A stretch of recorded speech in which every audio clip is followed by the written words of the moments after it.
The commission is reconvened. La commission reprend. Okay. Now, just before we start, if I could just, I just want to make a brief statement that from now on for the balance of the week, we will be hearing from a number of senior government ministers, including the Prime Minister and the Deputy Prime Minister. The Commission recognizes that this is exceptional, and even more so as the House, as I understand it, is sitting. So the latter fact, the fact the House is sitting, is such that it may require some accommodation for these witnesses in the event of votes, the House of Commons, or events requiring that they respond to pressing needs. So I just wanted to put that on the record. So for parties, it's also important that in the course of these examinations, we not lose sight of the reason that they are here to testify. That is the subject matter of this inquiry. The examinations, therefore, must remain focused on this, particularly in light of the limited time we have. Finally, as I have insisted throughout, I will continue to insist that the conduct of the public and indeed the parties be respectful at all times, which I'm sure everyone understands. So I just wanted to say that because we're sort of entering another phase for the balance. Okay, so with that introduction, Commission Counsel.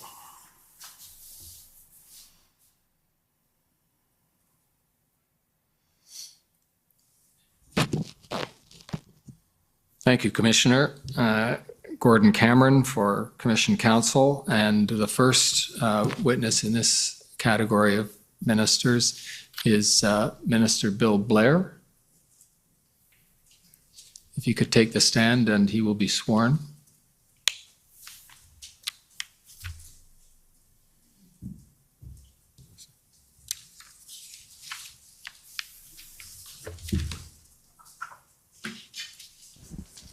Minister Blair, will you swear on a religious document or do you wish to affirm? On a Bible, please.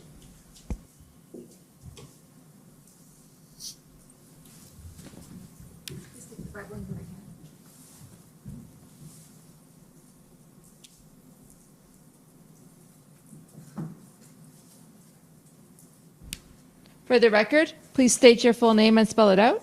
My name is William Blair, B-L-A-I-R. Do you swear that the evidence to be given by you to this commission shall be the truth, the whole truth, and nothing but the truth? So help you God. So help me God. I Thank swear. you.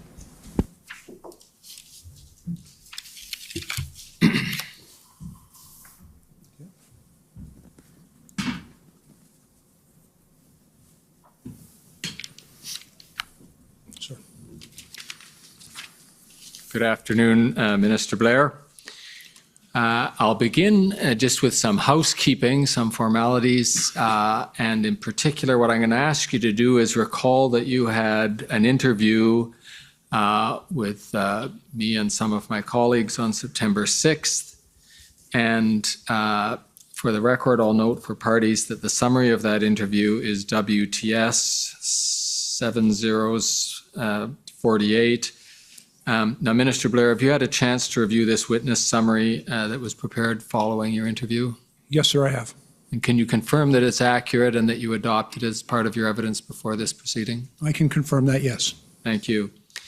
Now, if we can just go through a little bit of background for those who aren't already familiar with your role in the federal government recently and before that, you were the Minister of Public Safety from November 2019 to October 2021, is that correct? Yes, sir. And in October of 2021, you were appointed, and this is a long title, and it requires a bit of updating. You were appointed as President of the Queen's Privy Council. Now you will be the President of the King's Privy Council, I take it, and also as the Minister of Emergency Preparedness. Is that right? Yes, sir. Now, in the Prime Minister's mandate letters, that is the letters that the Prime Minister writes for each of his ministers to describe what he expects from them during their tenure, the Prime Minister assigned leadership responsibilities regarding public safety and emergency preparedness, both to you, Minister Blair, and to Minister Mendicino. And so the question is, can you help us understand how that division works under the umbrella of the Ministry of Emergency Preparedness and Public Safety? Yes, sir. As you noted earlier, I previously held the position of Minister of Public Safety and Emergency Preparedness. Quite frankly, the government recognized in the most recent past a significant increase in both the severity, complexity, and frequency of national emergencies taking place in this country. And so a decision was made to bifurcate my previous ministry into the public safety, which is a portfolio held by my colleague and friend, Minister Mendicino, and Minister of Emergency Preparedness, which is the portfolio that I am responsible for. Under that, I think there's a very clear delineation of responsibilities, but there's a very close alignment between the work that I do and that Minister Mendicino does. Mr. Mendicino is, for example, responsible under the Act for 5 different, significant agencies in the federal government, including the RCMP, CBSA, CSIS, Corrections Canada, and the Parole Board. And he also has a number of other significant responsibilities within his own mandate. For myself, my responsibilities particularly pertain to ensuring that the Government of Canada is prepared to respond effectively to all hazards and emergencies in this country, to improve the way in which the government prepares and also creates greater resiliency in the country about these events. Among the administrative processes I am also responsible for is I oversee requests for assistance that are received from the provinces and territories for assistance in the advent of an emergency. If you could try and be a little slower for the interpreters, because they have to translate everything you say, and you have a tendency to have a high output. Yes, sir. I'll certainly do my very best. Okay. And I would appreciate the occasional reminder that I think Mr. Cameron's quite prepared to provide. The scribes at the interview got lost after a few minutes of the interview. Now, if that's a helpful description, Minister Blair, of the division between the two parts of public safety and emergency preparedness. Here's something that's more challenging for all of us, is if you can describe for us your role as President of the King's Privy Council and how that, what role you play there. I'll remind you, just as a place to start, that among other things you chair the SSE committee, the Safety, Security and Emergencies Committee, but writ large, can you describe that office and what responsibilities come with it? There are within federal legislation certain federal agencies, such as the Transportation Safety Board, that answers directly to the President of now the King's Privy Council. But it also is important to recognize the close collaboration that exists between my responsibilities as the President of King's Privy Council and the work of the Privy Council office within the federal government. It requires, in addition to my responsibilities in chairing, for example, the SSE committee, the Safety, Security and Emergency Committee, a very close collaboration with the Privy Council office. I have, for example, within PCO, a Deputy Secretary, Ms. Bogdan, who I believe you've heard from, who I work very closely with on matters of emergency preparedness, and with respect to other cabinet-related issues, I work very closely with the Deputy Clerk, Ms. Drouin, as well. Right. And something we'll come back to in a little bit of detail a little later in this examination. One of the functions of your office includes handling requests for assistance, what we've now learned to call RFAs, where somebody from a level of government lower than the federal government asks for the assistance of the federal government in some particular sphere. Can you tell us, just broadly speaking, how that works. As we'll come to the one specific to the convoy in a minute, but just broadly how that process works. Yes, sir. There is a provision within our government for provinces and territories to make requests of our government for assistance for certain types of emergencies. The criteria is reasonably well established. In the past 2 years, I've been responsible for, since the beginning of the pandemic, I've actually managed about 200 requests for assistance that the government has received from our provincial and territorial partners. These can take a number of different forms. There were quite a number of them related to the pandemic in particular, but also in the advent of floods and fires, the hurricanes that recently took place in Atlantic Canada, all can result when events exceed the capacity of the provinces and territories to manage it. The RFA process allows them to reach out for assistance, and whatever we're able to provide, it is my responsibility to arrange that. Much of that work is done with other federal departments, public safety, the Department of National Defense, and others. But to ensure that whatever federal supports can be provided to the provinces and territories, we do that as expeditiously as possible. And can you describe to me the level of formality that process follows? And it's probably not the same in every case, but sometimes it's a phone call, perhaps followed up later by writing, sometimes writing followed up later by a phone call. But can you describe for the Commissioner just how the process tends to take place in the example of a typical flood or hurricane? In my experience, sir, and as I said, we've done now a couple of hundred of these, senior officials usually begin talking very quickly, even in anticipation of an emergency. For example, if we know a hurricane is coming, or at the beginning of the wildfire season. Communications begin to take place between senior officials in both either the province or territory and our federal departments, whichever is implicated. Most of that is managed through the Ministry of Public Safety. And for example, in my experience, most of that work has been done by Deputy Stewart, who I think you've also heard from. There's usually discussions that take place between senior officials. There's also a table of senior officials, sometimes referred to as the senior officials responsible for emergency management, SORM, who also engage in these types of discussions.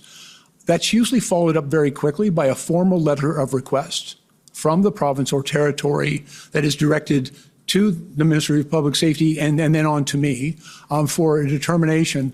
But we try to work as quickly as possible in order to see if we can, whatever helps we can provide in response to those requests. And then through, again, Deputy Stewart, a response to that request is prepared, to which I'm able to then hopefully quickly respond.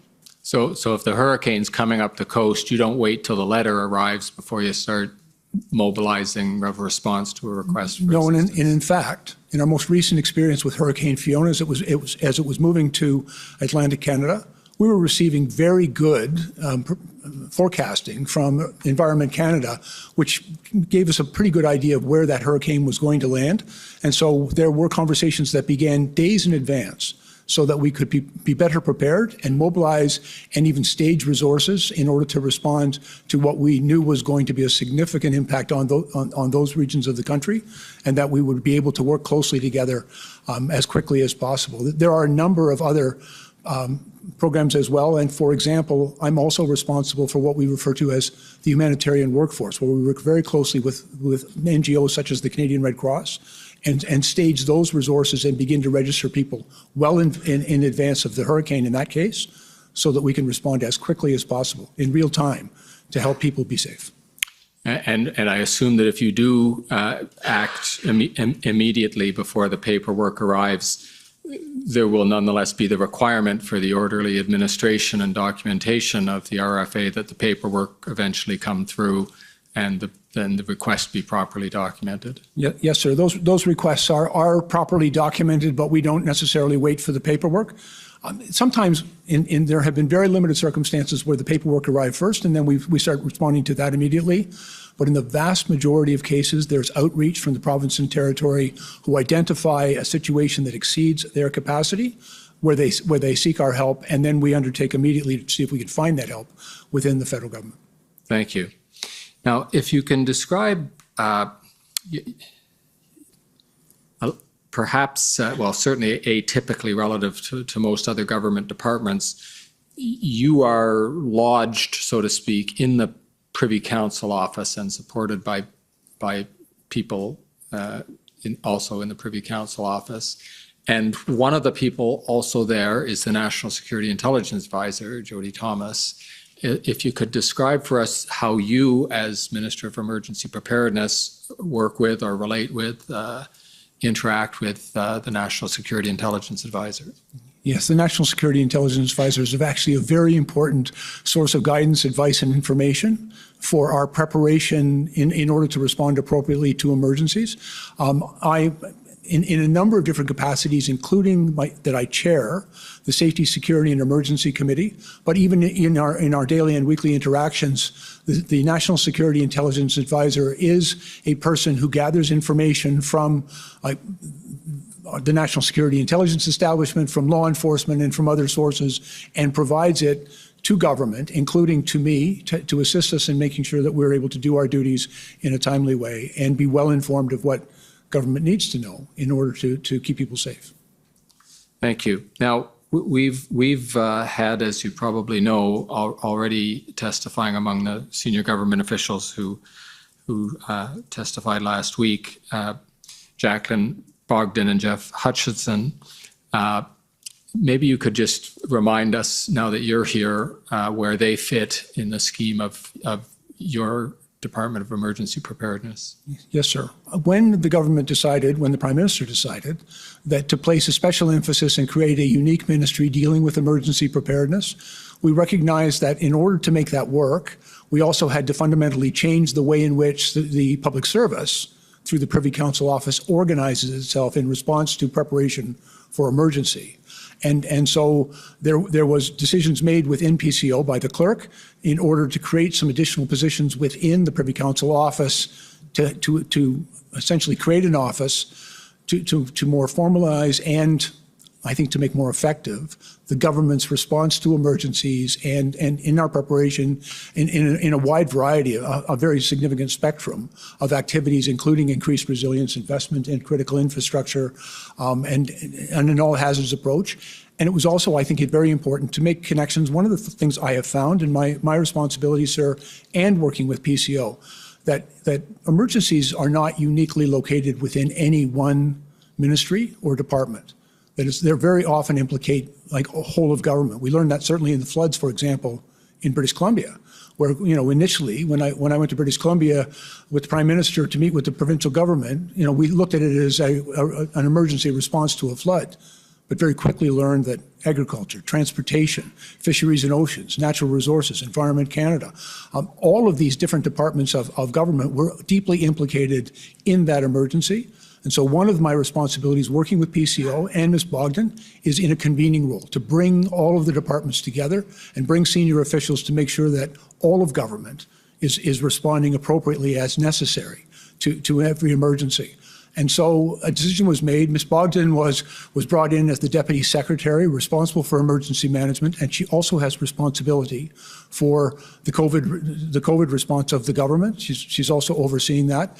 And Mr. Hutchison was also brought in and serves in a number of different roles, including he is secretary to the cabinet committee that I chair, the Safety, Security, and Emergencies Committee. He's also acted as secretary in other duties that I've been assigned by the Prime Minister. And for example, I co-chaired with British Columbia a committee with the British Columbia government involving all of the ministers and very significant representation from First Nations leadership in coordinating all of government's response to the floods. And Jeff acted as the secretary for that committee as well. Okay, and a third name that we're going to encounter in some of the documents, and that those who have been following will have seen already, Zita Astravis. Can you describe what her role is in your department? Yes, Zita is the Chief of Staff for my ministry office. I have within my ministry office people who are responsible for policy development as it pertains to emergencies, with communications and media relations, and finally with operations, because we engage with every region of the country. And all of the people that work in that office are overseen by my chief of staff, Zita Estravis. She is a very serious and experienced political staffer within a ministry office, and she previously served as my chief of staff when I was the Minister of Public Safety. Now, again, people who've been following this proceeding or following the original events will know that there's another part of your background that ended up assuming special significance as these events unfolded in January and February, and that was your first career as a police officer and ultimately the Chief of Police of the Toronto Police Service. First of all, can you describe in broad strokes what that experience was, and then I'll bring you back to the particular public order experience that you had in those roles. Yes, Mr. Cameron. I joined the Toronto Police Service in 1976. I served as a Toronto police officer for 39 years, and for the last 10 years of my 39-year career, from 2005 until 2015, I was the chief of police of the city of Toronto. And in that capacity, I served in a number of roles and that were somewhat related to the events that transpired. Right. Now, as I understand it, as you were coming up the ranks, you in fact served a term as an inspector of a public order unit itself, that is the actual unit that goes out and deals with public order incidents, is that right? Yes, sir. I was public order trained, and I served as a public order incident commander for very, very many public order incidents in the city of Toronto over a number of years. Okay. Now, the one that often gets remembered because it was so newsworthy was the G20 event in Toronto, which ended up being a public order event as well as its political event on its own. And you played a role in that, but it would probably be helpful if you described what role you played, what role you didn't play, and roughly how that, what you learned from that experience. Yes, sir. The G20, it occurred in June of 2010 in the city of Toronto. It was a planned event. I was, throughout that entire period of time, the chief of police, and therefore responsible for policing in my city. But the event itself was actually headed up by an integrated command structure with a gold, silver, bronze command structure that was put in place, the leadership of which was with the RCMP, but also it had representatives from my service, but also from some of the regional services around and the OPP. And they were actually responsible for the operational response to the G20.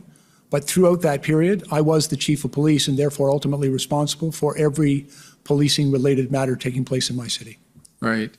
And as you mentioned, probably in a 30-odd year career, and especially 10 as chief of police, there were more than just the G20 event. And the one other perhaps event or series of events that was memorable during that period when you were chief of police were the Tamil protests in Toronto. And I mention them because you might find some similarities with some of the events that happened around Ottawa. And if you could just tell us about those events and how they were resolved, at least as best as you can recollect it. Yes, sir. That took place in May of 2009. It was a period in which there was a great deal of concern within the Tamil community, and there's a very substantial Tamil community in the Greater Toronto Area, about events that were taking place in Sri Lanka at that particular time. And as a consequence, a number of people came out onto the streets to begin to protest. There were two, frankly, significant and somewhat distinct matters that I had to deal with as the chief of police during that event. On Mother's Day of 2009, about 5,000 people from the Tamil community were demonstrating and marching, and unfortunately went up on a ramp of the Gardiner Expressway and ended up on the elevated highway that runs through downtown Toronto.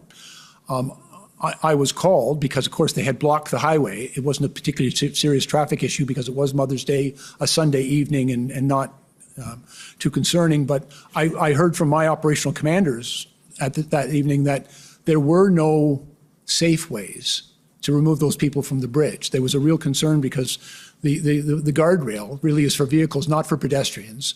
There were children and elderly people up on that elevated highway, and there was a very sincere concern among my officers that any action that we might take to remove them from the bridge or even bring them down the ramp could result in a stampede, a crushing of people, and would just be simply too dangerous.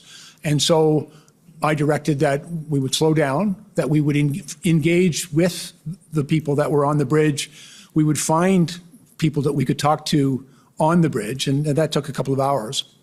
And then eventually I engaged them in some conversation. I had a pretty good relationship with that community and found a way to have them safely come down off that bridge.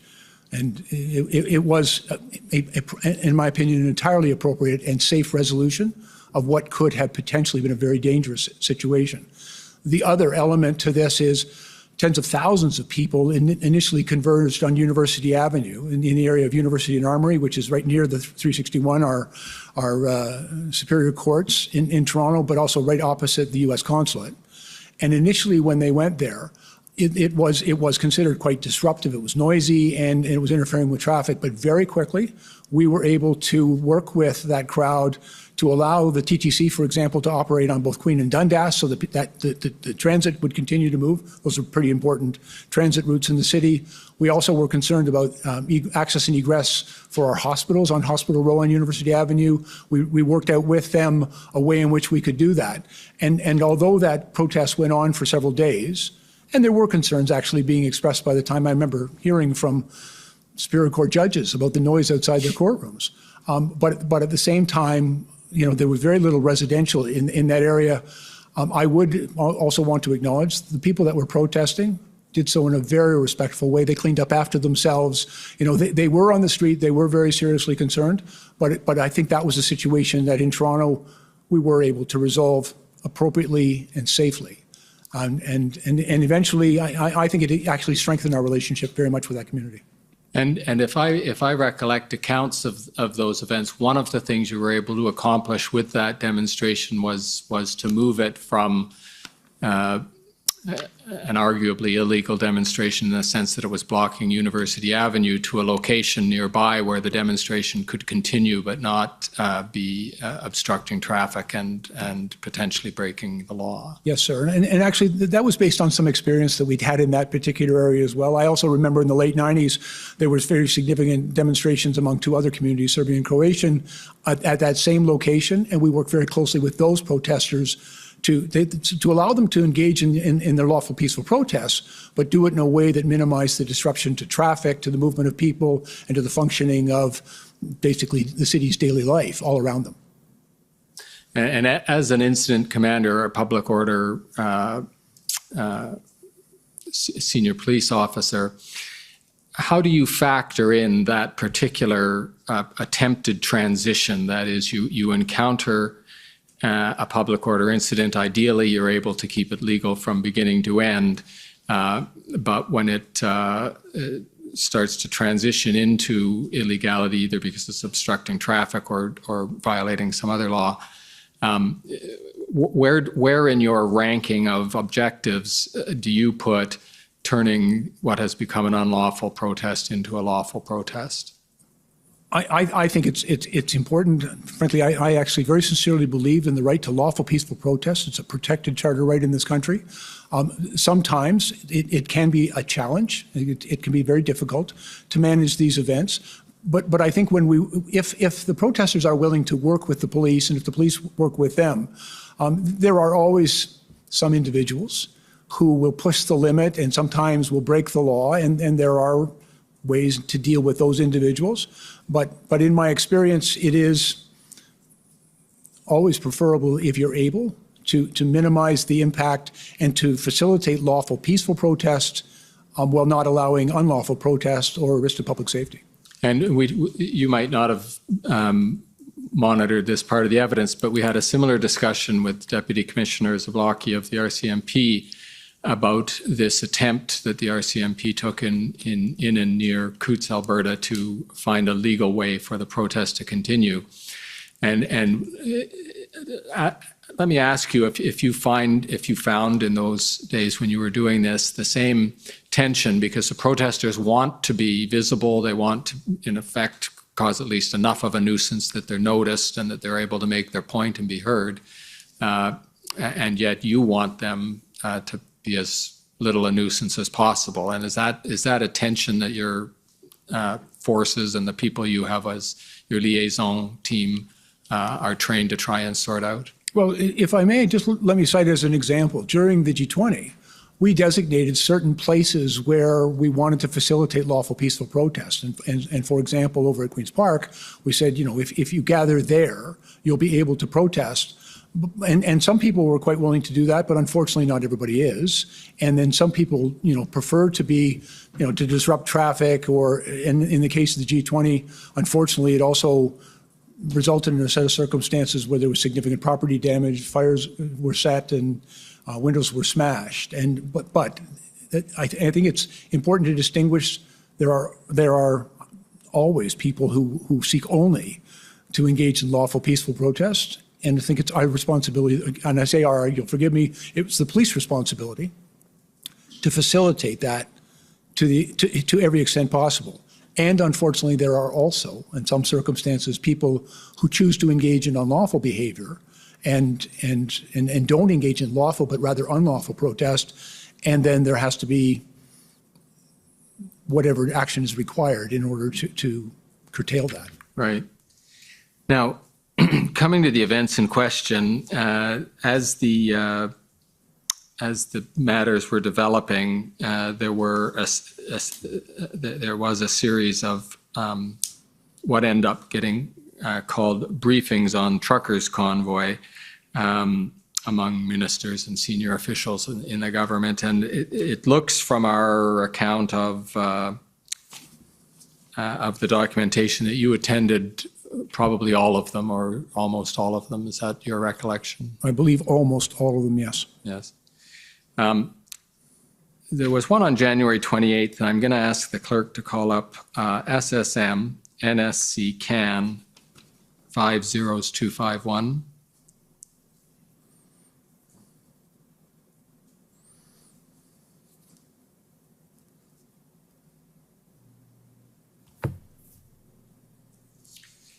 And if you could, Mr. Kruger, if you can just scroll down, there's a point where we have a number 18, and Blair. There we go. And this is the notes of that, the readout, as it's called, of that meeting. And do I understand the way this is laid out correctly, that beside the number 18 in your name are a series of points that you were making at the meeting? Yes, sir. The one I'm going to ask you to talk about is C. We need to keep the language down.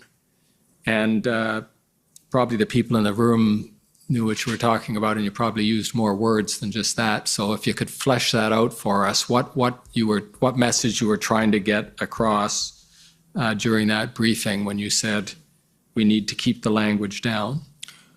I believe we all have a responsibility to do what is necessary to keep the peace. And I was concerned that inflammatory language could incite a more violent response, potentially, or incite others to continue to come to the protest. And so I think one needs to maintain, and I've had some experience in this, in your language around an event, to speak of it in such a way as to not aggravate it. So minimize name calling and that kind of thing. I don't normally engage in name calling, sir. Right. But is that what you mean by keep the language down? Keep the rhetoric moderate on the government side, on the protester side?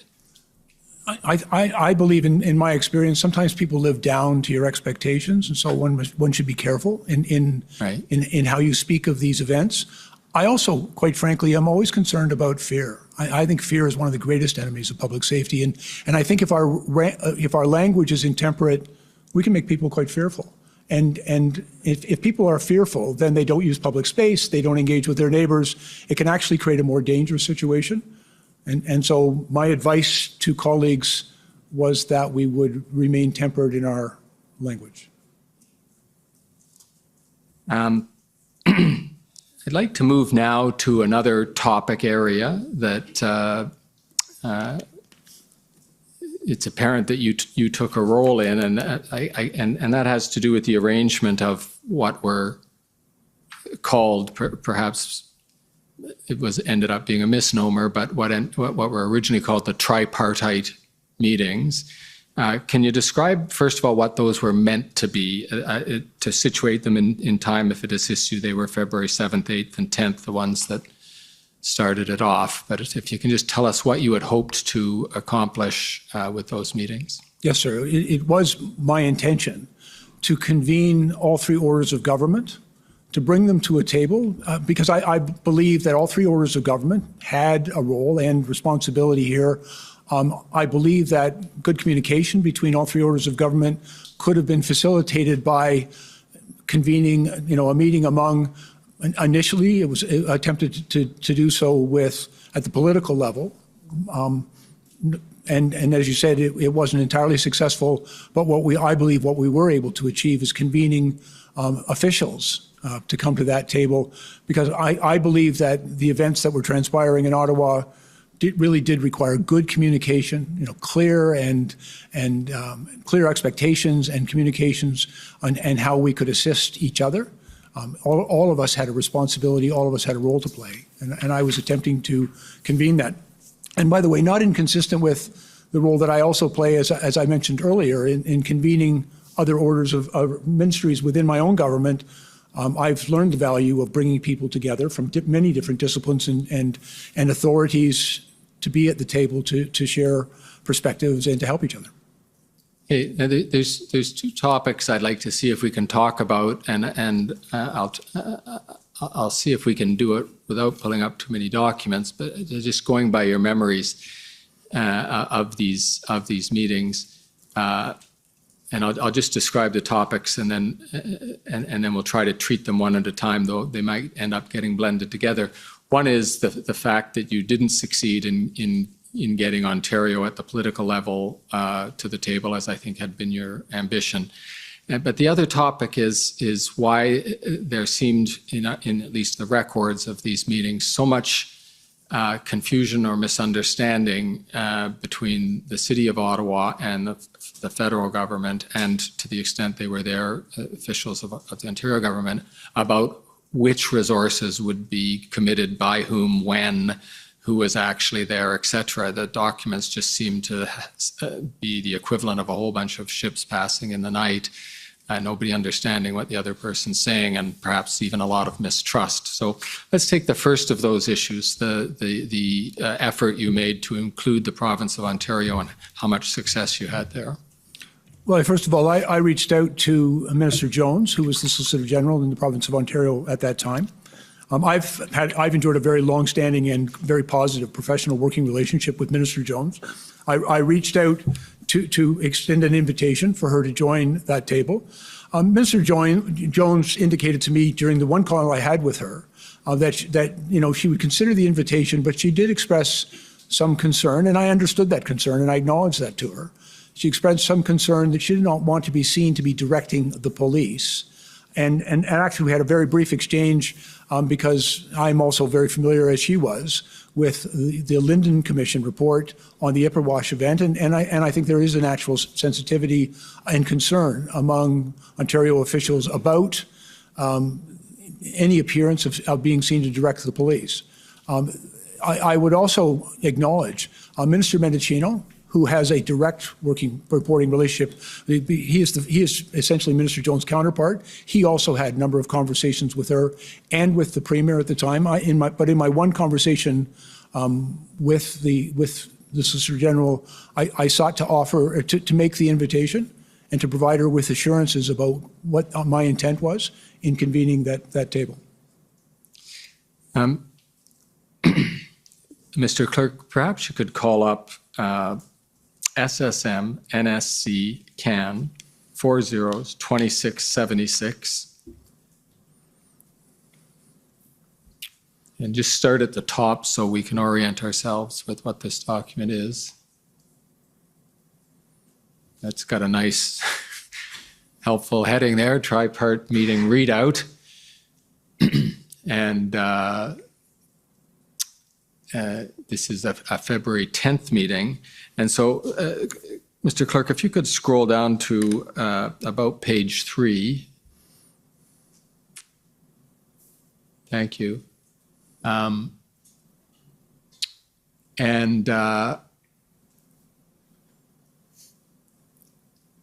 There's just a little further, please, Mr. Clerk, so we get Minister Blair's comments there. And under BB, which is doubtless you, there's this notation. Thanks. If we can speak frankly for a moment, it has come to the media's discussion that they are not in this meeting for the third day. And are we understanding this correctly, that they is Ontario? Yes, sir. Okay. And so this is the third of your 3 attempts to table a tripart meeting, and the third time that Ontario is missing in action. And you refer to a statement from Ontario that your meetings will accomplish nothing. Is that what you're saying there? Is that what you'd heard from Ontario? I believe that's what I'm referencing to. I don't have a memory of that statement at this moment, Right. but I think clearly my comment here is that there was a statement suggesting the table would accomplish nothing. Right. And then there's a discussion between you and I take it that's you and the mayor. Yes, sir. Myself, the mayor, I believe, as well. I believe the city manager and Minister Menachino, of course, were on that call. Right. And there's, you say good point, and then, the mayor says good point, and you say, you refine a point he's trying to make, and then the mayor says, in the third line, I can say that I'm disappointed that the province has not come to the table. Premier is telling me, and then he's quoting, it appears, what the Premier is telling him, anything you want, but then there is silence.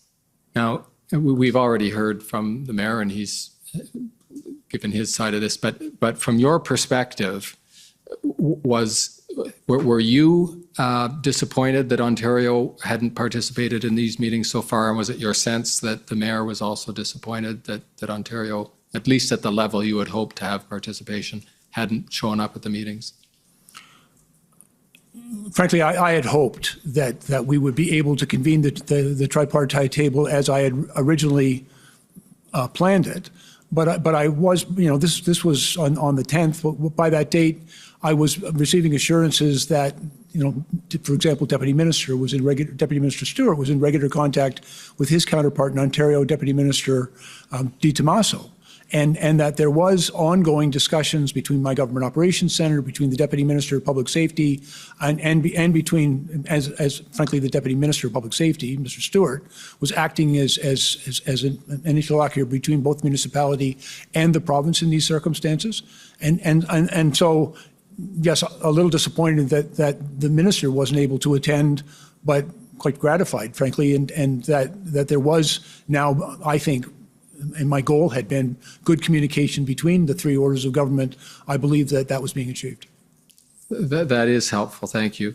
And the other point, again, the mayor wasn't only, as you'll recall, because I think you might say you got an earful from him as well.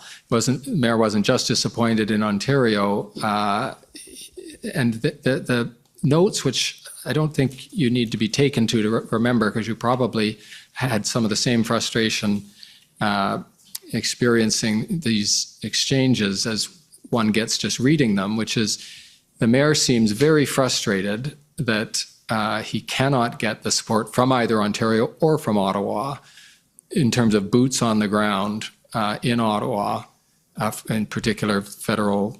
He'd be looking to you for commitments with respect to the RCMP. And there seems to be almost interminable confusion about how many are committed, how many are actually there, different ways of counting how many people are there. Were you able to participate usefully in that discussion? Did you have good lines of communication to the RCMP? Because it doesn't seem that much was being accomplished on that front in these meetings. Minister Mendicino is the minister with direct lines of communication to the Commissioner of the RCMP and that organization. That's his responsibility. He was on this call and made a number of comments in response to the mayor's, as I recall, from those discussions. One of the things I tried to contribute to this discussion is that it wasn't just a numbers plan. It wasn't just about how many people. And in fact, I pointed out that it's actually difficult to start talking about specific numbers because, you know, the number of police officers to be deployed is a matter, frankly, of police confidentiality, and it can actually compromise police operations, in my experience. And so I cautioned about that. And so my recommendation is that we should be talking about resources. We should be talking about providing the support that the city needs without being specific about numbers. There had also been discussion, Mr. Cameron, throughout these tripartite meetings and in other fora, about the need for an integrated action plan, not just how many people were required, but how those people will then be utilized in order to effect the purpose of bringing the protest to a peaceful resolution. Okay, well, that you've segued right into my next point, which is from your perspective, and we've heard a lot of police perspective from people similarly qualified already, but you were in a unique position here, so we'd benefit from your perspective on why it was, as you saw it, that there might have been some challenge for the OPP and the RCMP to commit resources to solving the problems that Ottawa was facing. Yeah, to be very clear, sir, I was never briefed on any operational aspect of the plan. That would have been inappropriate. I never sought to be briefed on it, and I was not. But what we were seeking was assurances from those who did have operational responsibilities that they were satisfied with an integrated operational plan, an action plan, and that they were prepared to action it. That, I think, was a consideration because it's also useful to remember, I think, Mr. Cameron, there were a number of things happening right across the country at the time. You know, the OPP in particular were dealing with a difficult situation in Windsor. They had also had to respond to other events across Southern Ontario. Their resources were being quite significantly challenged because they had to continue to respond to a very dynamic and mobile threat across the country. And so my understanding was that, you know, they needed the clarity of an integrated command action plan that they'd all agreed to in order to facilitate the movement of people to go and deal with the situation in Ottawa. And in that context, did you have a view as to whether there was any logical order of operations, if I can call it that way, in terms of where Ottawa should look to first? We have heard from Commissioner Lucky that she wasn't standing on protocol here. She was prepared to devote resources as quickly as she could while Ottawa sought help from the province as well. But putting aside those urgent first steps that were taken, did you have a sense of what the proper protocol was for Ottawa to follow in this context, putting in mind both the hat you were wearing as Minister of Emergency Preparedness and your history of having encountered similar situations, doubtless over many years in Toronto? Yes, sir. To be very clear, there's a number of different ways in which this has been approached, particularly if there's a planned event. A planned event, as I've already mentioned, the G20 in 2010, there was another, planned event that I was involved in involving the visit of a U.S. president to the city of Ottawa. This happened in the early 2000s. That was a planned event where there was an integrated command structure put in place. At the time, I actually brought about 400 Toronto Police Service officers up here to Ottawa to work under that integrated command structure and to assist in public order for that event. I'm also aware, because frankly I've been around a long time, that there was always a very close working relationship between all of the police services working in the National Capital Region. They convened a table that they refer to as Intersect. I've had no dealings with it in the recent period, but I was familiar with it when I was a police chief, where the RCMP worked very closely with the Ottawa Police Service. I believe the OPP were at the table and the Gatineau Police. And so there's always been good cooperation among the police services in the National Capital Region. I'm also very familiar, I've been involved in very many incidents when I was a police officer, where we would, in the Toronto Police Service, we had, frankly, a lot of people.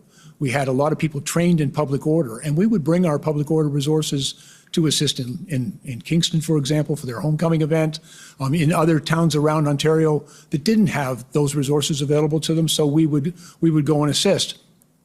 But there's also, and I'm aware, that within the Ontario Police Services Act, which is, frankly, the legislation that governs policing in the City of Ottawa and in the province of Ontario, there is a provision in that act that in circumstances that exceed the capacity of the police of jurisdiction, a municipal police service, to deal with an emergency, there is a provision within that act for the chief to make a request to the commissioner of the OPP, and the commissioner is required under that act to respond. You may also make a request to another municipal police service, and that municipal police service has the ability to decline. But there is a provision whereby a police service dealing with an emergency exceeding their capacity to manage can also, within the act, make an appeal and a request to the OPP. I believe that was done, in fact, in Windsor in response to the event at the Ambassador Bridge. It's a rarely used provision of the act, but it is a tool that was available. You describe it as a tool that was available. Was it your view at the time, or is it your view now, that it was necessary for Ottawa to take that step before it came, the City of Ottawa to take that step before it came to the federal government for policing assistance? Not if the police services, the OPP, the RCMP, and other police services were willing and able to send their people. Keeping in mind, it's a difficult thing to pull people from various jurisdictions, bring them to Ottawa for this type of a planned event. And that's an approach that had been used successfully in the past. If that could be facilitated, that could be used. And if it wasn't available to the chief, there was the tool within the Ontario Police Services Act. Now, you described the use of either the formal use of the Police Services Act, or more likely, when you're talking about planned events, simply consensual arrangements where, looking perhaps months or even years ahead to an event, you can get a multi-police organization team put together. That doesn't work if the event manifests itself over the course of a weekend. And so one thing that the commissioner might be interested in your views on is whether it would assist matters to have a protocol in place so that there isn't quite as much confusion and disagreement about whose responsibility it is, to who goes where and who provides what, to have a protocol in place and perhaps even stand by memoranda of understanding or something, so that within days rather than weeks, everybody knows who goes where, whose responsibilities are what, and the matter hopefully gets sorted out more quickly. Yes, sir. I believe good communications, and to the extent that it is possible to plan for an unplanned event, those types of arrangement can be very useful. I've actually had the experience as a police chief making arrangements with other police services in the event of emergency, how many people I would send them and how quickly I'd be able to get them there. Because we all know that certain types of events can exceed any of our capacity to respond to an emergency.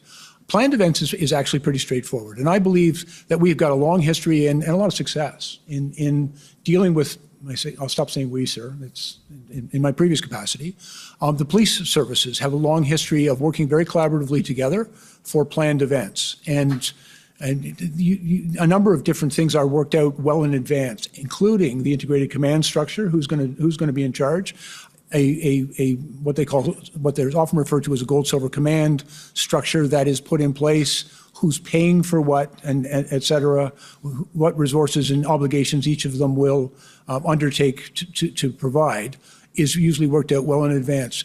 It is, quite frankly, more challenging in the event of an emergency, and made even more challenging when that emergency might be taking place in multiple jurisdictions.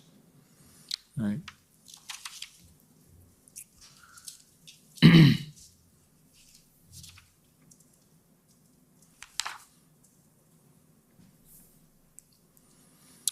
The speed with which you're able to deliver information, Minister Blair, is helpful, if not to the translators, to me in getting through my questions in record time. So I'm flipping through some pages here. I want to ask you some questions about a related issue. You talked about Ipperwash. You had the probably not entirely pleasant experience of having a commission of inquiry look into the events of the G20. Not an entirely pleasant experience of having your conduct examined in a commission of inquiry. And one of the issues that came up in the Morden inquiry into the G20 event and in Ipperwash as well had to do with the extent of administrative oversight and political input to the activities of the police. And so with your long policing experience and your role now as a Minister of the Crown, can you start by giving us an overview of how you see either police board or other levels of government officialdom oversight of police, where you see that fits in, and how you view what has been called in this hearing so far sometimes the line between church and state, or the conundrum of how much police forces should resist political interference, and that whole topic. Thank you, sir. And if I may, first of all, just a point of clarification. Justice Morden's report, although a very important report, was not a public inquiry. It was a report commissioned by the Toronto Police Services Board. In the aftermath of that report, there was also another public report done by the Office of the Independent Police Review Director, Mr. Terry McNeely, also on that report, but also not a public inquiry. Thank you. One of the things I can share with you, sir, I was a police chief for 10 years. I was appointed by the Police Services Board. The Police Services Board is constituted under the Police Services Act. It's defined on its duties and responsibilities and how it's comprised. I very firmly believe, very sincerely believe, that good policing requires good governance. And governance is not to suggest, sir, that a Police Services Board or the governance authority will direct the police in their investigations, in their operations, will even direct them in the administration of their police service. That's not the function of good governance. The function of good governance, in my experience, is oversight and accountability. And I think it's fairly well articulated in a number of provincial statutes across the country, including the Ontario Police Services Act. In my own personal experience, I used to meet with my board every month for several hours over the course of a day. It was done in public. Some of it was in camera, much of it was in public. They would ask me questions about use of force. They would ask me about training. They would ask me about HR issues, the discipline and maintaining of conduct within my organization. I reported to them in a very public way about our engagement with diverse communities, about a number of efforts that we were making to prevent crime, all those things that were the responsibility of the police service to deliver adequate and effective police service. And that's actually directed at the board and then delegated to me by the board.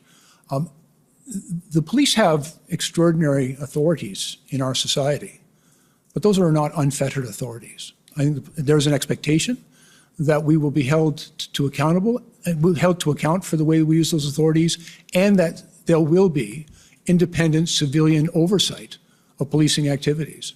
And I believe that's absolutely key. There is no good policing without good governance. So sorry, slow down and say that again, please. There's no good policing without good governance. And when you use governance in this context, you're not talking about the police and his or her deputies. You're talking about some level. Well, sir, I'm talking about independent civilian oversight of policing. The police chief answers to someone. I answered to my board. I worked for my board, and I was accountable to my board. And I understood that was my responsibility, to be accountable, to answer their questions They were always very careful, by the way, and I can't recall at one incident in 10 years where they ever directed me in an investigation, in an operation, but they asked me a lot of questions about what we were doing and why we were doing it. I believe it was my responsibility to provide them with that information so that they could fulfill their function of providing oversight to me and to hold me accountable for the job that I was doing. And so I know there's been, because I've watched, there's been a lot of discussion about, having a civilian or a politician directing the police, and that's never acceptable. But at the same time, the police must be accountable to an independent civilian authority.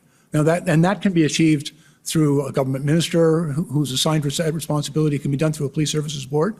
But in my experience, policing is all predicated on public trust and the consent of the people who are policed. That trust is really warranted by that oversight and accountability and transparency and the way the extraordinary authorities given to the police are exercised. Right. And in the time that you were chief of police and having this governance relationship with the Police Services Board, would you have considered it interference, or what is sometimes called directing the police, for that board to have outlined to you either long-term or immediate priorities or rankings of objectives to accomplish with your available resources? There are a number of different models of governance that are often employed by police service boards. One of them is through policies and priorities. I believe it's called the Carver model. Slow down for the report again. The what model? The Carver model. I've actually spent a lot of time.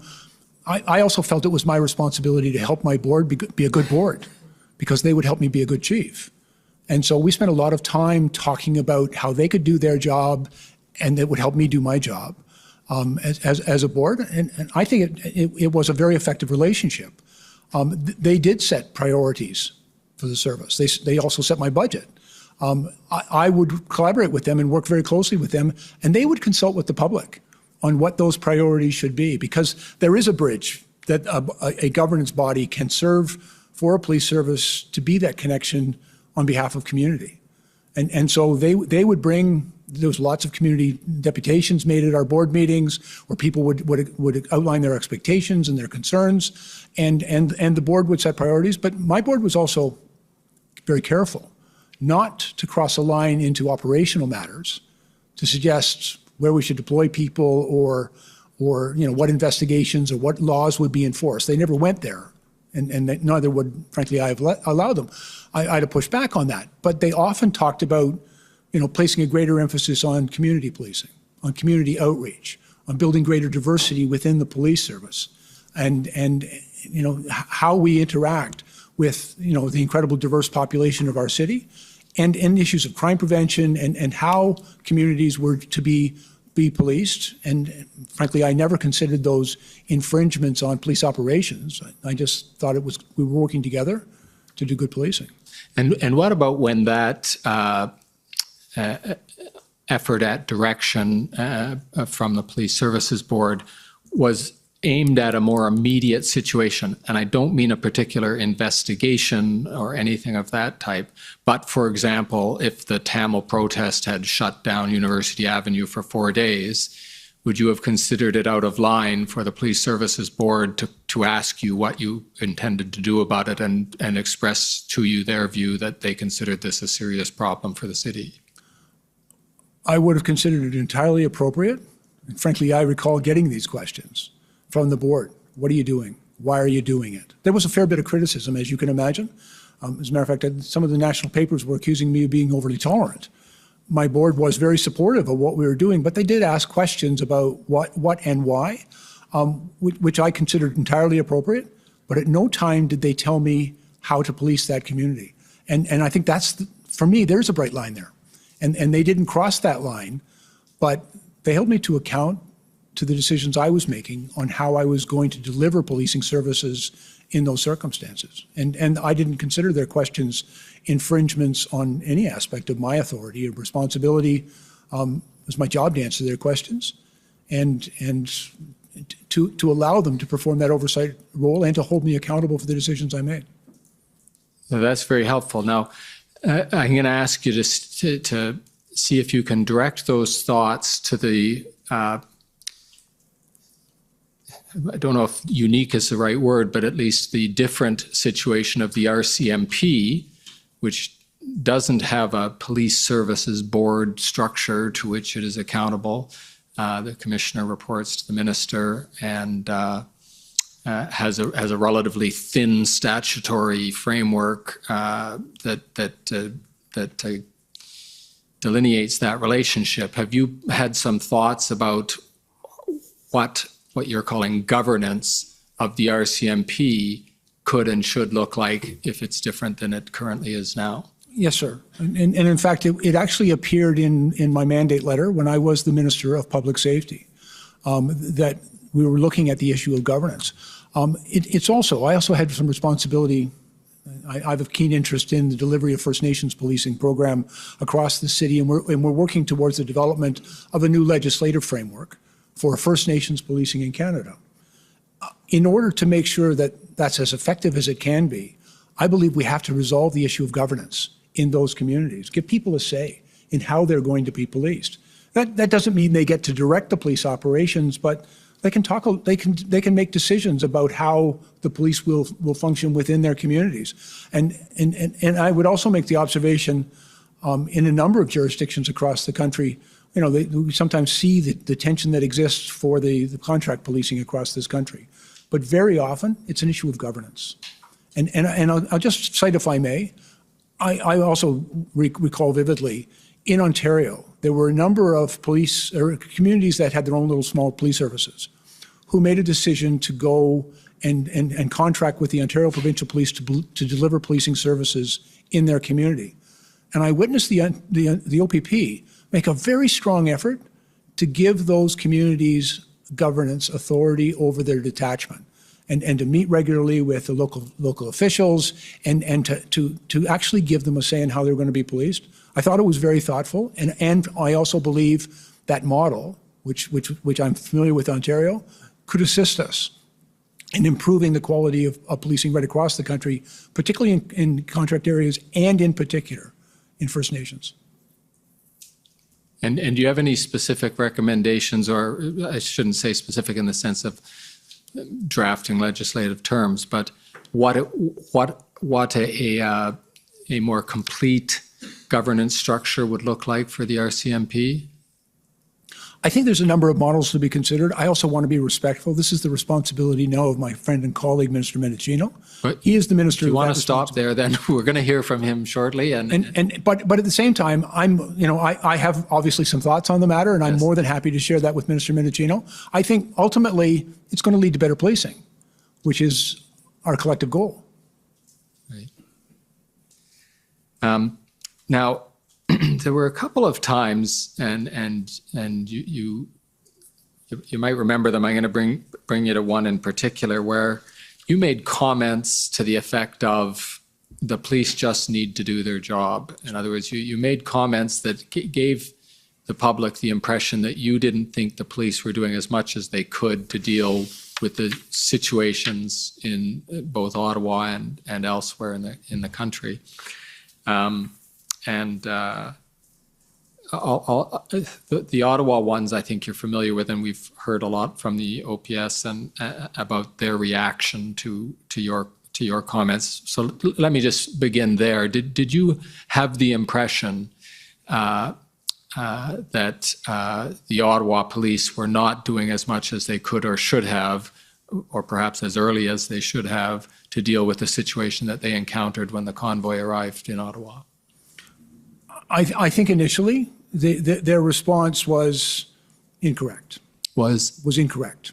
I think, and based on the intelligence that they had, I think allowing those trucks into the downtown core to establish themselves and become essentially very large barricades, in hindsight, and I appreciate this is the clarity of my hindsight, but I believe that was a mistake. And I think they would acknowledge that it would be better had that not happened. But once that actually happened, they were dealing with what, in my experience, would be a unique set of circumstances, a uniquely challenging set of circumstances, which was extremely challenging. And in fairness to them, my concern And the statements I made, frankly, it was not my intention to criticize the police. It was to encourage them to utilize the tools that were available to them. Because again, I've spent most of my life telling police officers to do their job. And I have every confidence in them. I'm very proud of my profession. I'm very proud of the men and women who do that work. And I was just trying to encourage them. We, as a society, needed the police because they're the only ones empowered to deal with these public order events, and we needed them to do what was required to bring it to a peaceful resolution. And I was simply commenting that we needed them to do that job. Okay, and I'll ask the clerk, if I can read this, to call up SSM NSC CAN 403129. Minister Blair, this will be a text exchange between you and Zita Astravis, your Chief of Staff. And of course, you can see the words that caught our attention when your office sent the Commission this document among all the others. And that is your comment, the police are finally doing their job in Windsor. And we'll go on to the next paragraph in a second, but had it been your impression that the situation in Windsor was taking longer than it should have to resolve because the police were not doing their job? And again, not something I would have ever said to the police because it's not, I don't believe that would have been appropriate. But personally, I believe that the impact of the blockades at the Ambassador Bridge were being hugely impactful, not just economically, but auto plants were being shut down right across the province. There was a huge impact that was taking place. People were being laid off. They were being sent home. Factory floors were being idled. And I believe there was a sense of urgency to resolve that. I respect, the operational commanders. I wasn't second guessing them, certainly to them, but I was frankly relieved that they were, in my opinion, finally resolving that. I also had every expectation, as I indicate in that note, that they would do everything to avoid violence, that they would be measured and proportional and professional, because I know those guys and I have every confidence in their work. But I was very much seized with a strong sense of urgency about the blockades at that particular location because I believe that they had been so impactful. And do you recollect any view you had about the liaison efforts?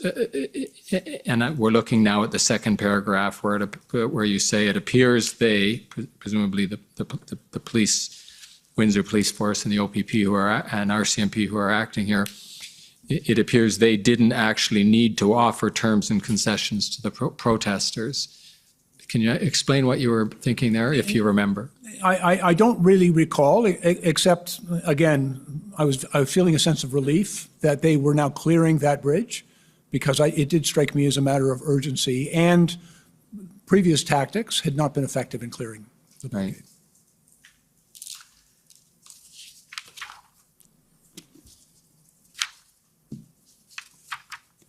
Right. I'm going to move to a different topic. So before I leave, is there anything more you'd like to say about those topics that we've just been covering about police governance, about the effectiveness of the police operations in Ottawa? I'm not expecting any more from you, but I'm just about to change topics, and so I'd offer you that. Let us change topics, sir. I'm fine. Okay. Although you might not like to change the topic, it's to the Alberta RFA. You'll recollect that, I think. Can you just, to those who haven't followed the proceedings quite as closely, maybe as the rest of us, can you just outline what that was about and how it came across your desk? Yes, sir. And I don't recall precisely whether the letter arrived first or I heard from Deputy Minister Stewart, but I became aware that there was a request from the province of Alberta, and I believe it was from Minister Rick McIver, stating a number of things about what was transpiring in Alberta with respect to the Coutts blockade. The Coutts blockade had been going on for some time, and among the things that Minister McIver was asking for. He made a number of comments, but his primary ask was for access, and he was very specific, to Canadian Armed Forces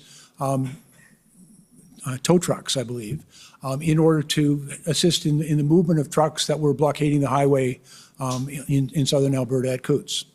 And so immediately, because he was asking for Canadian Armed Forces resources and personnel in order to respond to this, that request I forwarded to the Department of National Defence and to Minister Anand, because it didn't fall under any of our existing agreements. So it would have been something that, first of all, we'd have to hear from the Canadian Armed Forces whether or not they had equipment fit for purpose, and it would also have to require the approval of the Minister of National Defence. And so that information went on over to them. I also recall a number of days later being advised by Deputy Minister Stewart that the Canadian Armed Forces advised that they did not have equipment fit for purpose and didn't believe that they would be able to respond to that request. The advice I received from the Deputy Minister at that time is that we should simply advise Alberta that we weren't able to respond positively to their request for assistance. We always endeavor to try to do our best, but there have been a few occasions when we've had to say, no, we just don't have that equipment. But I did ask the Deputy Minister and some of my own staff to explore, again, from a whole of government standpoint, did we have any other resources that we can draw upon? I was quite reluctant to just say no. And so we looked at other departments and agencies, Parks Canada, Transport Canada. I even had people checking to see if we could access trucks in the United States that could have been brought across the border to assist. And ultimately, I was advised no, and that they weren't able to do that. I then asked, because Mr. MacGyver had called me and wanted an answer to the question. And I said to my people, we have to have a formal response to Mr. MacGyver. A letter was produced. I approved it. I was concerned that, again, we were saying no, but I approved it. Also making an offer because he had indicated that they were going to purchase some of their own vehicles at that point in time, that the federal government would assist in paying for those vehicles. And eventually a letter was approved, and I signed off on it thereafter. It goes back to officials to be sent. I understand in my subsequent messaging with Minister MacGyver that he never received that letter. I have no explanation for that. And we've heard an explanation from your staff, so I won't ask you to expand on that. But if we could, it might give some more insight on that process if we looked at another document. So, Mr. Clerk, could you call up SSM CAN NSC 402689? And if the system is working, this will be the unredacted version of a document that has been redacted to the parties until just about right now. And you can see there's a, we're at February 11th here at this exchange of emails, and the email we're looking at right now is from Ms. Astravas, and she's recording that the PMO is approved, and this, we're going to find out when we go down here, is followed by an email from you, and I'll suggest to you, you might recognize it, but you're commenting here on the response to Alberta. And if I've got that right, what you're saying is it's a weak response, that is the response you or the federal government is giving to Alberta. It's a weak response, but all we have, I approve, please advise Alberta. And if I've correctly characterized that as your message in relation to the response to the RFA, why were you describing it as a weak response? Because I wanted to help Alberta. And we had examined all of our options, and we weren't able to provide them with the equipment that they sought. And so a letter was prepared. I believe it indicated our willingness to provide them with financial assistance for what they were requiring. But at this point in time, we weren't able to provide them with the trucks that they sought. I had hoped we would be able to. And so I thought a weak response. But I also thought it was equally important that we respond and that we advise Alberta of the position that we were in, and that in particular that CAF had advised, the Canadian Armed Forces had advised that their equipment wasn't appropriate, and they did not, it requires their approval, and they didn't give that approval. Okay, so one reading of it's a weak response would be, we, the federal government, don't have a good rationale for denying this RFA. That is, it's a weak response to Alberta, but that's not how you intended those words to read. No, you meant it's a... Not at all, sir. And frankly, we didn't have the equipment. The rationale was pretty straightforward. We don't have the equipment that you've asked us for. The Canadian Armed Forces said it's not fit for purpose, and they're unable to provide it. And you know, that is exactly what it is, sir. So you would say it was a complete and logical response, but it was unfortunate in that it was you weren't able to deliver anything. My strong preference would have been to help Alberta. Yeah. Now, moving chronologically through events to the consideration of the Emergencies Act as it came up, you participated in the SSE meetings and then the IRG meetings when the forum transitioned to the IRG. Were you present at or represented at all of those meetings? I was present at all of them, sir. Thank you. And if you can describe in general what was Cabinet, or at least those of members of Cabinet who were gathered in those meetings, looking to you for, and what were you able to contribute to the meetings?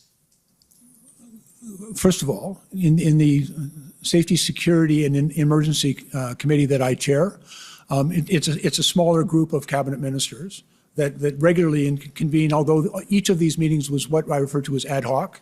It was beyond our regular schedule of meetings, but I brought them together in order to receive briefings from, depending on the officials, Deputy Minister Stewart, Commissioner Lucky, the NSIA advisor, to provide information to my Cabinet colleagues, also to discuss the appropriate government response.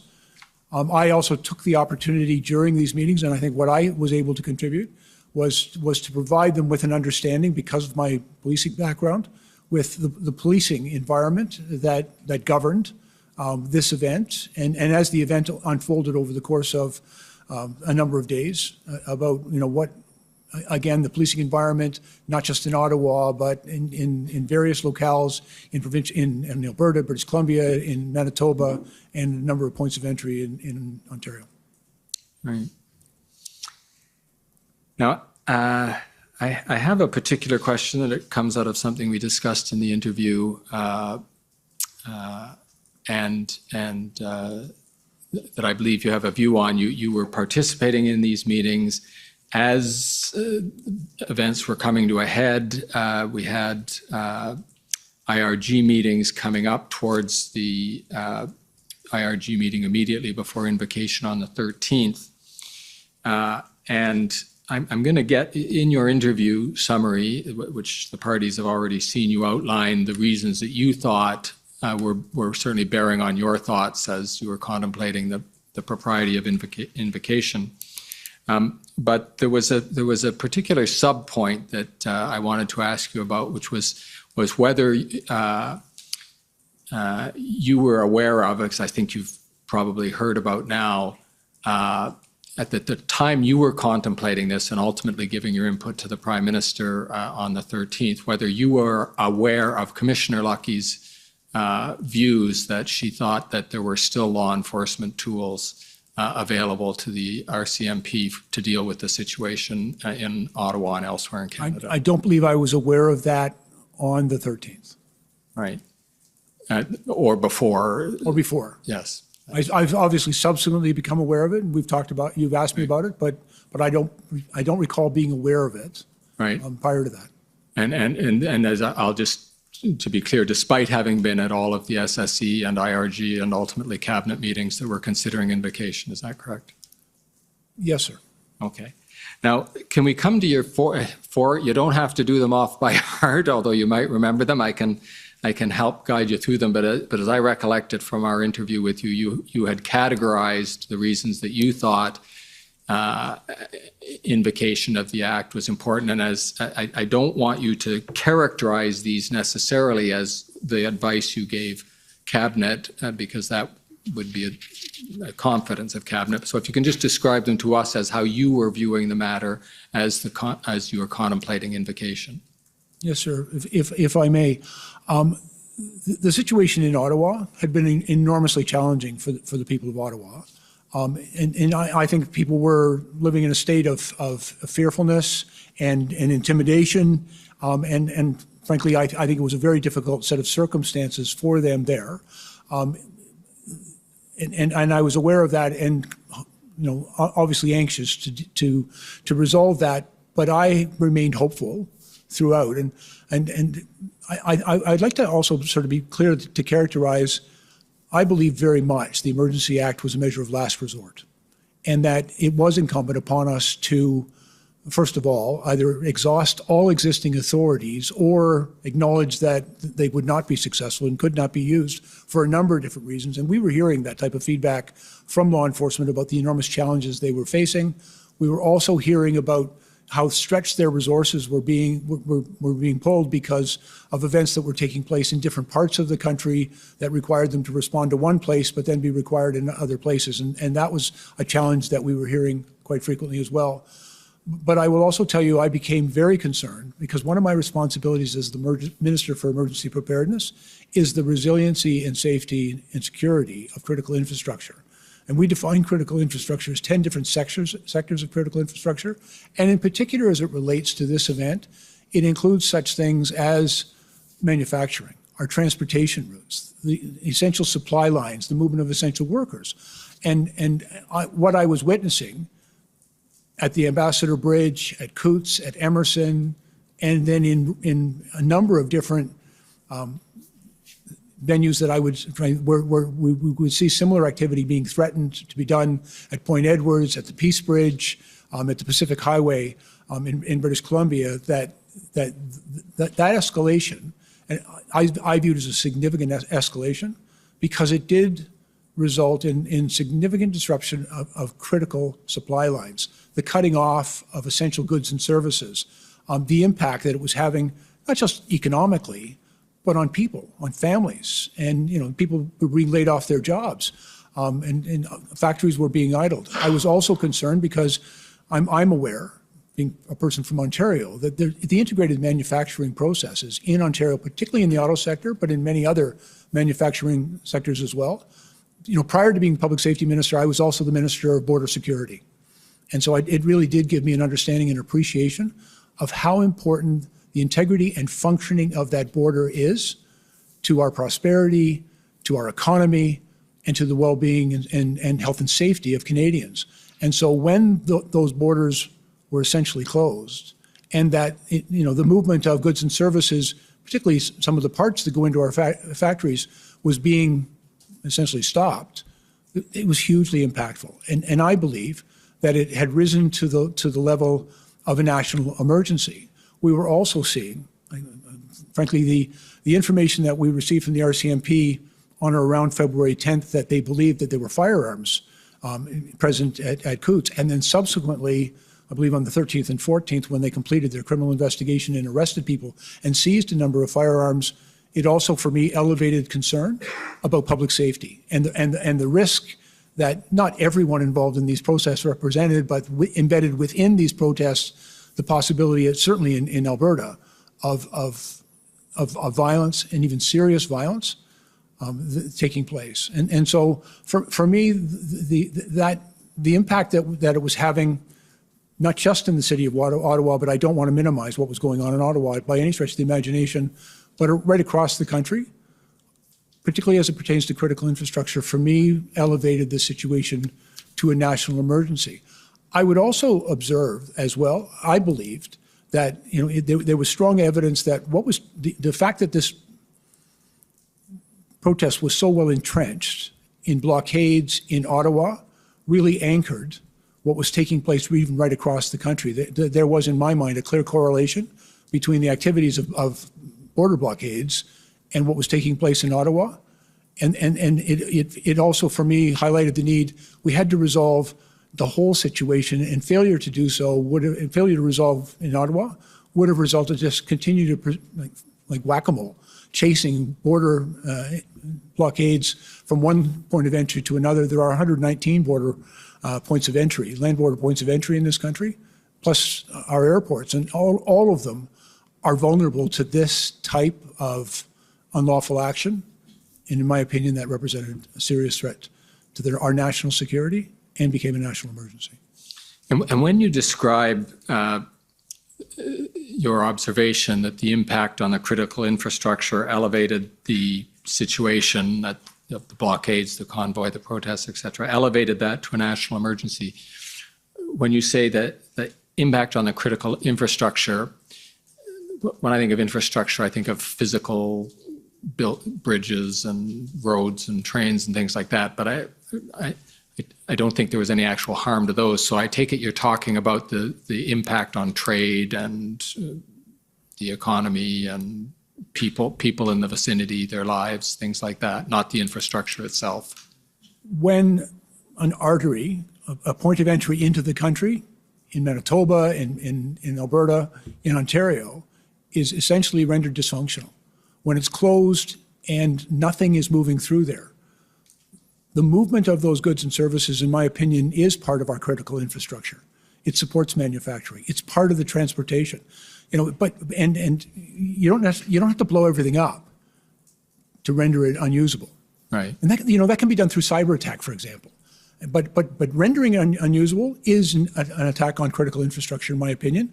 And that's precisely what happened in these circumstances.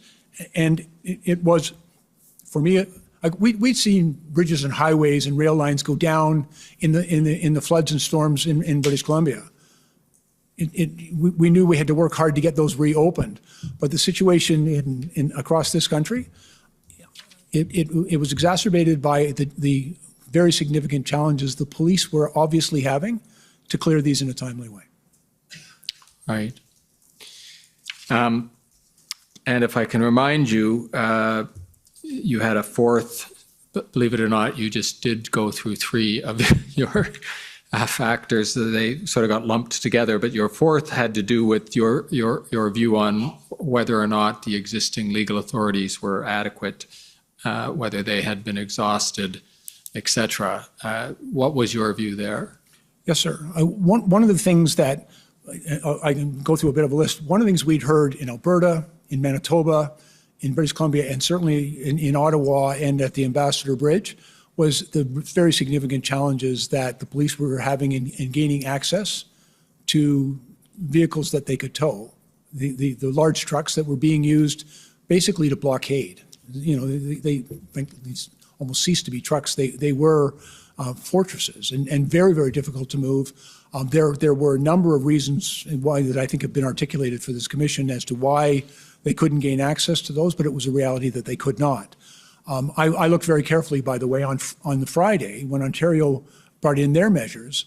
They did attempt to address making those tow trucks available, at least in Ontario, but it only authorized the use of the truck. It did not compel it, and so I was concerned that, given the circumstances and what I believe to be the reasons why those trucks weren't available to the police to clear the blockades, either at Ambassador Bridge or in Ottawa, that we needed to do something else. I'm also aware, in a previous part of my police career, I was very much involved in organized crime and money laundering investigations, and so I am familiar with the authorities and the activities of FINTRAC. And one of the questions that we had as a government is, where is this money coming from and how is it being used? I became aware that FINTRAC did not have existing authorities to provide us with that information. And so that was, in my opinion, a deficiency in existing authorities and something that we needed to consider how we might be able to address it. There were also a number of areas, like one of the things when Ambassador Bridge, as an example, was blockaded. One of the first things I did is I dug out the International Bridges and Tunnels Act to see what authorities we had But the authorities within that act were limited only to the bridge. And as you recall, the blockades in Windsor didn't set up on the bridge or even in their primary points of access. It was further down the road. It was very effective in closing down that bridge, but it happened to be on a municipal roadway, which is governed by municipal bylaw and the Ontario Highway Traffic Act, but not really effectively by any federal statute. And so the ability to designate certain spaces, that also became relevant in the city of Ottawa, I think, for Wellington Street and the Sir John A. Parkway, in order to, it became necessary to designate certain spaces where those activities would not be prohibited. And so there were a number of circumstances where the normal tools that the police would rely on, either in municipal statute, in provincial statute, or municipal bylaw, provincial statute, or in federal statute, were not being able, they could not use them effectively to resolve this in a peaceful way. And you know, we listened very carefully to the challenges that we were facing, and I came to believe that we needed to find a remedy to provide them with the tools that they required in order to effect the purpose of bringing these protests to an end. Okay, and coming to the end of our time and to the end of the part of the story that the Commission hopes to have you talk about, you observed, not as a police participant, but as an experienced public order commander, the enforcement action that eventually came to pass in Ottawa when the plan, Joint Forces Plan, was implemented. Did you have observations about the propriety, effectiveness, timeliness, et cetera, of the police action once the plan was in place? Yes, sir, I did. And I can tell you, it restored my pride in my profession. You know, I have great respect and admiration for the men and women who do that very difficult job of policing. And what I witnessed, certainly in the city of Ottawa, but in other jurisdictions as well, but particularly in the city of Ottawa, an entirely professional, proportional, measured response. They moved slowly, methodically, respectfully. You know, it was very clear that they were well trained, very clear they were well led. I believe that their exercise of the authorities that they had, both in existing law and in the new regulations, was done in a very measured and careful way. And I've seen some video of how they've done it. It was textbook. Like I've been trained as a public order commander, and I've seen it done well, and I've never seen it done better than what I witnessed here in the city of Ottawa, as they, I think, to the extent possible, as peacefully as possible, brought this to a resolution.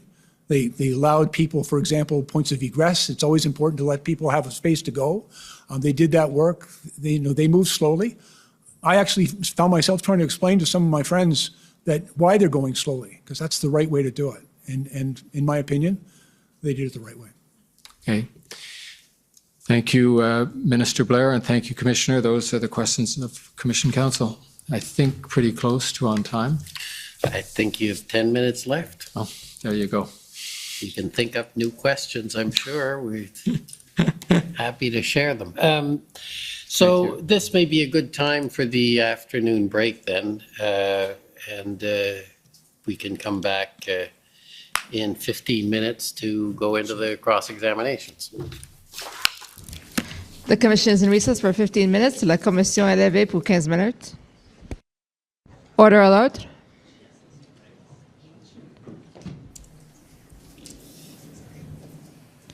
The Commission is reconvened. La Commission reprend.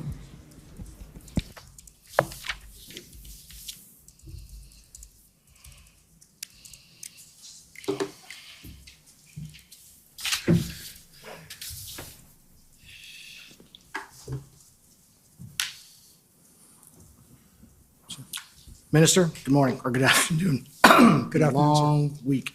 My name is Brendan Miller, and I'm counsel to Freedom Corp, which is the entity that represents the protesters that were in Ottawa January and February of 2022.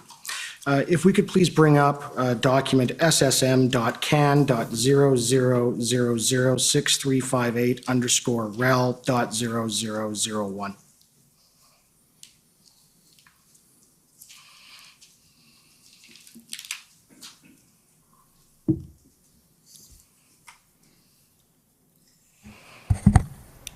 Council, is that 1658?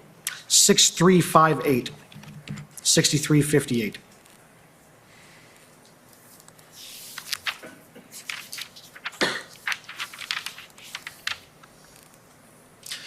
So if we can scroll to the last page, please. Have you seen this email before, sir? The last page, please. No, sir, I don't recall. Okay. So this email is from January 27, 2022 at 4:21 p.m. You can agree with me that the protesters in Ottawa didn't arrive here until the 28th. Is that fair? That's my understanding, yes, sir. All right. So they're already preparing the narrative that they're going to label the protesters with. Can you scroll down, please? And there I put this to the last witness as well. Our government recognizes and respects that everyone in Canada has the right to safe and peaceful protest. Threatening acts of violence and inciting hatred, as we have seen from a select few in recent days, is unacceptable and does not reflect the views of the majority of Canadians. We condemn all such hateful and violent rhetoric in strongest terms. So can you agree with me that that labeling of the protesters had already been set out on January 27th? Sir, I don't know the context of this email or frankly where it comes from. Okay, if we can scroll up. Okay, scroll up to the top, please. So this is with your chief of staff, and they're agreeing about how they're going to set the narrative for the protest. And if you scroll down again, they confirm with one another that this is what they're going to do. So can you agree with me again that by January 27th, 2022, essentially all your colleagues and yourselves had agreed that there'd be a joint government response, and this was how you're going to deal with it. You were going to label the protesters violent, to incite hate, hateful, violent rhetoric. That was the intention on January 27th, correct? No, sir, I disagree. Okay. There is no agreement here. It's recommendation from someone on staff. Right. If we could bring up document ssm.can.00007719 underscore rel.0001.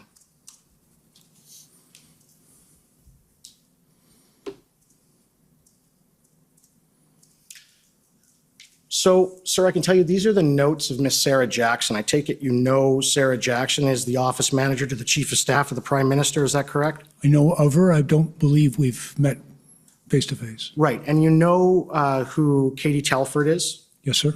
And she's the Chief of Staff to the Prime Minister. Yes, sir. All right. Can we scroll down to page 3, please? All right. So you'll see that this note, it's the notes from Ms. Jackson. It says February 4th, KT call. So I'm sure you can agree with me that KT, that's Katie Telford. Is that correct? I have no idea, sir. Okay. So let's scroll down to page 4, please. And there at the note on February 4th, 2022, it says Blair Strategy Emergency Act. You see that?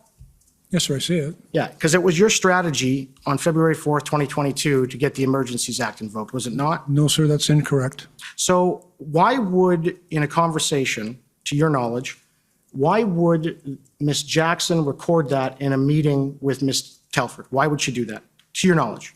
I have no idea, sir. I can tell you I recall the meeting in which I talked about the need for the police of jurisdiction to exhaust their existing authorities and that we needed to support them. I also made it very clear to colleagues that the Emergency Act was a measure of last resort and not appropriate at this time. That was right. The conversation I had in the 4th. And can you agree with me, though, that if there was a strategy to invoke the Emergencies Act, that if the purported emergency resolves itself on its own, of course, there's no reason to invoke it, correct?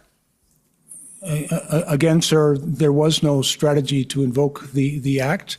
There was a discussion among colleagues about the various options that were available, and I was very explicit to my colleagues that the Emergency Act was not under consideration at this time. And that was on February 4th. But you had said on Global News on the 13th, at 8 o'clock on the 13th, you had told them, and I have the transcript if you'd like me to repeat it, you said that the Emergencies Act was under consideration from the outset. Do you want me to read the transcript to you? To be really clear, I believe what I said is, and you can read whatever you like, by the way, but what I believe I said is everything was on the table and we were considering every option throughout. That is the responsibility of those of us. Sir, what you actually said was that it was under consideration from the first day. That's what you said. Would you like me to show you the transcript? That might be useful. Okay. If we could bring up the support documents, it, I believe, is in there.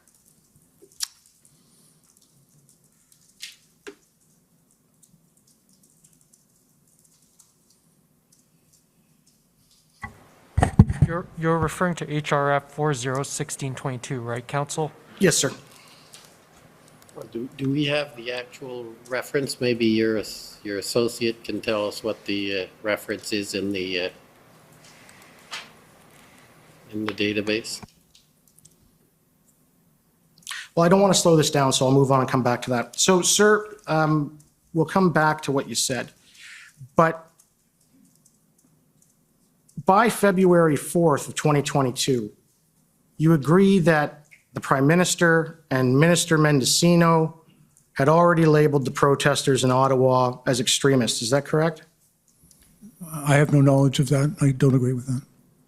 But you can agree that on January 31st, 2022, the Prime Minister addressed the nation on TV and on the internet by video. Do you remember that?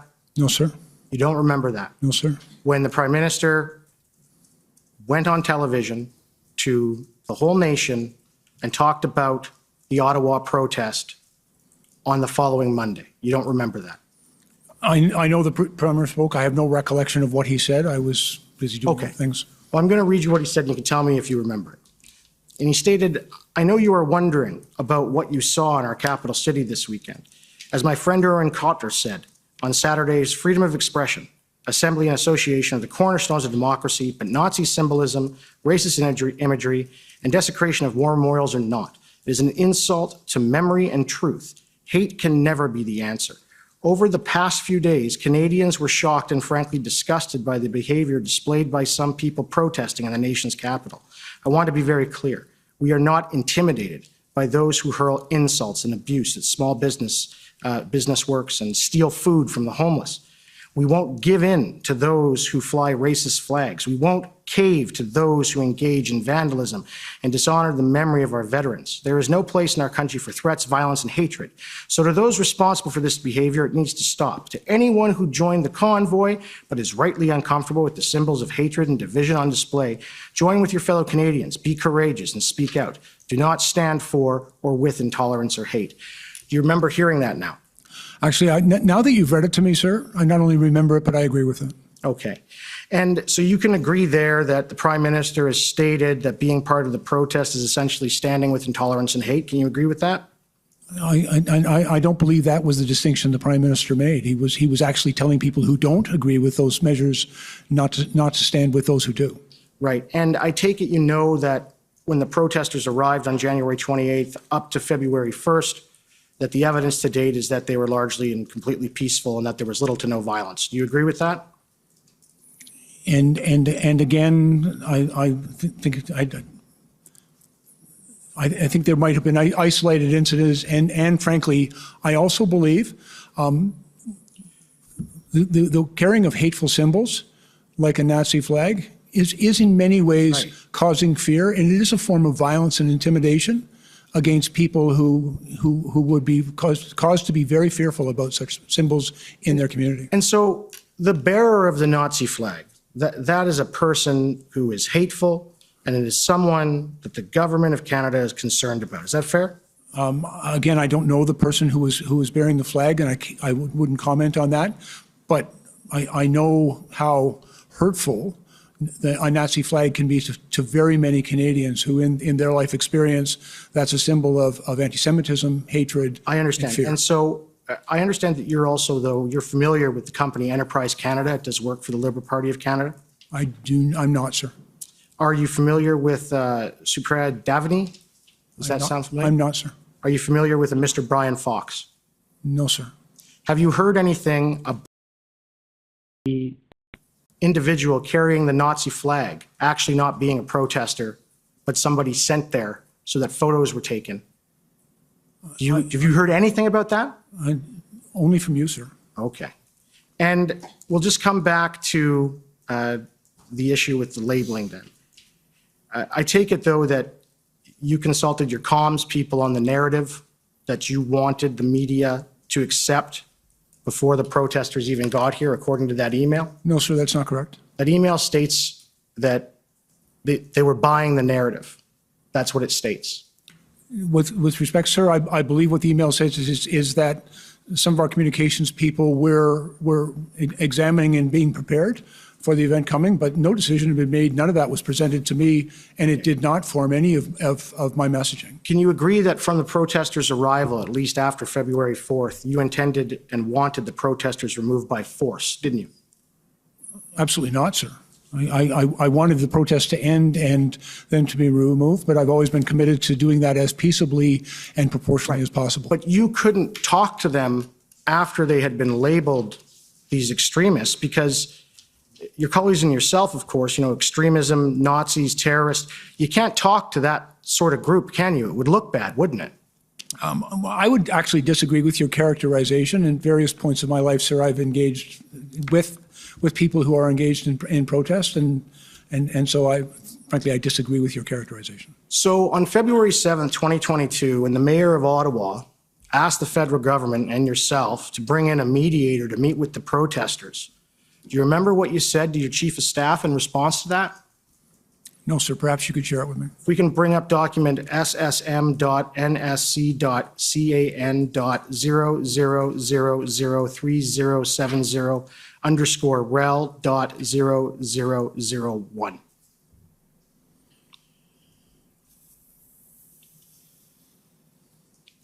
So this is your response to finding out about the request for a mediator.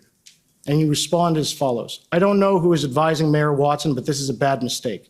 He has conceded without ever using the many tools available to the city. His language is also problematic. This is not a labor dispute between interests. It's an unlawful occupation.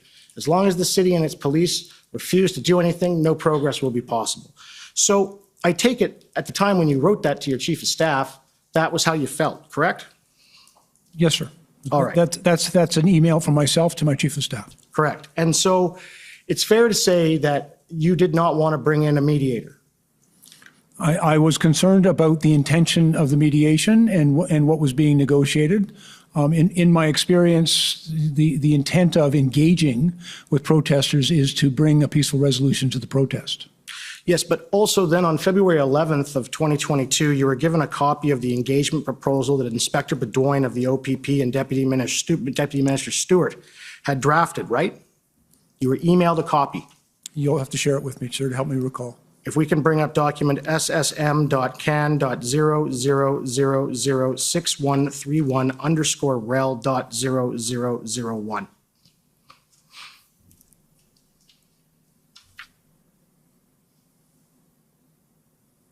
If we can scroll down to the bottom. And so this is attached as the draft for your review and comments. I have validated the proposed approach with the OPP expert and since shared the draft, but no word back yet. And that is from Deputy Minister Rob Stewart. And it is on February 11th, 2022 at 12 p.m. And if we can go up, and we can keep going. It is then forwarded to you by your Chief of Staff, Astravas Zita. And then it appears, if we can scroll up, you have a response, but it's redacted under Section 39 of the Canada Evidence Act. Now, can you agree with me that your Chief of Staff, she's not a member of Cabinet? That's correct. Right. So what was your response here? I don't recall. You don't recall. Would it be helpful to the Commission if we had your response? I don't know because I don't recall the response. You don't recall the response? But given that it's an engagement proposal and in the meeting when you actually had it before you, there's notes to the effect that this isn't action, we want action. Is it fair to say that both yourselves, including the Prime Minister and Minister Mendocino, you were never on any terms going to carry out any such proposal that would essentially require you to go and talk to the protesters? Were you? No, sir. I don't agree with anything you've just said. So you had always been open to meeting with the protesters? We were, and Deputy Stewart had advised that he was involved in a process of engagement with the protesters.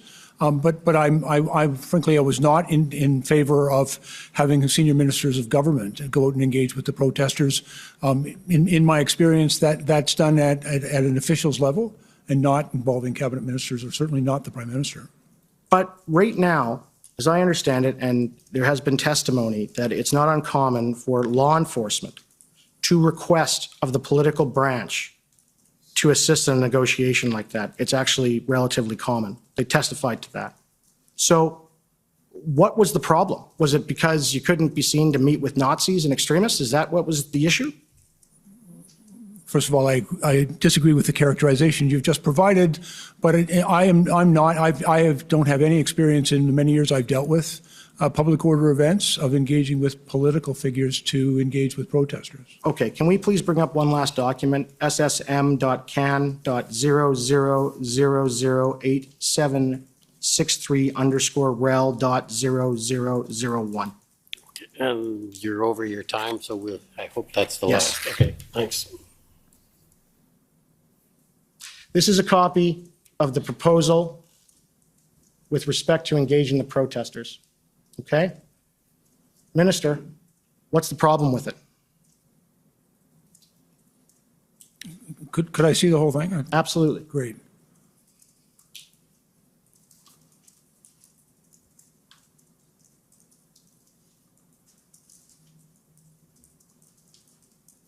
And again, I did not express a problem with this. The Deputy Minister was engaging with city and provincial officials in this, and then came with his proposal to. Sir, this proposal was before you in the IRG on the 13th. Actually, I appreciate you bringing that up, sir. I also recall that in the discussion, almost immediately after Deputy Minister Stewart advised us of the discussions that had been taking place, there was very public disagreement among a number of people in the protest who disavowed this process. And so, quite frankly, I think that had an impact on our consideration. I understand that, but that's not really what the evidence that's come out. There's been evidence, and we'll leave it at that. But at the end of the day, when you saw this, you agree that it was recommended by the OPP, it had been brought to you and drafted by the Deputy Minister of Public Safety, and they were on board. In fact, I found an email. Can you agree that the Privy Councillor clerk, she gave it the green light? Again, I have no knowledge of that, sir. It was Cabinet, was it not? Well, there was no recommendation. Mr. Commissioner, I think that misstates the evidence of the clerk with respect to the green light claim that my friend has made. I'd like to ask that my friend have a good faith basis for the questions put and the characterizations of the evidence that are placed before the witness. As some of the characterizations suggest that there's a purpose to the questions, less of seeking the witness's evidence, but a purpose of stating facts as though they were evidence when that evidence is not properly before you. I have one last question and I'm done. So you agree with me that after the invocation, on numerous occasions, your government told the public that law enforcement had told you that the threshold to invoke the Emergencies Act was met. Do you remember all those statements that your colleagues and maybe even yourself made? Do you remember those? To be very clear, sir, I do not agree with you. Okay, so you don't agree that those statements were made? I don't agree with what you've said. Okay, so you don't agree that ministers in your government have said that law enforcement advised Cabinet that the threshold to invoke the Emergencies Act was met? And again, sir, the question you put to me, I do not agree with. Okay, but then you do agree, of course, is that law enforcement never advised you that the threshold to invoke the Emergencies Act was met, did they? Frankly, it was never a question I put to law enforcement. I don't think that would have been appropriate. Okay, thank you. Okay, next is the Ottawa Police Service.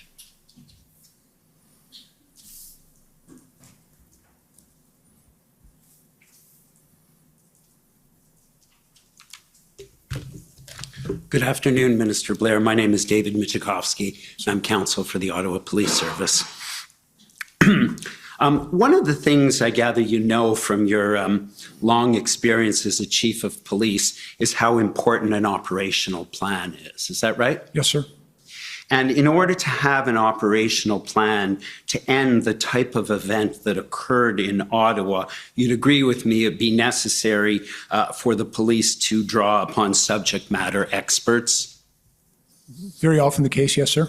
And you wouldn't be critical, I take it, if the police needed to draw upon resources outside their own service, whether that be other Ontario services, the OPP, the RCMP, etc. Not at all, sir. That's a very common practice. And that might take a bit of time to assemble such a team. Fair enough? Yes, sir. You participated in a meeting with, and you may have had more than one, I believe, with Mayor Watson and Minister Mendocino, I believe Mr. Kanalakis, Deputy Minister Stewart. And at the time, OPS and the city had made a request for more police resources. Do you recall that? Yes, sir. And you indicated at that meeting that it may be necessary to look at the matter of information sharing around the allocation of resources. Because fair enough, you'd want to know what are you going to do with those resources, correct? Yes, sir.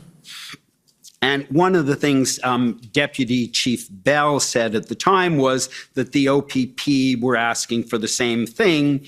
And then Minister Mendocino said, we need to know from the chief what the plan is with the appropriate boundaries on operational independence. How is the convoy being broken up and disengaged? And then he added, we need to know the plan. And I take it you would agree with that. Respectfully, sir, I don't believe I needed to know all of the operational details of the plan. I needed simply to be satisfied that the police services that would be contributing to its execution would be involved in the plan and be satisfied with its sufficiency. But I did not ask for details of the operational plan. Right. So what you needed was the RCMP and the OPP to say they were satisfied with the operational plans. When we were asking them to bring significant resources to bear, my understanding from them is that they also wanted to be satisfied to the sufficiency of the plan. And the subject of the Ottawa Police Service not having a fully developed operational plan came up several times during the period prior to the Emergencies Act invocation. Is that right? And yes, sir. I think that's fair. We had heard it from a number of police officials. There was some general discussion about the plan. Right. One of the comments I see that was made, and this may sound familiar, was when they showed up, there was no let me turn to the document. Mr. Clerk, if you could please turn up ssm.can.ns 402674. And if you could turn to the first page of that, please.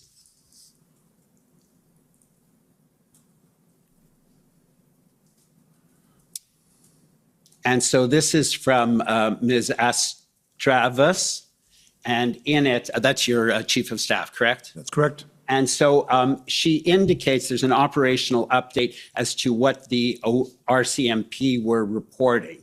RCMP Integrated Planning Cell was set up to assess OPS operational plan. I do have concern. Strategic tactical planners, OPP, OPS, RCMP were identified to be part of that planning cell to review, challenge, and provide plan.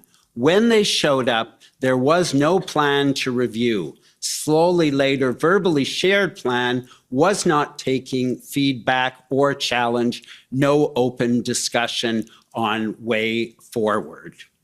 And I take it, Minister, if those statements are true, those actions by the chief would be problematic. Is that fair? And again, I'm reluctant to comment on Chief Slowly's involvement in this thing. This is the information we were receiving back from the RCMP and to me through my chief of staff about concerns that they had. But again, not being part of this discussion, I'm reluctant to characterize anybody's particular behavior on this. Okay. But it's very clear that the RCMP had concerns. And in fact, in text message with your chief of staff, one of the things we see that you saying is we still need to fairly clarify what is he going to do with these resources. If it's just more inaction, the OPP and other Ontario police services will sit this one out. Do you recall that exchange? Yeah, I do. I in my conversations with a number of police officials outside of the city, there was concern. They wanted to see an integrated operational plan that involves an action to end the blockades or end the protests. And in another email exchange with your chief of staff, you also indicated, and that was the one I think that Mr. Miller just took you to, as long as the city and the police refuse to do anything, no progress will be possible, correct? There was a concern. We were hearing from both the RCMP and the OPP that they wanted to see an action plan for the resolution of the problem, the protests. You talked about the importance of communication with the protesters and the style of communication. I take it you wouldn't disagree with me that equally a chief of police needs to have the ability to communicate effectively with those in his or her organization. Yes, sir. And as chief of police, it would be important to respect those below the chief in the chain of command. Yes, sir. And you would not condone a chief of police telling his command that if they didn't support his plan, he will crush them. I don't think that language is appropriate. And you wouldn't take, you understand that the RCMP and the OPP were asking for information on operational plans. And you indicated that that would make sense, that they want that information if they're sending 1,000 or more officers, correct? I would expect that they would have an expectation to be aware of how their people would be used. And you wouldn't take that as evidence that the RCMP wanted to see the OPS fail or that they were serving their political masters. That wouldn't be the message you'd want for a chief to deliver to his or her command team, would it? Well, again, I have no direct knowledge of that communication, but my expectation is that everyone had a strong interest in resolving this quickly and peaceably. You indicated that you attended the IRG meeting, I believe all of them, correct? Yes, sir. And one of the things I noted at the February 12th IRG meeting was the commissioner of the RCMP advised that there continued to be challenges working with the integrated planning team in Ottawa around communication and it says decisively, I assume it's a typo, communication and decisiveness of the OPS chief. You heard her make that comment, correct? Yes, sir. And that did not come as a complete surprise to you, did it? I was hopeful that they would be able to resolve it. You understood that ultimately the integrated planning team did come up with a plan that was very successfully executed? Yes, sir, as I commented in my earlier testimony. And that team only came together on or about February 9th, and the plan was then actually signed off on February 13th. And sir, I don't have a line of sight into the internal meetings and discussions that were taking place. That was not shared with me. I was aware that all three organizations were working together, but the timing and the steps that were taken, I don't have a sense. And you also attended the February 13th cabinet meeting. Yes, sir. And at that meeting, it was reported that there was potential for a breakthrough in Ottawa, correct? I can pull up the document if you need to see it. It might be useful to see the document. I don't have a precise recollection of that comment. Okay, the document is SSM NSC.can 50216, and it's on page 8.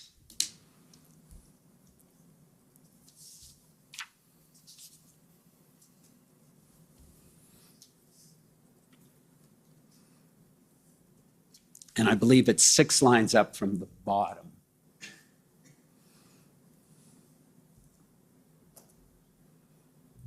With respect to recent actions, the National Security and Intelligence Advisor indicated that law enforcement gains have been important and that there was potential for a breakthrough in Ottawa, Ontario.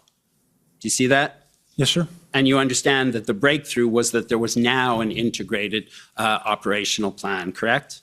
And again, I recall this now, knowing that there was a breakthrough in Ottawa. We were also made aware that significant enforcement action was now taking place in Coutts, Alberta, and that the cabinet was informed about that. I don't have a recollection of the exact nature of the potential breakthrough to which the NSIA refers. And finally, if I may just have 2 minutes left, Commissioner, I was hoping not to have to go to the document, so that used a bit of time, but I will be very quick. Oh, go ahead.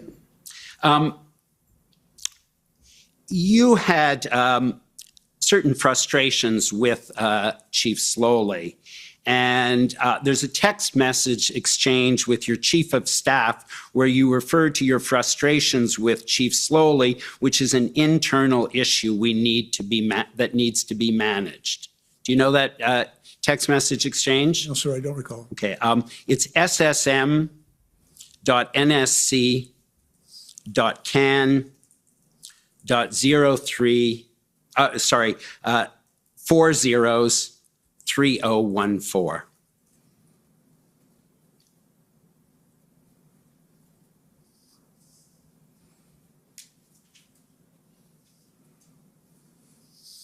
So it says, individuals have relayed your frustrations with OPS Slowly, which is an internal issue we need to manage.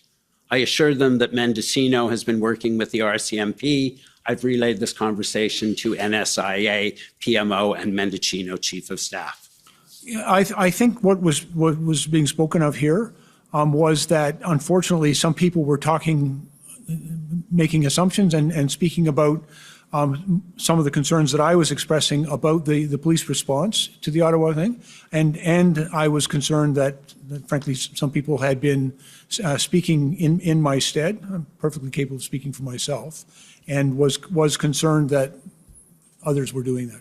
And ultimately, just to finish off, you had a text message exchange with Senator Vern White. Yes, sir. Senator White was the former Chief of Police of Ottawa. Yes, sir. And he expressed the view that Chief Slowly had not done his job. And you didn't disagree with that in that exchange, did you? I didn't take a position one way or the other. And if I may, sir, I think I've known Chief Slowly for a very long time. We worked together for 25 years, and he used to be my field deputy when I was the chief in the Toronto Police Service. He was facing a very difficult situation and in a very challenging environment. I have respect for the man and for the very difficult job he had to do. And when you stated that the police response was inexplicable, that was after the actions on phase, and you indicated at that point that the police then had redeemed themselves. And to be very clear, when I said that I was asked specifically about the police response, and I said it was somewhat inexplicable, and to be really clear, what that means is I could neither explain nor account for the police response. It really isn't my place to explain or account for it. And so I characterize it as inexplicable. And ultimately, they redeemed themselves, correct? Well, and the work, and as I've already characterized in my earlier testimony, I think that they did an excellent job in utilizing the tools that were available to them and clearing the convoy in the week following the invocation of the act. Thank you very much. Thank you, sir. Okay, for the OPP, please.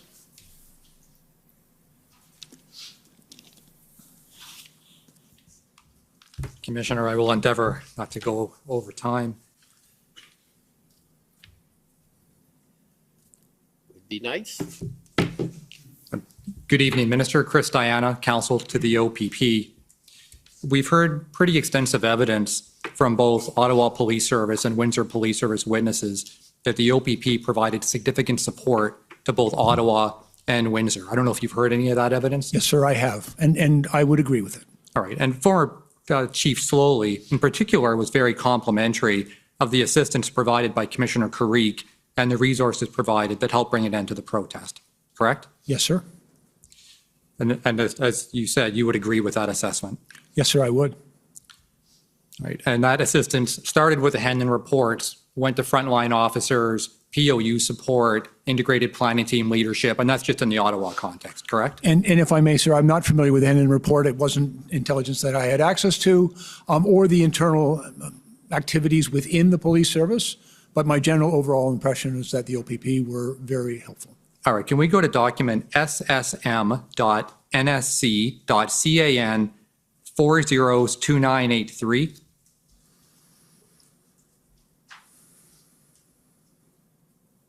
So what I'm bringing you to appears to be a text exchange between you and your chief of staff, Mrs. Stravis.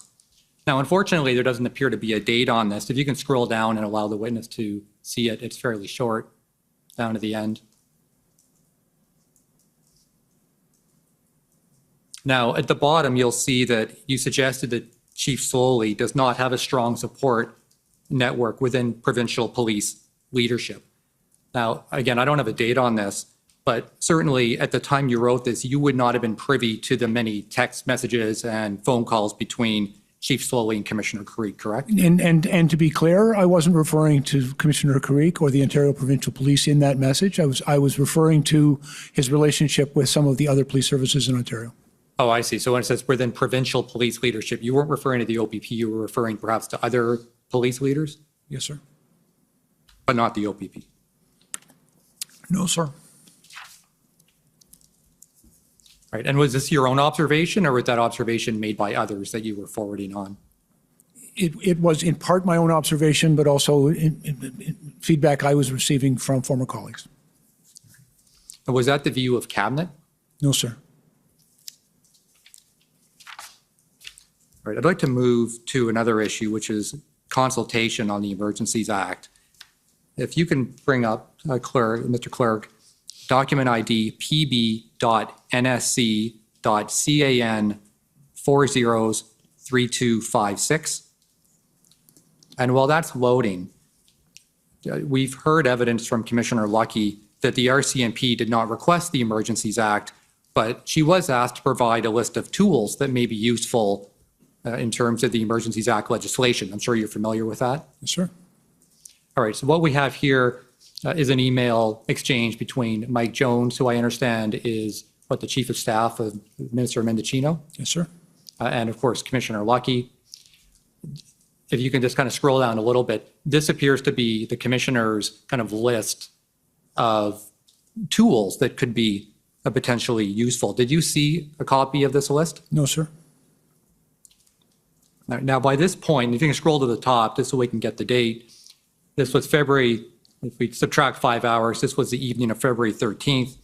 And by this point, on February 13th, the OPP was heavily involved in policing protests all across Ontario. You spoke about this in your evidence, both leading the enforcement in Windsor, integrated planning team in Ottawa, 402, there were other areas in Ontario, correct? So the OPP, you would agree, was heavily engaged throughout the province? Yes, sir. Right. When I asked both Deputy Minister Stewart and Commissioner Lucky about consultation, and both agreed that in light of that context where OPP was heavily involved and would be using these tools, the OPP could have provided valuable input into the request as to what would be useful or necessary policing tools. Would you agree with that? I'm not sure what the OPP might have provided. There was also an issue of the decision had not yet been made. At the time of this email, it was under consideration, but the decision had not been made, and it was a matter. There was still a very important consultation that the Prime Minister had to undertake with the First Ministers from across the country. And so the decision to invoke had not yet been made. There was some consultation internally about useful tools, but it wasn't fulsomely pursued because of the need to maintain the process that is required under the legislation. No, fair enough. But it would have been relatively easy for Commissioner Lucky to reach out to Commissioner Creek to say, just in case at some point we get to an Emergencies Act invocation, are there any tools you might find useful? That could have happened, right? Well, I have no direct knowledge of that, but we were also, over the course of the entire event, witnessing some of the challenges, the very real challenges that law enforcement, the OPP, the RCMP, and many others were experiencing in this event, and it very much informed our deliberations and consideration of various tools that might be useful to the police response. Sure, but you're not in the command room anymore, right? I mean, you're observing from afar, but Yes, Commissioner Carrique would certainly have the better perspective on it. No, and I agree, but it's also, I think one has to be circumspect about, it's not the police that determine what tools would be provided under the Emergencies Act. We consult with them on some of the challenges that they were facing, but it is a responsibility of government to determine what measures would be appropriate under the Act. Sure, the decision is made by politicians, but ultimately, in terms of proportionality and using only the tools that are useful or necessary, it's a good idea to reach out to law enforcement, isn't it? And again, to understand the challenges that they were facing, but not specifically to ask them what additional tools. I don't believe that would have been appropriate. I've never been in circumstances where, that was a question put to a police leader. What additional legislative tools do you require? So we heard from Deputy Minister Deputy Minister Di Tommaso, that's what happened before the Ontario emergency legislation, that he consulted that way. And of course, Commissioner Lucky was consulted for tools. But you think it's somehow inappropriate to ask police for input on this? I think there is an appropriate process.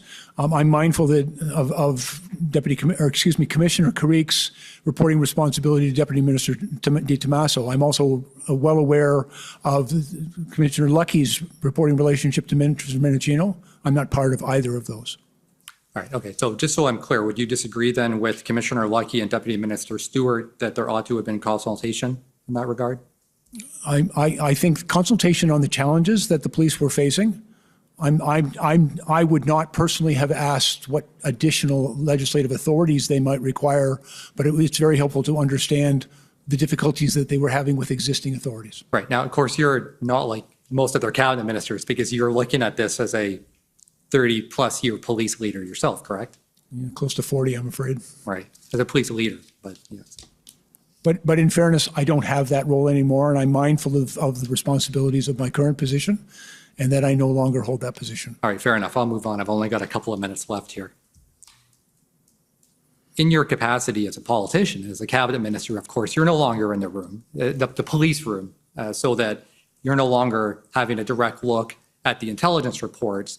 You have to rely on your federal law enforcement advisors, various agencies, to advise you what the situation is, correct? Yes, sir. I have been regularly briefed by, for example, the National Security Intelligence Advisor, the RCMP Commissioner, and the Director of CSIS, but I don't have any line of sight into the raw intelligence or many of the reports. And you rely on those agencies and the National Security Advisor to give you credible and reliable information so that you can make informed decisions as a cabinet minister? Yes, sir. Now, you mentioned you had never heard of Project Hendon, and nor would you have had any reason to, correct? I was not familiar with that. Subsequently, after other information came out, particularly through testimony, I've heard the phrase, but at the time I was not familiar with that portfolio of intelligence. All right. Now, we know from the Hendon reports, and we've looked at this in some detail, that as early as January the 20th, which is a week before the protests started to arrive, that the OPP had warned in its reports that this may not be a short protest. You've probably heard some of that evidence. Yes, sir. That there was no exit strategy and that at least some protesters intended to stay until their demands were met, correct?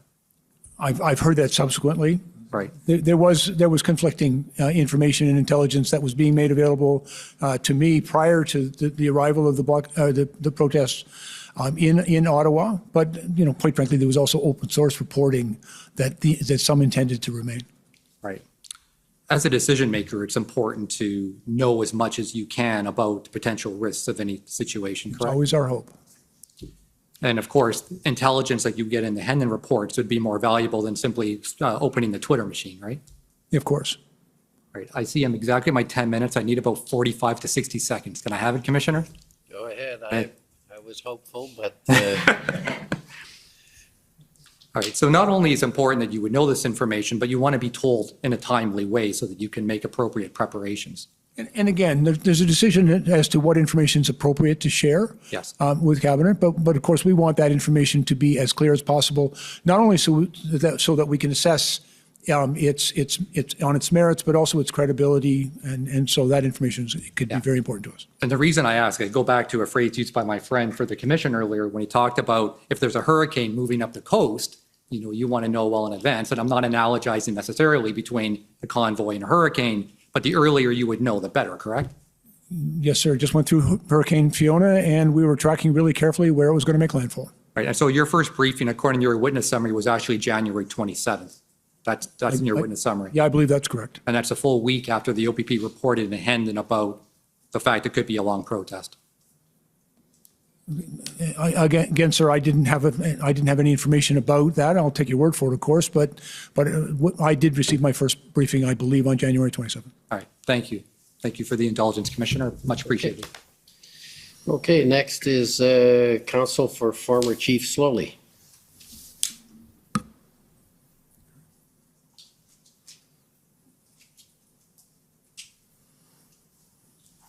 Thank you. Minister, I'm Tom Curry, for your former colleague, Chief Slowly.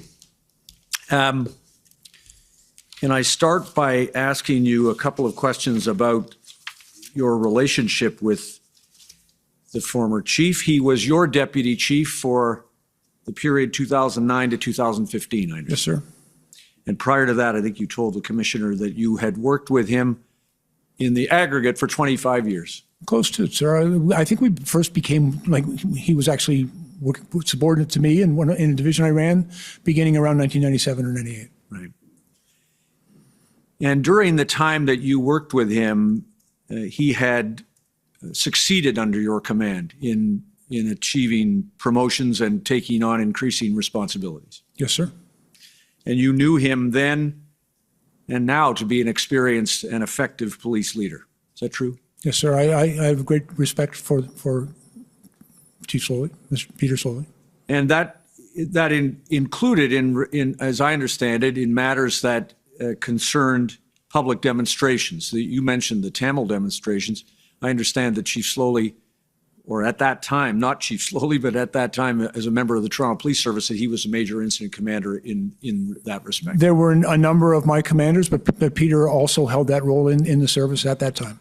And you have seen firsthand his ability to manage successfully large-scale public demonstrations.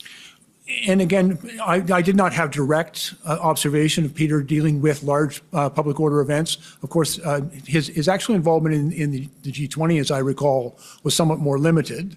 But certainly I recall quite vividly the Tamil protests. Frankly, I think we took a very careful, measured approach to that. And frankly, I've always been proud of my services keeping everybody safe in those circumstances. Including the role that he played. Including all of the men and women who were involved in that effort. It was very much a team effort. Thank you. Now, during the time that you were chief of the Toronto Police Service and Deputy Chief Slowly or Chief Superintendent, he held a number of different ranks. During your tenure, he had your confidence and respect. Yes, sir. Just to be clear, if I may, I deployed him as my field commander, which put him in charge of close to 4,000 of my officers, responsible for all of our divisional response, which was one of the largest and most significant jobs in the police service. And during that time, you were asked a number of questions by my friend from the Ottawa Police Service about the role of a chief and various other aspects of things. During the time that you worked with Chief Slowly, you just confirmed he had your confidence and respect, and you saw him in command, and he was a good commander. True? Yes, sir. Now, when he came here to the city of Ottawa to become the chief, you understood also that it was to implement a change mandate on behalf of the Police Services Board. Yes, sir. Including in respect of the board's effort to try to improve the relationship between the Ottawa Police Service and racialized communities, and marginalized communities. Yes, sir. And those strategies are are challenging strategies as an agent of change. Is that true? I have had considerable experience, Toronto being a very diverse city, in bringing about a stronger relationship between the police and the minority communities we serve. I was going to say that you yourself made improving community policing one of your objectives as chief of the Toronto Police Service. Very much so. And of course, Deputy Chief Slowly at that time was an important member of your command team on that score. Yes, sir. Now, when he came to Ottawa, you learned, am I right, that he faced some opposition from within the rank and file? Actually, Peter reached out to me upon his appointment, and we met. And he requested, we went and we had breakfast, and we talked about the challenges of taking in over a new organization and the change agenda he was hoping to implement. Got it. Now, turning for just 1 second to the events of the convoy protests, you've already said in your statement and to my friends that these were unprecedented events. In your nearly 40 years of policing, you've never seen anything like this. There were certain aspects of it that were unique and uniquely challenging. And in terms of the questions that you were just asked by my friend on behalf of the OPP about what could have been known or foreseen, I won't take you to the documents because there are a number of them, and I won't take the time. But were you aware that representatives of the RCMP, the OPP, the Sûreté de Quebec, Parliamentary Protective Service, all reviewed the Ottawa Police Service plan for the convoy? I'm not aware of that activity, sir. I had no line of sight to it. Or that you wouldn't be aware that the OPP, one member of the OPP described the OPS plan for managing the convoy in advance as a robust plan?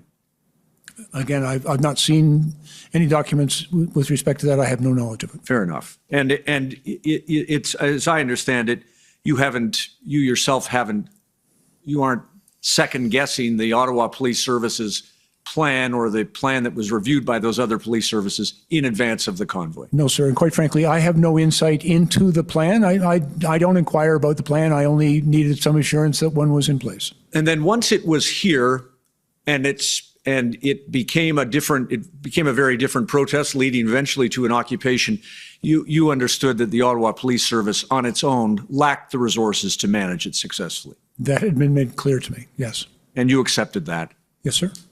Now, let me just take you to one document that one of my friends had projected for a second, just while I have it.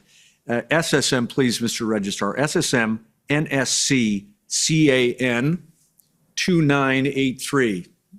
Minister, this was shown to you a moment ago. I'm just going to ask you to look at a different line than the one that was shown.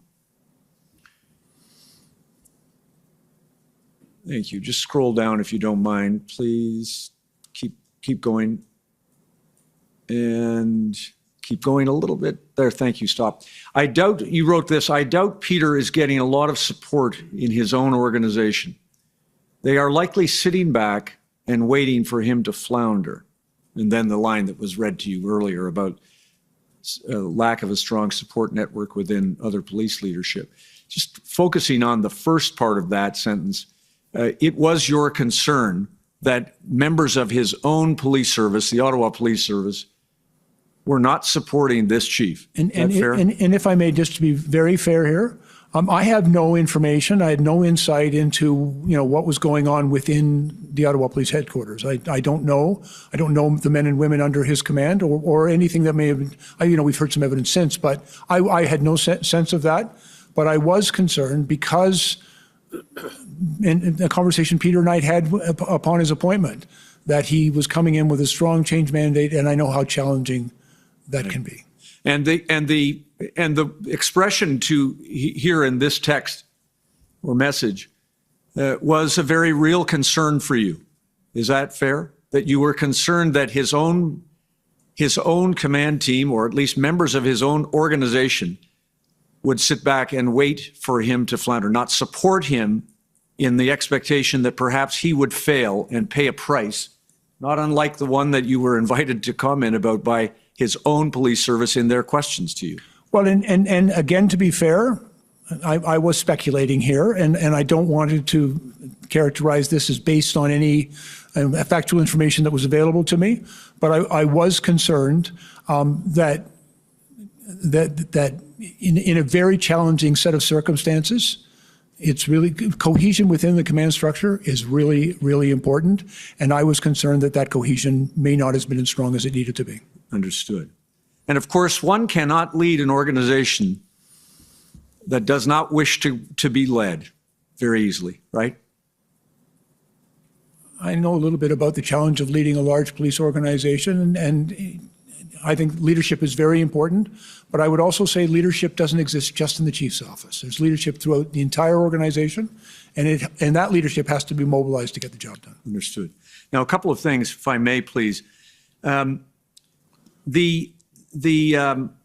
want to ask you, if I could, about RFA, requests for assistance. Can I just ask you, please, to confirm that the Solicitor General Ontario asked for the use of the Cartier drill hall? Do you recall this? Yes, sir. And am I right that the Solicitor General Ontario asked for that use of the Cartier drill hall parking lot for 2 days, being the weekend of the protest?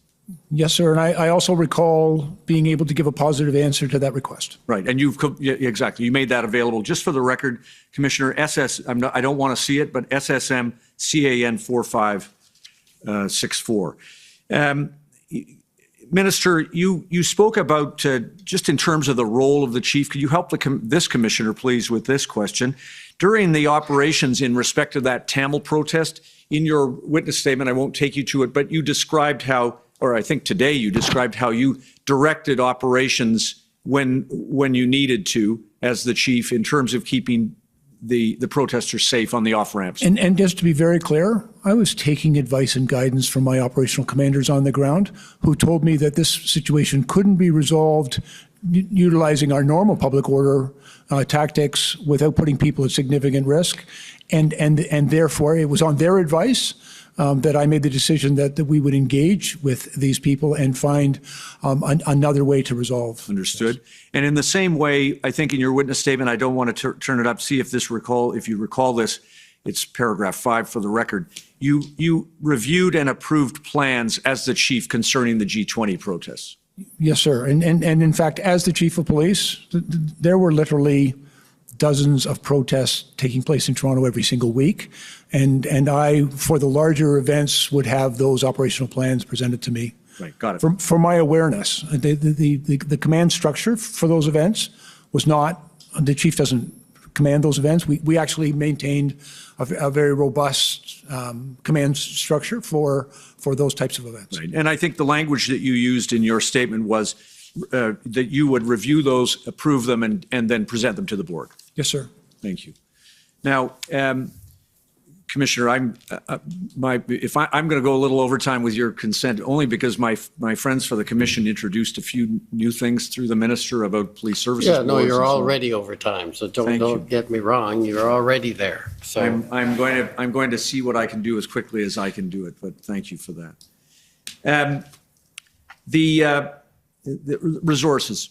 You mentioned to the commissioner that you received a request for resources from Windsor for the Ambassador Bridge blockade. Can you confirm that you received those via a letter directly from the chief of police to you, and one similarly went to Minister Jones? Yes, sir. We did in fact receive that letter. It wasn't something that frankly, I'm not authorized to deal with, a request for assistance coming from a municipal police chief, but it was referred back to other officials to deal with. Right, understood. But in that respect, regarding Windsor, the request for resources came to you as the minister, to Minister Jones for her counterpart. There was an urgent need for resources, and you did what you could to send them urgently. Fair? I think in fairness, it was the OPP that responded to the Windsor situation. And again, I stand to be corrected, but I understood that the Windsor police chief utilized the authorities under the existing Police Services Act in order to seek out the assistance and support of the OPP. So I think I won't take you to it, but just for the record, Commissioner, WIN 1648 and 1649 are letters not directed under the Police Services Act, rather directly to you and to the minister. Yes, sir. You passed them on, and the resources came from the RCMP and the OPP. But nobody followed the Police Services Act protocol in Windsor. I'm not sure, sir. My understanding is with the OPP involvement there, they essentially led that response. That was my understanding. And the Police Services Act protocol to which you referred isn't mandatory in respect of sequencing. It is there, but police services, including at the time that you were the chief in Toronto, gain resources through memorandum of agreement and other requests through police services, correct? Generally for planned events, yes. When I made reference in my earlier remarks to this Police Services Act and the provision within the Act for a chief of police to deal with an emergency that exceeds their capacity, there is that provision in the Act. But I am in agreement, sir, that quite routinely for a lot of these events, they reach out to neighboring police services and people come to help each other as best they can. And what you observed from Chief Slowly was that he was trying his best to get the support he needed for the community, to keep the protests safe and his own service safe, correct? He was certainly advocating for what he believed to be the necessary resources. And your observation was that he acted in good faith in the performance of his duties? I did not detect any element of bad faith. And that were you made aware, I assume that you weren't, you did not know of the plans that the OPS had, their evolution and the approvals that Chief Slowly's team gave to those plans? No, sir. As I've previously testified, I made no inquiry and received no information of the operational plans that were either being developed or in place. The information that you received as a minister and in cabinet came in respect of police services and resources through Commissioner Lucky. Is that fair? Primarily through Commissioner Lucky, yes. And are you aware that certain of the information that you received turned out not to be accurate in terms of the resources? I'll give you a couple of examples. That you were aware of what has been described, I think, by Deputy Commissioner Duhaime to the Commissioner as a mix-up about the 250 RCMP officers? I'm not familiar with Deputy Duhaime's testimony. I wasn't following it. What about Minister Jones' 1,500 OPP officers on the ground in Ottawa? Were you aware she made that statement? I'm not. Okay. Or therefore that it was inaccurate. You wouldn't have known that. No, sir. A couple of last things, then, if I may. You, I think in your evidence, in your statement, have described that you had requested or spoken with Chief Slowly about the possibility of tagging vehicles and towing vehicles. Yes, sir. He explained to you why that was not possible as a matter of safe enforcement, and you accepted his conclusion. Yes, sir. And did you know that RCMP and OPP officials were urging OPS through Chief Slowly and others to not take enforcement steps because in Ottawa they lacked resources to do so safely? I'm not aware of that. If they did, you would again defer to them and the OPS as to the people with the best line of sight into that. Of course, Chief Slowly gave me an explanation and I accepted that. He was the chief of police and that was his belief. Last thing then, please, if I could, because of course you know, Minister, from the nature of the questions that you've been asked, that there's a great deal of scrutiny about what Chief Peter Slowly did here in Ottawa. Can you agree that in hindsight, that more could have been done and sooner to assist Chief Slowly and the OPS to secure the assistance of resources? I believe with the clarity of hindsight, sir, that there were a number of steps that upon reflection, I think everyone involved would have liked to have seen a quicker outcome. I'm very mindful of the enormous impact this was having on the people of Ottawa in particular. And because of some of the other then related protest activities across the country was hugely impactful upon all Canadians. And so the timeliness of resolving that, I think it was important to all of us. And in hindsight, I think it's also our responsibility to learn from that experience and make sure that we can do it better next time. And in hindsight, nothing more Chief Slowly could have done individually to make a difference. Well, again, that's a judgment, but I don't have enough information to make respectfully. But at the same time, I think we all need to reflect on how we could have resolved this quicker and more effectively. Thank you, Commissioner. Thank you, Minister. Okay. Next is, and now we're into the shorter, more challenging timelines. City of Ottawa.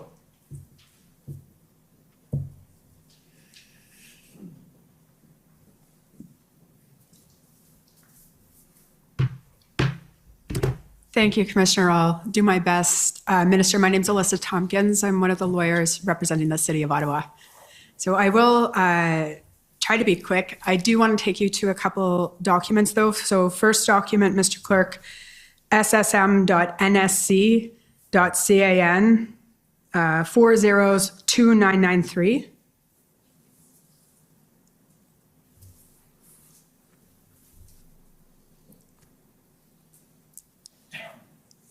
So this is one of the texts between you and your chief of staff. And it's just this comment. So if we see there a date below, Thursday, February 10th, but I'm actually looking at one of the comments above.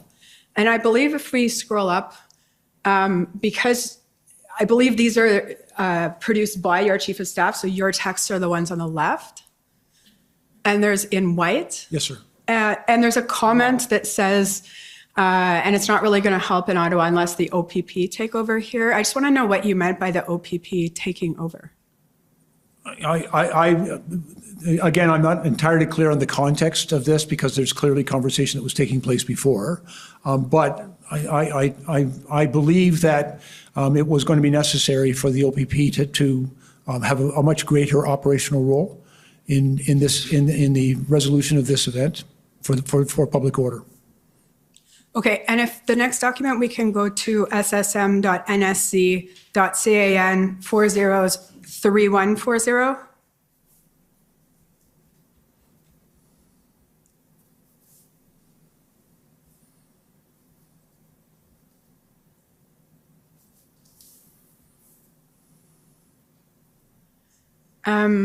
More text messages between you and your chiefs of staff. Now here it's just forwarding tweets, but there's a tweet being forwarded from Robert Fife that says, this is what Ontario government sources have said was coming. She slowly pushed aside to allow OPP RCMP to take charge of 16 days of chaos in downtown. I think you then forward a text from Glenn McGregor. Maybe the OPP will help. I'm just wondering, particularly with respect to the text from Mr. Fife, that he's hearing from Ontario government sources that OPP and RCMP are coming. I was just wondering, sir, whether you ever heard anything to that effect from the province. No, ma'am. My only knowledge of this information was what Mr. Fife was tweeting, and that's why I shared it with my chief of staff.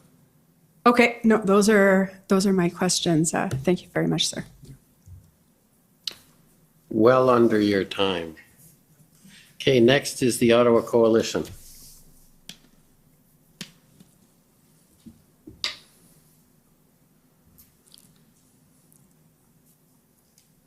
Thank you, Commissioner. I'll try to be as efficient as my friend, Ms. Tompkins. Minister, my name is Paul Champ. I'm one of the lawyers for the Ottawa Coalition of Residents and Businesses.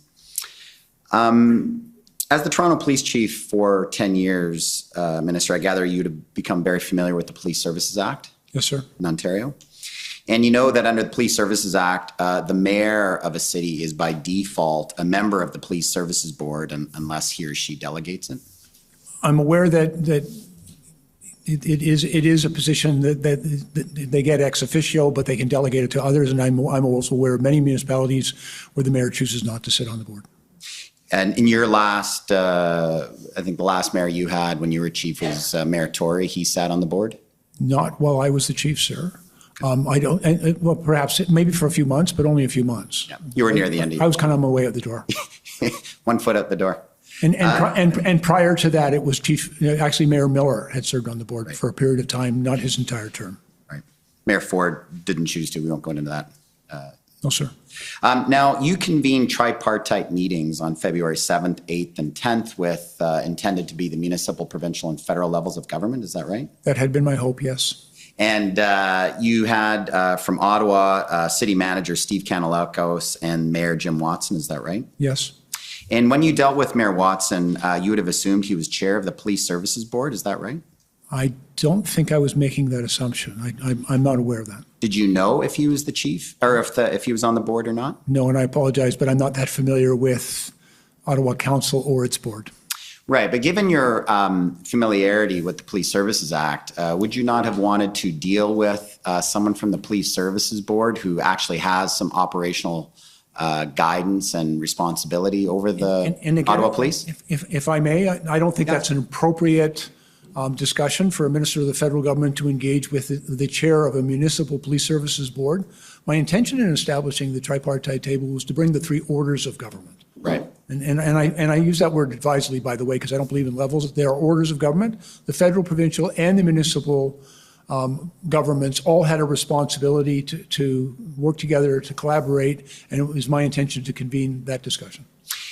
But I gather then, though, if you were sharing information with the mayor and the city manager that was relevant for the Police Services Board, you would have assumed the mayor and the city manager would have shared that information with the Police Services Board? Again, I make no assumptions about those discussions. My intention was to bring the federal, provincial, and municipal governments to the table. But to do what, sir? It's about managing the police services. No, sir. It's about managing the protest that was taking place in Ottawa. It was hugely impactful. There is obviously a police responsibility there, but respectfully, I don't believe it is my place. And I've always been meticulously careful not to in any way interfere with police operations. I believe, the city clearly has a role with that, with their police services board, but not directly from me. Now, we know from your testimony or for your witness statement as well that it appears that there was indeed a delay in resources, RCMP resources being provided to the City of Ottawa, in part because there wasn't a firm plan in place for the deployment of those resources, correct? There are a number of reasons, as I've come to learn, as to some of the challenges of deploying those resources. Some of them were also deployed in a number of functions, as I understood it, that were dispersed from the downtown core. But you and on your witness statement anyway, sir, which I understand you've adopted, you said one of the main reasons was that there was not a firm operational plan in place. And that's true, Mr. Champ. There was a concern that we were hearing from not just the RCMP, but other police services, that they wanted confidence that an operational action plan was in place before they were able to deploy the resources. And you would have agreed with me, sir, that it would have been important for that information to be shared by someone in some way with the Ottawa Police Services Board? I'm going to object. This is, again, Alyssa Tompkins. Chair Deans, in her witness statement, stated that she knew that there was a concern that there wasn't a plan. And my friend keeps putting that to witnesses to try to get to them to agree, when her witness summary, which she adopted on cross and confirmed, states expressly that she was aware that that was. Well, I'm ready for my friend this time, if I may, Commissioner. The testimony of Ms. Deans was that was her speculation, but she was never told that by anyone. No one shared that information. She was concerned that she wasn't getting detail in the plan. She was wondering why there was a delay, but no one shared that information. That's what's in her statement. That's what her testimony was when she testified. In fact, her statement suggests that she's the one that suggested Okay, to well, the commission that was the case. Let's try and keep this. Can you just... I just want to be careful because it's an important point, and my friend keeps putting it to witnesses. I'll be sending a letter to my friend after this. But I just want to close with this, Minister. You would agree with me that it would be inappropriate for a federal government official to be trying to influence the Police Services Board on the selection of a chief of police, or to delay a decision of appointing a chief of police for municipal service? I can speak for myself, sir. I would not engage in that behavior. If my advice was asked on a matter, I might provide the advice, but as you characterize it, I'm trying to influence or interfere with that decision. I don't believe that would be appropriate. Okay, thank you very much, Minister. Of course. Okay, next is the Windsor Police Service. Hi, good evening. Heather Patterson here for the Windsor Police Service. Good evening, Minister Blair. Can you hear me okay? Yes, ma'am. Thank you. In your testimony today, you praised the Ottawa enforcement operation because, and I'm going to paraphrase what you said, because it moved slowly, it took care, and it allowed for the least amount of force possible. I think you described it as a textbook operation. Yes. Then would you agree that it's a hallmark of good police enforcement, that type of slow, careful, least amount of force possible type operation? Yes, I would certainly characterize that police operation as proportional, measured, charter compliant, and appropriate.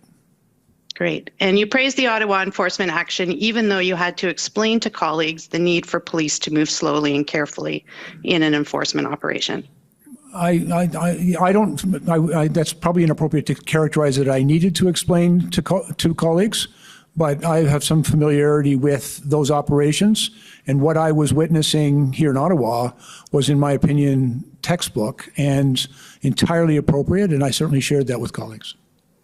Okay, so then let me put it to you this way. Would you agree it's important to move slowly with an enforcement operation, even when others feel there's a sense of urgency?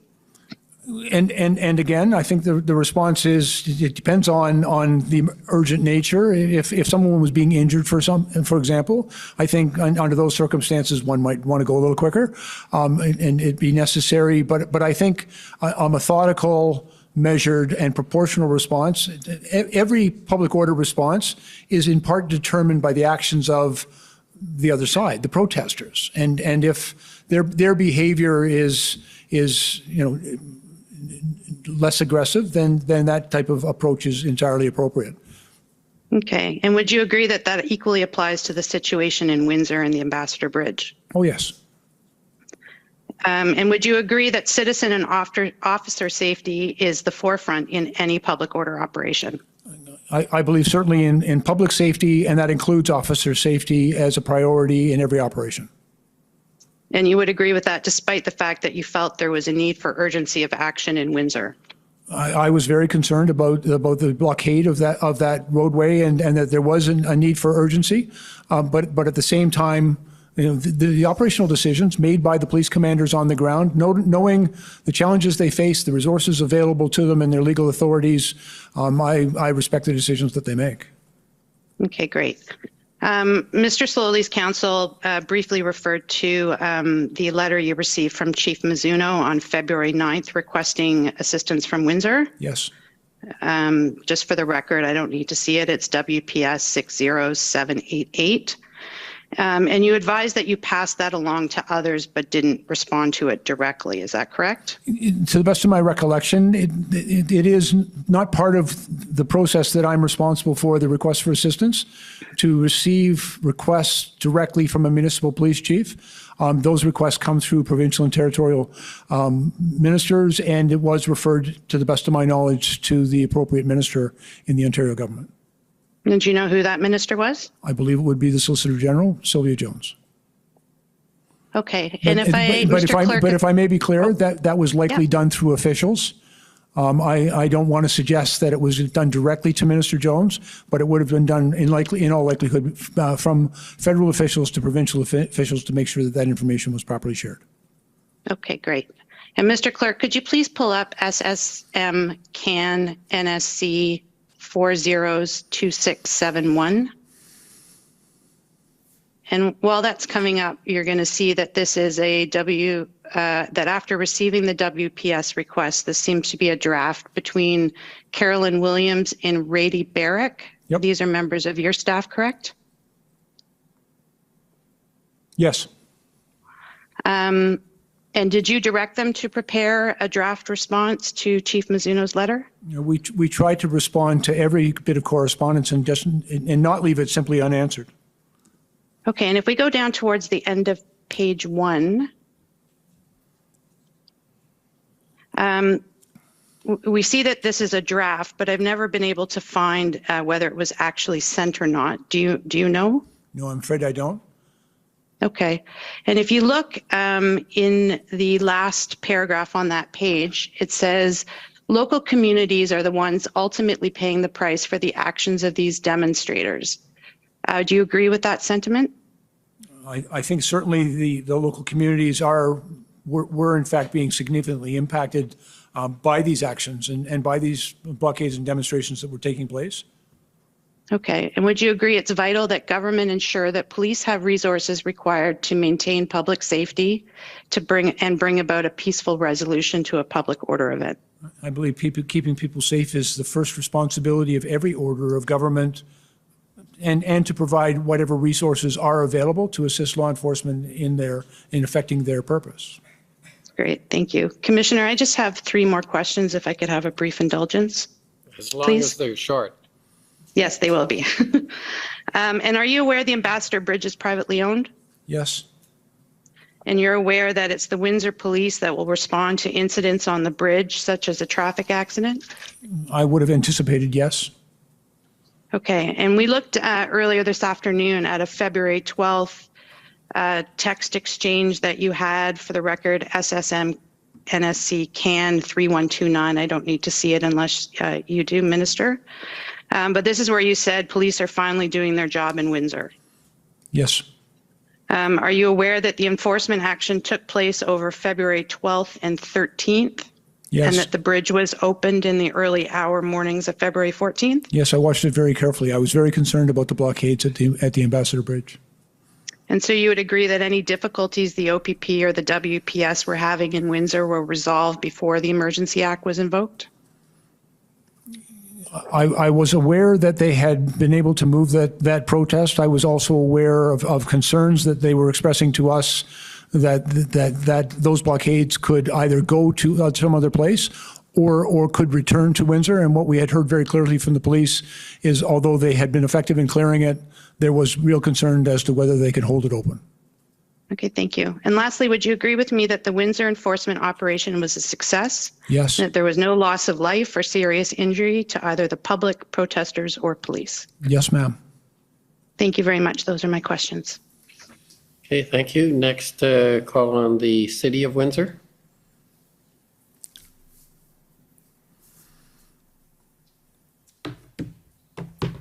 Good evening, Minister. Good evening. My name is Jennifer King. I am legal counsel to the City of Windsor. Minister Blair, I would like to start by confirming your views about the unlawfulness of the blockade in Windsor. Mr. Clerk, if you could please pull up PB NSC CAN 402437.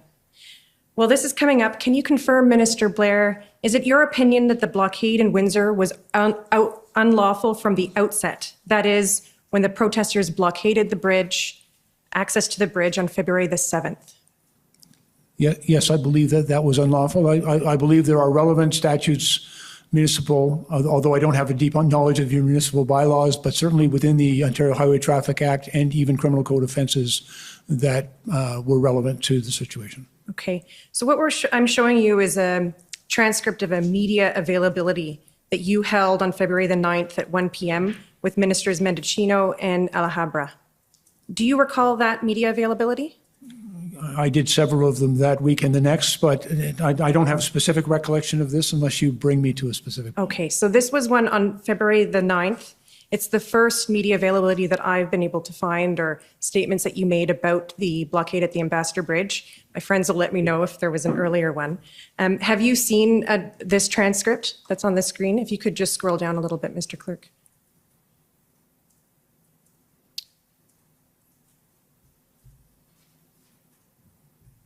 I've actually not seen this transcript, but if you could scroll down, and by the way, I think I likely used the word thuggery, not thuggery. Okay. Well, Mr. Clerk, if you could please scroll to the bottom of page 3. And you'll see here, I think at page 3 of the PDF. I apologize, I might not have the right spot. If you could scroll up, please. All right, so I don't seem to have the right spot, but instead of wasting time and scrolling through the transcript, I'm just going to read to you some of the parts of your transcript. So in the transcript, you state these blockades are unlawful. And I would urge all of those who are engaging in this unlawful activity, think about the people you are truly hurting and stop. Let me be very clear. The Ambassador Bridge is a vital artery to our country, and it's a vital artery to our supply chain. It's central to the functioning of our economy and to serving all Canadians. Do you recall making those comments? Yes. And later in your remarks, you referred to the protesters' unlawful actions blocking ports of entry as essentially putting their foot on the throat of all Canadians. Do you recall that? Yes. And in your remarks, you also state that the rule of law has to be upheld, and Canada will ensure police have the resources they need to uphold the law and keep the peace, right? Yes. Your opinions reflected in these remarks have not changed since February, have they? No, sir. No, ma'am. I take it you made these statements to national media to make it clear to the public and to the protesters that protesting by blockading ports of entry is unlawful, correct? Yes. And that the protesters should stop. Yes. Are you aware that the same day as this media availability, that it was widely reported by American and Canadian media that you and your fellow ministers labeled the bridge blockade as illegal? I didn't have the opportunity to read the American press, but I'm not surprised. Okay. But the protesters did not stop, did they? No. Okay. I have a few questions, Minister Blair, about planning around critical infrastructure. So will you agree with me that systems of support should be in place to support the communities and local authorities who are most often the first responders to emergencies? I would agree that local communities are often the very first impacted. I tried to make the point, though, the blockade at Ambassador Bridge went well beyond that intersection in Windsor. It was affecting auto plants, for example, right across the province and in Michigan, that, a lot of people were being deeply impacted. But certainly I would acknowledge how difficult that was in Ottawa and in Windsor. Minister Blair, are you aware that shortly after the successful police operation, Windsor representatives, including Mayor Dilkens, started asking all three levels of government to sit down and develop a long-term sustainable framework to protect the critical border infrastructure? I did not have a direct conversation with Mayor Dilkens, but I believe my colleague did. Well, Minister, are you aware that Mayor Dilkens wrote to you directly on March the 17th? If you share it with me, it'll refresh my memory. I have no direct recollection of that letter from Mayor Dilkens, although we've communicated quite extensively over the course of the pandemic and other related matters. Okay, well, I will ask the clerk to bring this up. This is Win 402240. So he sent you a letter on March the 17th. And just to summarize it for you, and you can see it, but I don't have very much time, Minister. He does ask for you and Minister Mendicino and former Solicitor General Jones to sit down, to debrief and work together to protect Windsor's important international border crossings. You don't recall receiving this letter? I have no direct recollection of it, but it strikes me as a reasonable request from the mayor. Okay. And Minister Blair, are you taking any steps as Minister of Emergency Management to ensure the interjurisdictional collaboration that's requested by Mayor Dilkens here and the planning occurs to protect border infrastructures and the communities around them? There's a great deal of work ongoing about creating a more resilient critical infrastructure for this country from all hazards, including what we have seen over the course of last year. And if I may, I'm over my time. Are you taking any steps as a Minister of Emergency Management to ensure that municipalities and border municipalities are included in these conversations? I can tell you in every community that I go to, I try to go and visit the mayor. I believe very much in all three orders of government have a role here. And as I said, I've engaged with Mayor Dilkens on numerous occasions and many of the mayors, particularly the border mayors. Mm-hmm. And throughout the pandemic, I met on a very regular basis with all of the mayors of Ontario border communities. They had some important things to say, and they needed to be heard. Thank you very much. Okay, thank you. I'd like to now call on the province of Alberta. Good evening, Minister Blair. My name is Stephanie Bose. I'm counsel for the province of Alberta. I'd like to start with document SSM.CAN 406055.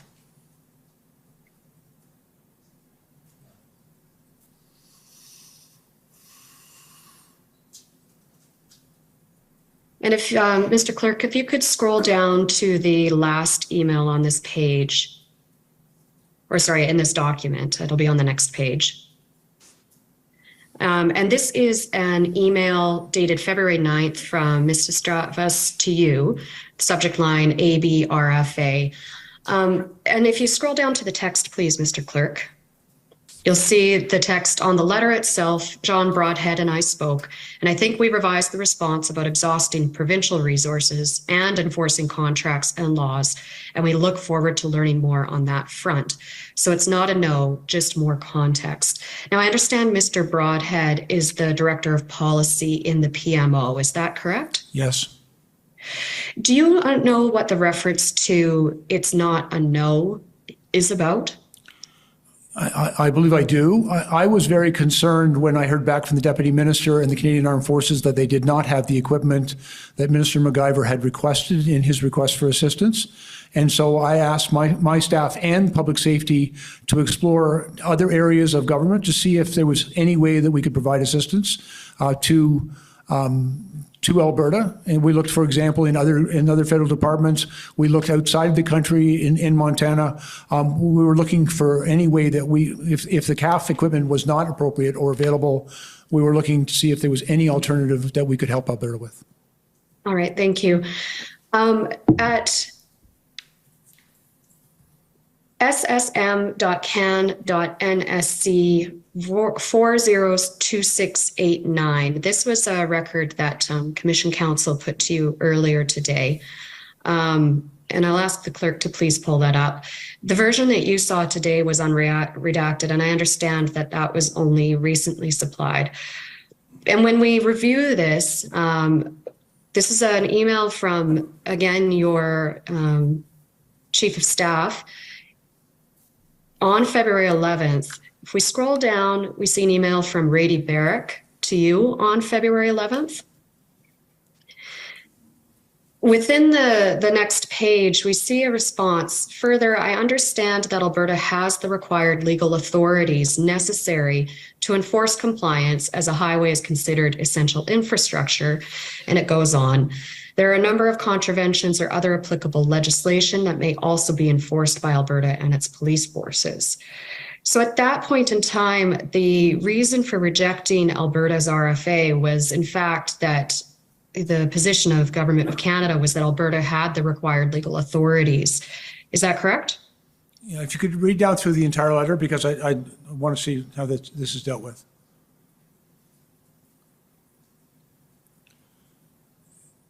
And I think it's also, it's relevant that in the last paragraph, where the letter also refers to the lack of commercial resources, the Canadian Armed Forces being the only federal asset, and discussions that make clear that CAF have neither the type of assets required nor the expertise to do this without significant possible risk.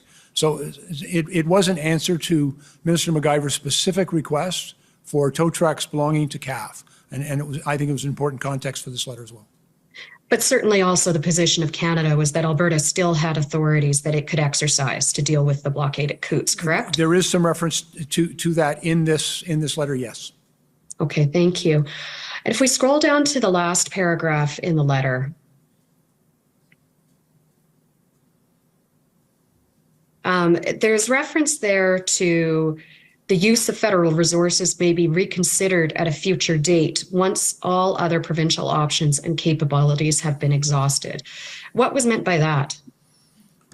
Well, again, we were also examining across all of government. We were also talking about the possibility of providing funding to assist them in acquiring through private and commercial means the vehicles that they required.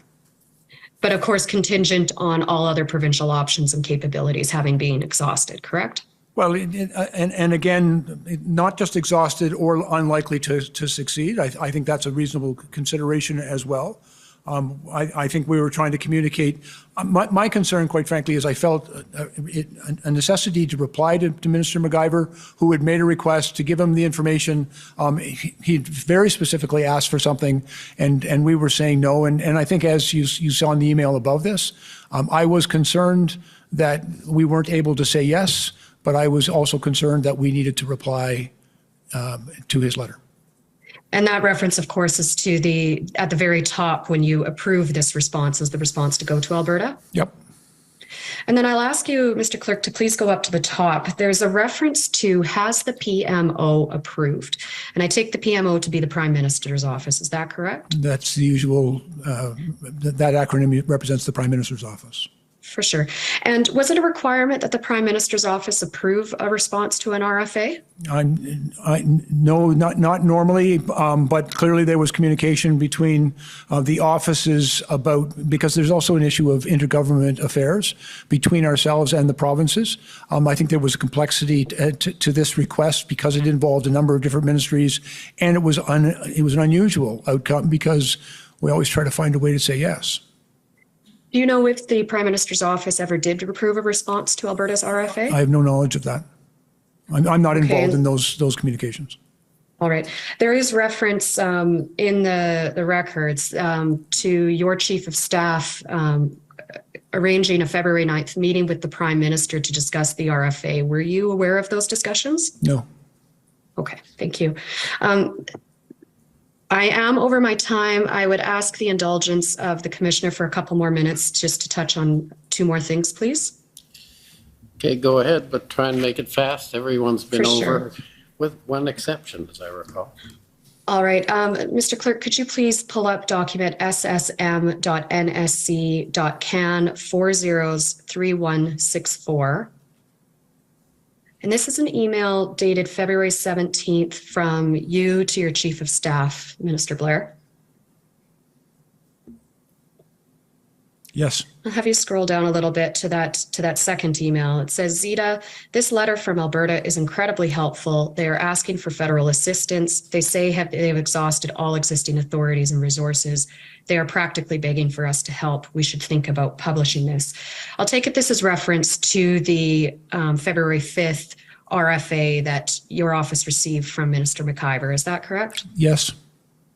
All right. You wanted this letter to be published as support for Government of Canada's invocation of the Emergencies Act, correct? My intention was that it would be published because we were putting documentary evidence before Parliament. There was an ongoing parliamentary debate, and there was a vote scheduled for the following week. And my recommendation, because specifically Minister McIver had talked about the RCMP exhausting, the language isn't in front of me, but I believe his letter said all of their resources and options. And I thought that was particularly relevant to the discussion around the invocation of the Act.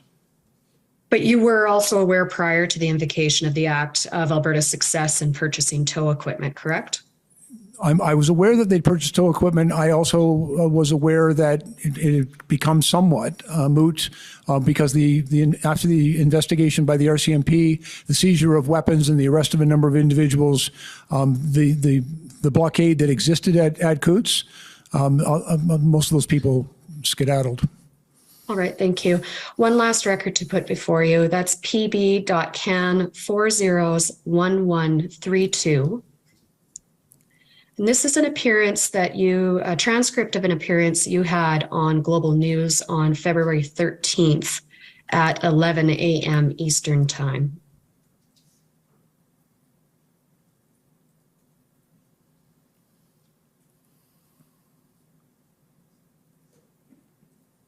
And if you scroll down, please, Mr. Clerk, to page 2. There's a question from Mercedes Stevenson. You can see it now just at the bottom of your screen. Are you prepared to invoke the Emergencies Act? It's not on the bottom of my screen, but sorry, can you scroll down there, please, Mr. Clerk? There it is there. And your response is, certainly, I will tell you the Emergencies Act has been under a very fulsome consideration right from the first day as to what needs to be done. When you refer to right from the first day, what day are you talking about? Actually, my responsibility as the Minister of Emergency Preparedness is to examine every federal authority and resource that can be brought to bear. As I've earlier testified, I'd actually examined the use of this particular act during the pandemic and determined that the threshold was not met. And throughout this event, I was aware of this and many other legislative options available to us, and so it was something that we were, prepared to examine. But as you can see in my answer, a more fulsome answer, below that, I was very clear that our work with the provinces was important. And I talked about the Ontario steps that they had taken with their own Emergency Act. And as I believe it said, we will see if their effectiveness is sufficient to bring the situation in Ontario under control. And as I've said, I don't believe that we had at the time of this discussion on the Sunday morning reached that decision. And I was indicating that we were prepared to look at every option. But you'll agree your answer was that it was under very fulsome consideration. So it's not just a background option. It's something that you were seriously considering, correct? What I was attempting to convey is that every option was on the table, and we were prepared to examine every option and then to do what was required to bring about a peaceful resolution of these blockades. Okay, I understand that you did I'm going to have to say that you're now more than double your time, so one last question is all I'll allow. All right, you will agree with me that by speaking on news programs on February 13th, you made the public aware that the federal government was considering the Emergencies Act, correct? I anticipated that the public was expecting their government to consider every option to bring about a peaceful resolution to these protests because it was hugely impactful, not just to the people of Ottawa and the communities impacted, but to the entire country. All right. Thank you very much for answering my questions today, Minister Blair. Thank you very much. Okay, the province of Saskatchewan, please. Good evening, Minister. My name is Mike Morris, and I'm counsel for the government of Saskatchewan. Sir, will you agree with me that after the cabinet meeting on February 13th, the Prime Minister was left with full discretion as to whether the Emergencies Act would be invoked the next day, following his consultation with First Ministers? Just to be clear, sir, because if I'm going to agree with you, I want to be precise. Yes. The matter had been discussed at Cabinet. It was left what we call ad referendum to the Prime Minister, but it was very clear to everybody that the Prime Minister's decision was contingent upon the consultation that he would undertake the following day with First Ministers. Understood. My understanding is that Cabinet did not meet again then, though, until after the Emergencies Act was invoked. Is that fair? Yes, sir. Okay. So the Prime Minister did not then take the consultations back to Cabinet before invoking the Act. You'll agree with me. And I believe, sir, that we'd had the Cabinet meeting, as you've indicated, the night before. There was a Cabinet discussion, but the final decision was left ad referendum to the Prime Minister following his consultations with the First Ministers. I understand your answer. Minister Blair, I understand you're the President of the Privy Council, correct? Yes, I am. On Friday, we heard evidence from the Deputy Clerk of the Privy Council, and I'd like to pull up the transcript for some of the evidence given by the Deputy Clerk, Ms. Drouin. So, Registrar, if we could pull up the transcript, it's TRN 6026. And spoiler alert, we're going to be looking at page 300 of the transcript where Ms. Drouin is giving evidence. It'll be 300, right, not on the PDF, but on the document itself.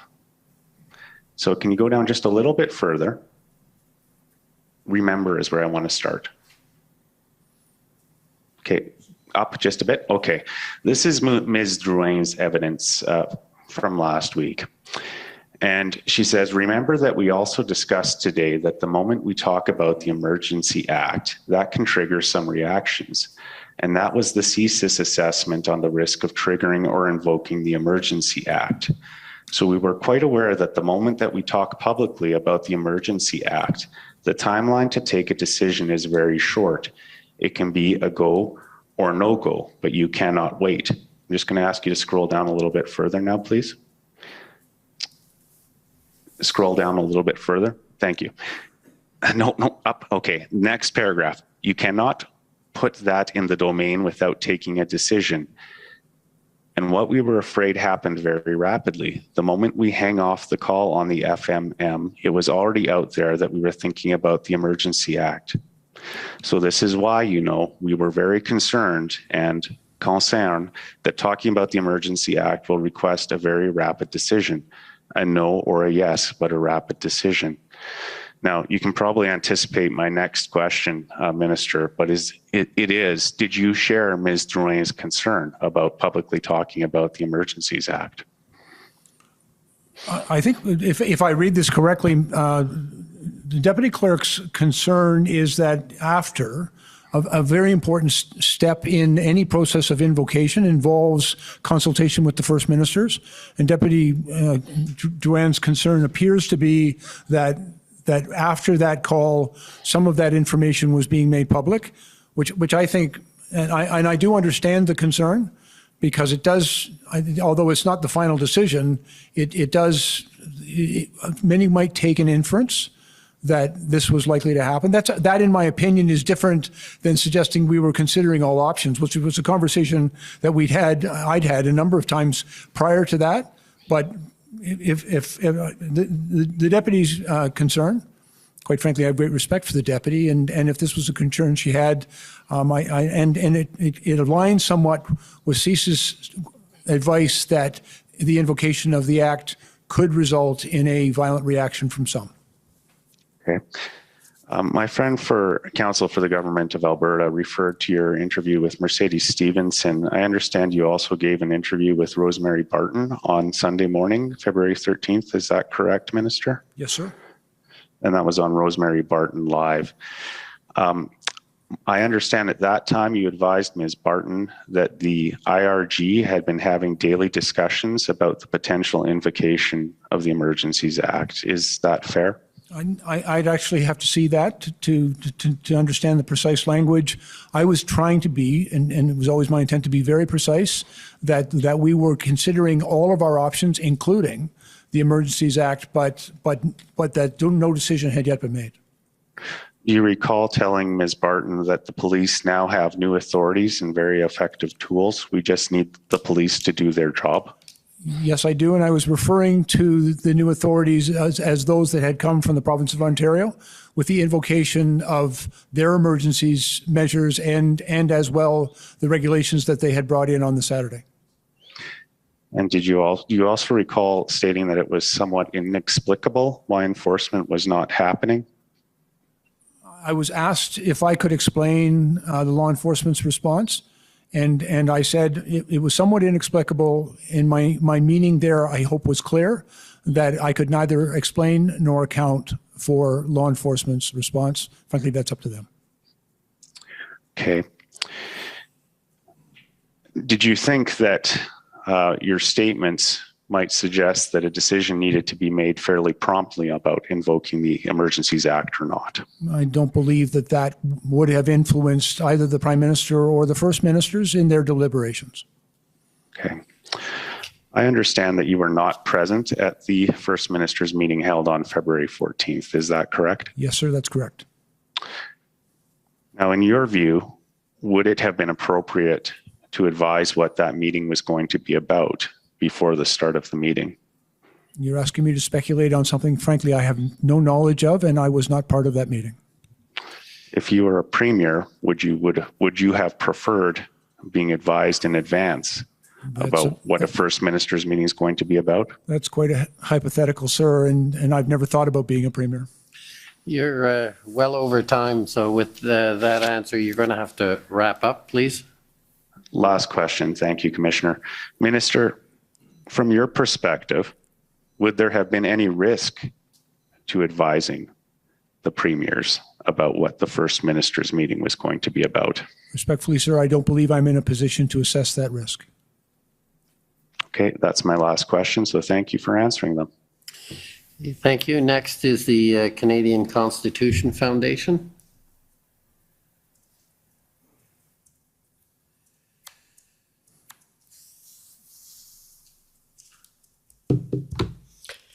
Minister Blair, good evening. My name is Sujit Chaudhry. I am counsel for the Canadian Constitution Foundation. I have some questions for you about some remarks you made or evidence you provided in your witness statement regarding the sequencing of requests by the OPS to the OPP and the RCMP. And so just for the sake of time, I'd prefer not to call it up, although I will if you'd like to refresh your memory. But do you recall you said that the City of Ottawa and the OPS were not following the proper procedure for requesting resources because requests for police resources in Ontario are formally governed by Section 9 of the Police Services Act? And I believe that I expanded upon that evidence in my examination in chief earlier today, sir, that I am familiar, of course, with a number of circumstances where various police services may seek and obtain assistance from others. I was also just simply pointing out to council that there is a provision within the Police Services Act that allows for a police chief dealing with an emergency that exceeds the capacity of his police service to manage, there is a section in the Act that allows him to request assistance from the OPP.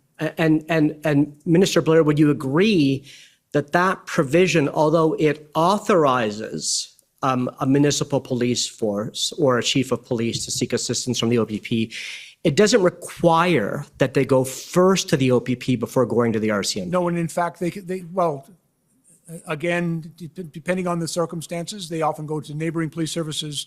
I can tell you from experience, in the Toronto Police Service, we very frequently assisted other municipalities because we had a fairly robust and well-established public order unit that we would assist those other police services. And so you'll recall the tripartite calls that Chief Slowly participated on February 7th and 8th. Yes, sir. And you had a brief interaction with him.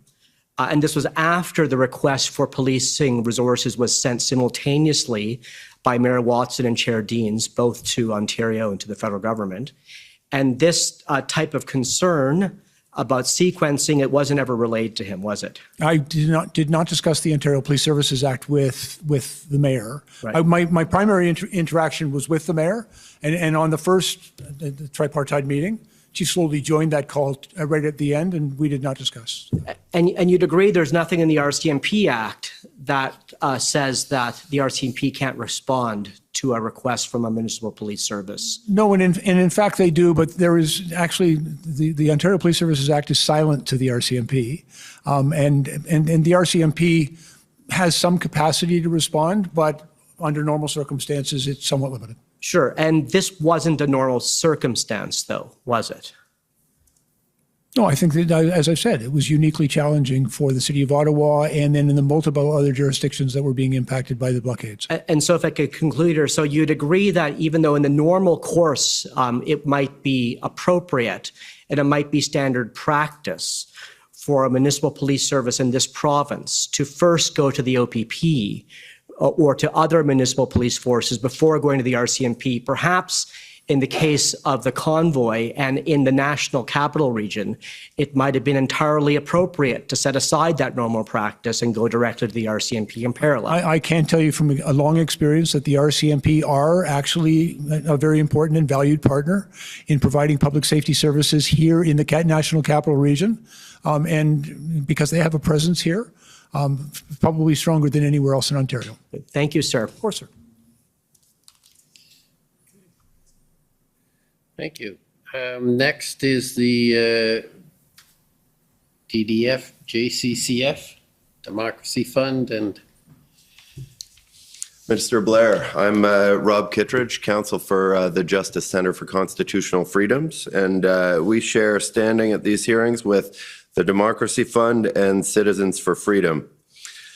You understand that in order to declare a public order emergency pursuant to the Emergencies Act, there must be a threat to the security of Canada, as that term is defined in Section 2 of the CSIS Act, right? Yes. And I guess let's put that definition up on the screen, please, just for reference. COM 935, Section 2. Are you familiar with the Section 2 CSIS Act definition of a threat to the security of Canada? Yes. CSIS themselves advised Cabinet that the protests didn't pose a Section 2 CSIS Act threat. You were aware of their assessment, weren't you? But I think context is really important, sir. Sure. The advice that I understood from CSIS is that it did not meet the CSIS threshold for them to enable them to initiate an investigation.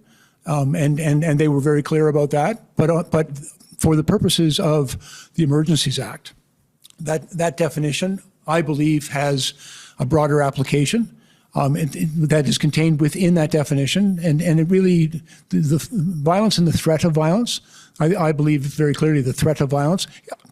I also believe that, the threat of violence existed.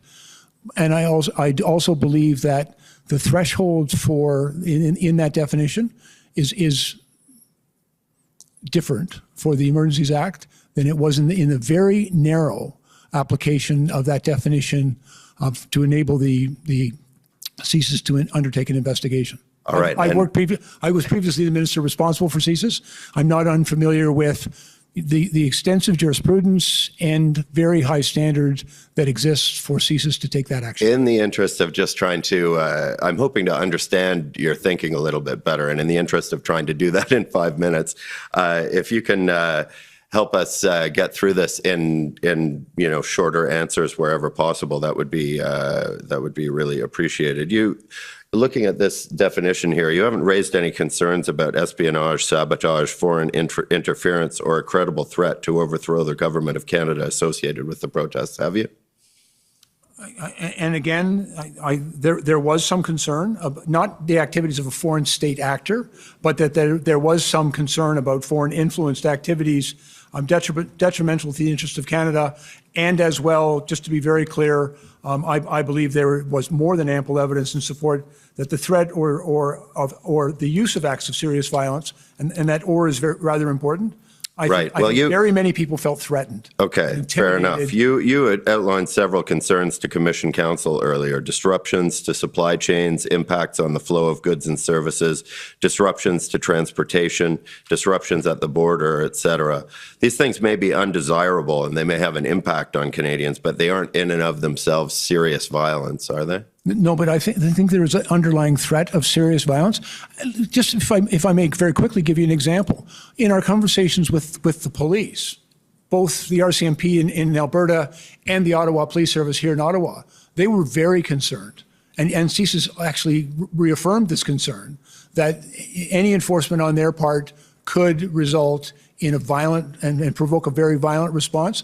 I think as well, in all the people that we dealt with in Windsor and in Ottawa, certainly the disruption of critical infrastructure was a very serious issue of national It's a very serious issue, but it's not serious violence in and of itself. I mean, you spent a lot of time earlier on today speaking to Commission Council about your concerns about the protests, and you outlined concerns like the impact of the disruption to supply chains on Canadians, and you spent quite a bit of time on that.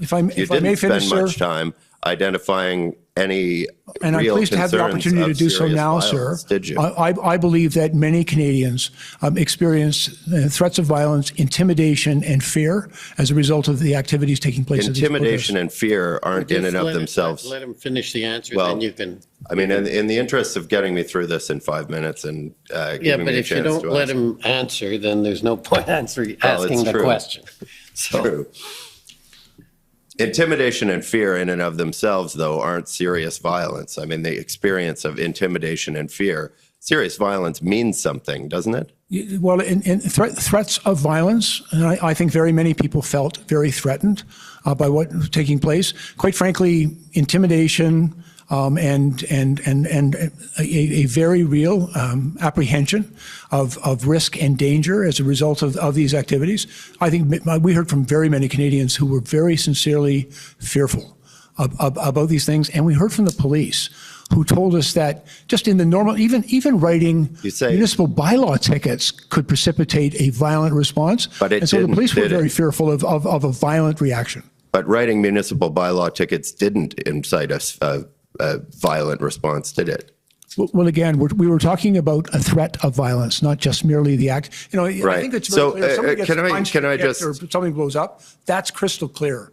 But acts of threats, intimidation, obstruction, all of those things can also be quite violent. So as they're experienced by Canadians. There's been a lot said here in the last couple of minutes, and I'm very close to, if not over my time here. But I guess I'd like to ask you. You're making a lot of noise about intimidation and threats of violence, but can you point me to any particular specific threat of violence or event that was violent? Well, sir, you've characterized my response as noise, but I was trying to answer your question. Well, I appreciate that, but I'm just trying to cut through this and get an answer out of you. I can tell you we heard from very many Canadians who were very fearful about the activities of these blockades and protests. You know, they were afraid to walk down their street. They were intimidated and fearful of those reactions. Some of the symbols and other things that were on display were very threatening to very many Canadians. And frankly, the threat of violence, is every bit as impactful on a community and on individuals. And therefore, it was a very serious matter from my perspective. All right. The definition in Section 2 of the CSIS Act of a threat to the security of Canada doesn't capture everything that you in your capacity as a Minister of Emergency Preparedness would consider to be a threat to the security of Canada, does it? I'm not sure what you mean. I think this definition is fairly comprehensive and includes the type of behaviors that I've referred to. But you would say that in your occupation as Minister of Emergency Preparedness, this sets the limit of what you would consider to be a threat to the security of Canada, Section 2 of the CSIS Act? I think this defines what, in my opinion, would be a public order threat to the security of Canada. There can be other types of threats that were not necessarily evident here. A cyber attack, for example, that's targeted at critical infrastructure that shuts off a pipeline or a power grid or a water treatment plant. Those can also manifest themselves as threats. There is a significant threat there that doesn't necessarily involve physical violence in the first instance. Okay. And just a final question. It's your belief that this definition here in Section 2 of the CSIS Act applies differently to CSIS than it does in the context of the Emergencies Act, right? I'm aware in the way in which this definition applies to CSIS's authority as determined by the courts to initiate an investigation. But I also believe that in its reference in the Emergencies Act, that this it needs to be looked at in a broader context than simply whether or not CSIS could go get a wiretap, for example. And there is, I think, very useful guidance here. So the Emergencies Act uses a different definition of a threat to the security of Canada. No, I think this definition as provided within the Act, in my opinion, is appropriate and does in fact identify the events and the circumstances that we have described as a concern within the Act as in fact a threat to the security of Canada. All right. Well, thank you very much. Those are my questions. Thank you. Okay, next is the CCLA, please.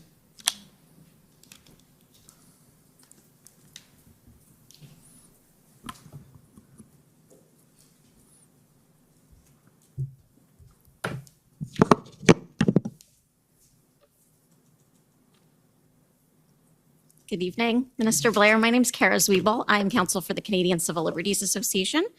I just have a few minutes with you, and I just want to ask you about those few days, I guess between February 10th and the 14th. So I think this is when we switch from the SSE meetings to the IRG meetings. Is that right? Yes. Okay.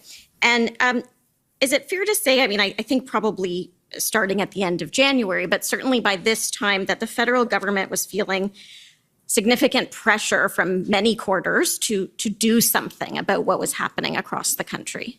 Respectfully, I would characterize that the government was feeling significant concern. We were concerned about the impact these protests were having on the people of Ottawa and the other communities impacted on critical infrastructure and in very many aspects of the country. Okay.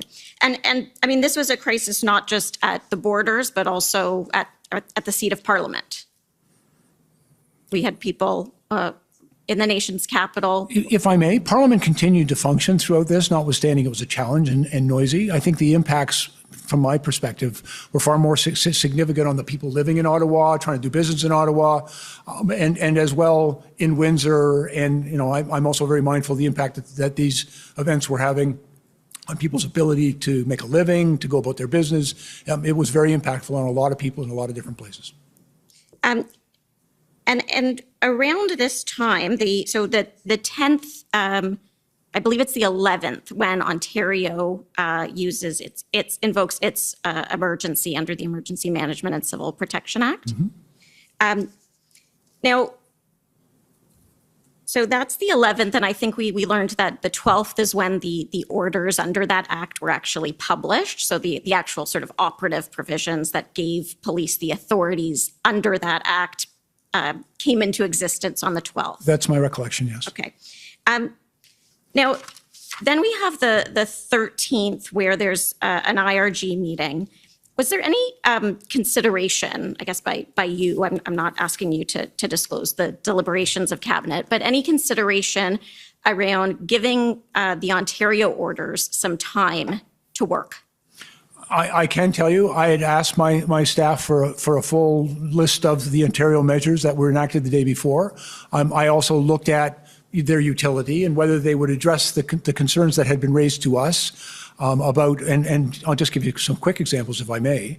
One of the things that we had heard from a number of jurisdictions is the difficulty in compelling tow trucks to come to provide assistance. I looked at the Ontario regulations, and although it allowed for those tow trucks, it didn't compel. And we were a little bit concerned about its limitations. There was also nothing in there, as I recall, that dealt with some of the real challenges we had in tracing the financial elements of this in the crowdfunding, who was donating that money, where it was going. And so we believe that there was a need to address that. How we eventually got there, there was still considerable deliberations going on, but again, the limitations of the federal statute, and they also did not have the ability to designate certain spaces, which was a concern as well, because we were concerned they were concentrating, for example, on Wellington. I was very concerned about their ability to go back to a municipal intersection just off the Ambassador Bridge, and so we looked at whether or not the Ontario regulations provided us with adequate assurance that those matters could be dealt with. And although they were very welcome, I want to be very clear that I was very appreciative of the work that Ontario had done and the measures that they brought forward. In my opinion, after an examination of them, they didn't address all of the deficiencies and the lack of tools that we had identified. Okay. Now, would you say that at this point, you and perhaps some of your colleagues in the federal government are feeling embarrassed about what's happening in Canada, feeling that there's international attention and it looks like Canada's struggling to deal with this situation? Respectfully, I've never indulged myself in feelings of embarrassment. I've got a job to do. We have a responsibility to protect Canadians, to protect critical infrastructure in this country, and to respond appropriately to unlawful activity. I personally, and I believe all of my colleagues, we're deeply motivated by our responsibility to Canadians to do what was required to restore the rule of law and peace. Okay, can we turn up ssm.nsc.can 402999? And this is another text message between you and your chief of staff. Now, I don't think we have dates on most of these. Yes, I recall this. Okay, and I think this is you on this side of the screen. I'm wondering if anyone else is embarrassed that the protest on Wellington is expanding. Dozens of new porta potties and a new stage. I'm embarrassed for my former profession and worried for my government, which is being made to look very weak and ineffective. I can't believe that I'm hoping that Doug Ford will save us. And again, and my remarks obviously are intemperate, and I regret that, but let me be very clear. I was very concerned by a number of things. First of all, there was an expansion in some of the protest activity that was taking place in Ottawa. I was hearing very clearly how concerned the people of Ottawa were about that not just the activity that was taking place, but that it appeared to become even more entrenched. There was also a lot of public discourse, and particularly in Ottawa, but in other places as well, about people losing confidence in the police. And trust and confidence in the police is absolutely essential for them to do their job. And so I was very concerned about the impact that the apparent ineffectiveness of the police to deal with this was causing in the public's confidence, in their competence and their ability to resolve this. And finally, one of the things that we were also hearing, a lot of people were very confused about who is responsible for policing in the city of Ottawa. And for most people, they don't differentiate between the responsibilities of different orders of government. And what I was also hearing is that many people assumed that the federal government was responsible for this. And my comment was that I knew it was primarily the provincial responsibility, the province's responsibility under their Police Services Act to take certain steps. And I was hoping that they would take those steps. And by the way, subsequently on, I believe, December 11th, they did, in fact, pass their own Emergencies Act and introduce regulations on the 12th. Okay, and I know I'm out of time. Can I just have one more moment to wrap up? Thank you, Commissioner. So the IRG on the 13th, and then there's a cabinet meeting the night of the 13th as well. And then the following morning is when there's the First Minister's meeting, and then the act is invoked. But we know that the morning of or overnight leading into the 14th, the blockade at Coots was dealt with and arrests were made. And the Ambassador Bridge, I believe, had also been cleared. Is there anything that could have happened between the 13th and the 14th that, in your view, would have caused the government or should have caused the government to pause and say, perhaps we don't need to take this nuclear option that we're about to take? Well, thank you for the question. I want to be very clear. We approach, and certainly my approach to this, but I believe an approach shared by my colleagues and the Prime Minister, we approached the invocation of the Emergency Act with great caution, with real reluctance. We saw it as a last resort, and we were prepared to do what was required, but only if required, and only for as long as was required. And so throughout all of our deliberations, there was that concern. You asked what circumstances might have enabled us to say we're done. If we'd been able to receive some assurances that, the blockade at Coots had gone on for almost, I think, 13 days. Its resolution was not as a result of the towing away of those trucks or people deciding to leave. It was a direct result of an RCMP investigation in which several people were arrested, charged with very serious criminal offenses and the seizure of quite a number of weapons. And then they moved very quickly. We still had significant blockades at Emerson. We were seeing them in the Pacific Highway. Although the Ambassador Bridge had been reopened, there was lots of intelligence suggesting that they would return. The police were telling us they had the ability to clear it, but not the ability to hold it. And we were hearing of an intention to go to the Point Edwards Bridge at Sarnia, to go to the Priest Bridge, to go to other bridges, all of which would have had a similar effect of significantly impacting Canadians and Canadian interests. And so we were still dealing with a set of circumstances where, although, yes, some very positive things had happened at Coots and at Windsor, the threat that existed had not yet abated. And we were still dealing with that. Thank you very much. Those are my questions. Okay. Next, the Criminal Lawyers Association.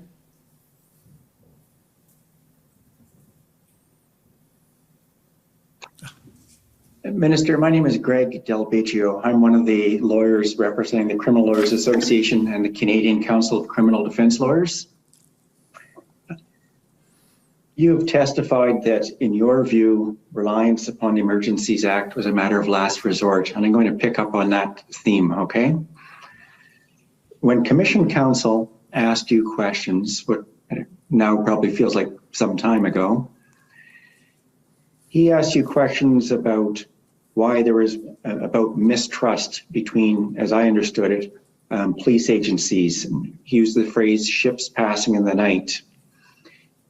He, in a question, suggests there was confusion and disagreement about who goes where and does what. Your answer to that was in reference to governance. But my question is, as you look back today, to what extent do you believe that better communications, more effective communications between police agencies and within police agencies might have avoided the need for resort upon the Emergencies Act? And first of all, let me agree vigorously that good communications within police services and between police services is very important in them doing the important job that we task them with in our society to keep the public safe.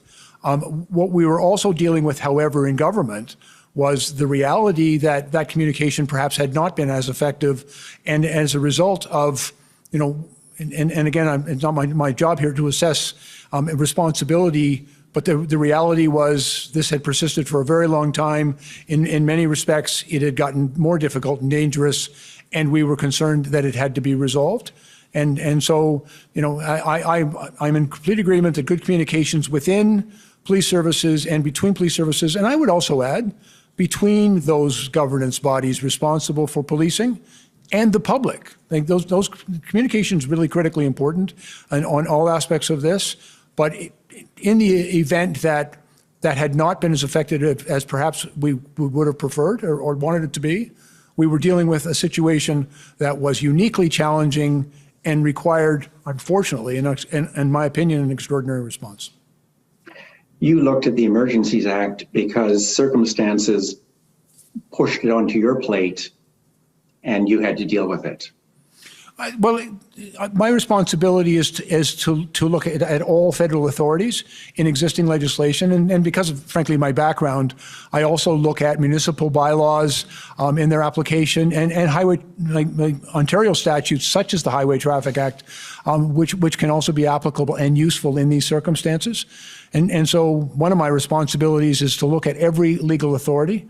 I've already mentioned, for example, at Windsor, we looked at the International Bridges and Tunnels Act to see if there was any application that would assist us with. And what we found in the unique and challenging circumstances that police and communities were confronted with as a result of these blockades, there were, I think, a need for additional tools and authorities to enable them to affect the important lawful purpose of restoring the peace. And finally, Minister, when you testify that about your belief that the Emergencies Act is a matter of last resort, that's not just a personal preference you're expressing, that's your belief with respect to what the law requires, right? Yes, I believe that is a requirement, and as well, the law also requires that it be charter compliant, that it be time limited, and it also provides a number of parliamentary processes and an inquiry. All of those are very high standards that the law puts in place, and in my opinion, appropriately high standards. Thank you. Those are my questions. Thank you.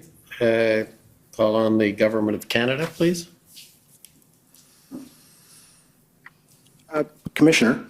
Yes. Before he begins, my colleagues at the Government of Canada have moments ago provided some unredacted records finally based on our motions. One of those records is relevant and material to this witness extraordinarily. And if my friend, I'd be asking to deviate on that basis because they were just provided moments ago. To be able to ask this witness for 5 more minutes so I may question them about this new document. I can advise it's February 12th minutes readout from a ministerial meeting about this very issue, and it's very enlightening. Does it involve this witness? It does. Okay. What's your position on that? I'm trying to sort that out right now, as I'm not aware of what my friend is speaking of in terms of the specific document. I see that there's been a response sent from the Government of Canada with respect to one of my friend's motions with an attachment to it.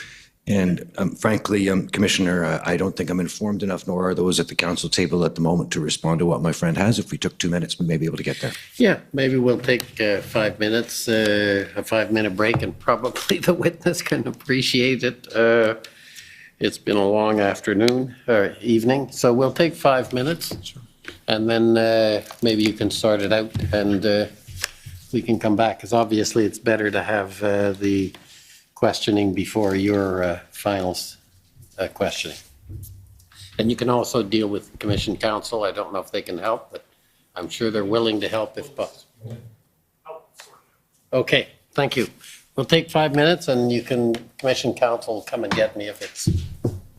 The Commission is in recess for 5 minutes. La Commission est levée pour 5 minutes. Order à l'autre. The Commission is reconvened. La Commission reprend. Okay, has it been sorted out? Commissioner, I've had a chance to speak to my friend with respect to the lifting of a redaction in document nssm.can.nsc 00002872. And I've undertaken to my friend that I'm happy to ask the witness, I'm not sure if it's technically feasible to put it on the screen, but to ask the witness the question whether he was advised of the information that has now been unredacted in a document that's previously been seen as a ministerial update readout. Okay, and is that acceptable? No, I advised my friend it wasn't. I would like to ask 5 minutes worth of questions. That's it, sir. That's all I would ask. Okay. Well, I think I'm going to exercise my discretion and let the convoy ask a few questions. And the reason is this has been a very difficult inquiry given the time constraints. The government has had a lot of pressure to produce documents, and we're very appreciative of their continuing efforts. And similarly with redactions have been done quickly, and in some cases we appreciate the government reviews those redactions and can then provide more clarity when after they review them. And all of this is, I think, to the government's credit. Having said that, it does in some cases result in the parties having missed opportunities, and I would feel much better allowing the convoy to do the 5 minutes if they hadn't well exceeded their time, but in the circumstances I'm still prepared to give them some time. And it's no negative reflection on the government, and nor on your ability to question. I'm not questioning that you would do it fairly. It's simply in recognition of the circumstances we're operating under, and I think an accommodation is appropriate. So I accept that, Your Honor. Okay, so we'll give them, but it is, please be respectful of what the ruling is.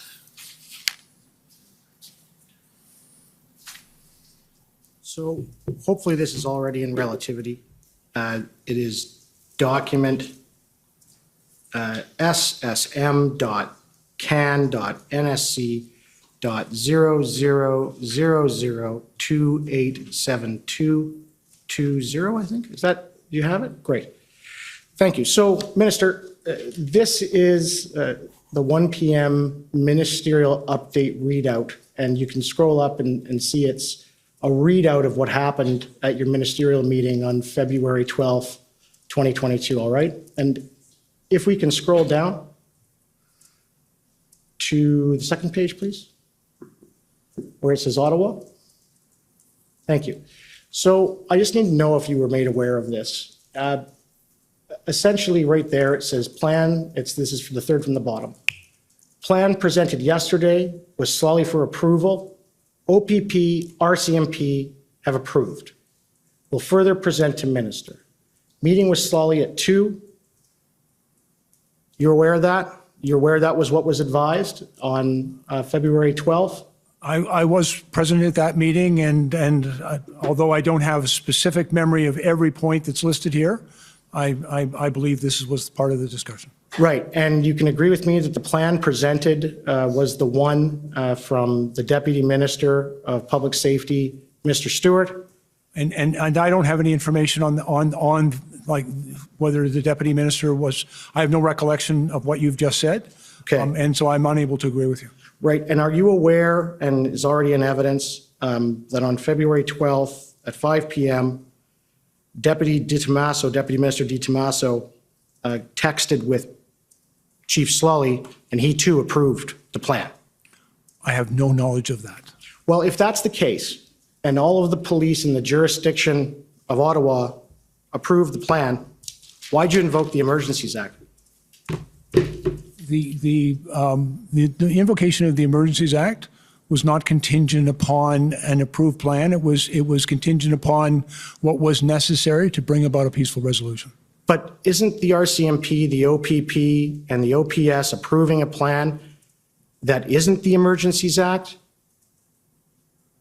Isn't that what law enforcement advised you to do? And again, I wasn't getting advice from law enforcement. We were getting information from law enforcement I don't have any insight at all into whatever plan may have been devised by them. I had every expectation that they were working together and would develop a plan, but I don't know its particulars. And frankly, our decision was based on the threat assessment, the determination of the circumstances that existed across the country.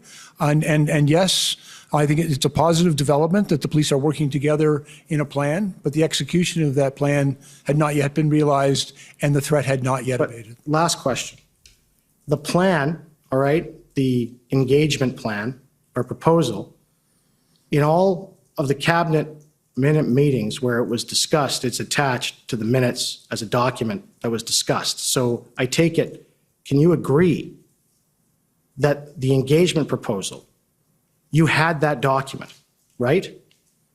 I don't know that's what they're referring to in the document you've put in front of me today.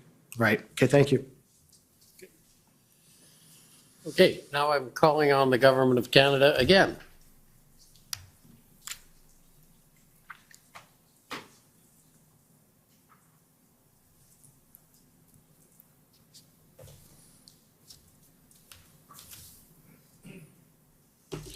Thank you. It's Brendan Vinny and Heiss for the Government of Canada. Just on the last point, looking at that word plan and the bullet point my friend was taking you to, are you certain sitting here today which plan that referred to? No, sir. I make an assumption that it was the police operational plan, but I've never been given the details of their planning. I've never asked for it and did not require it.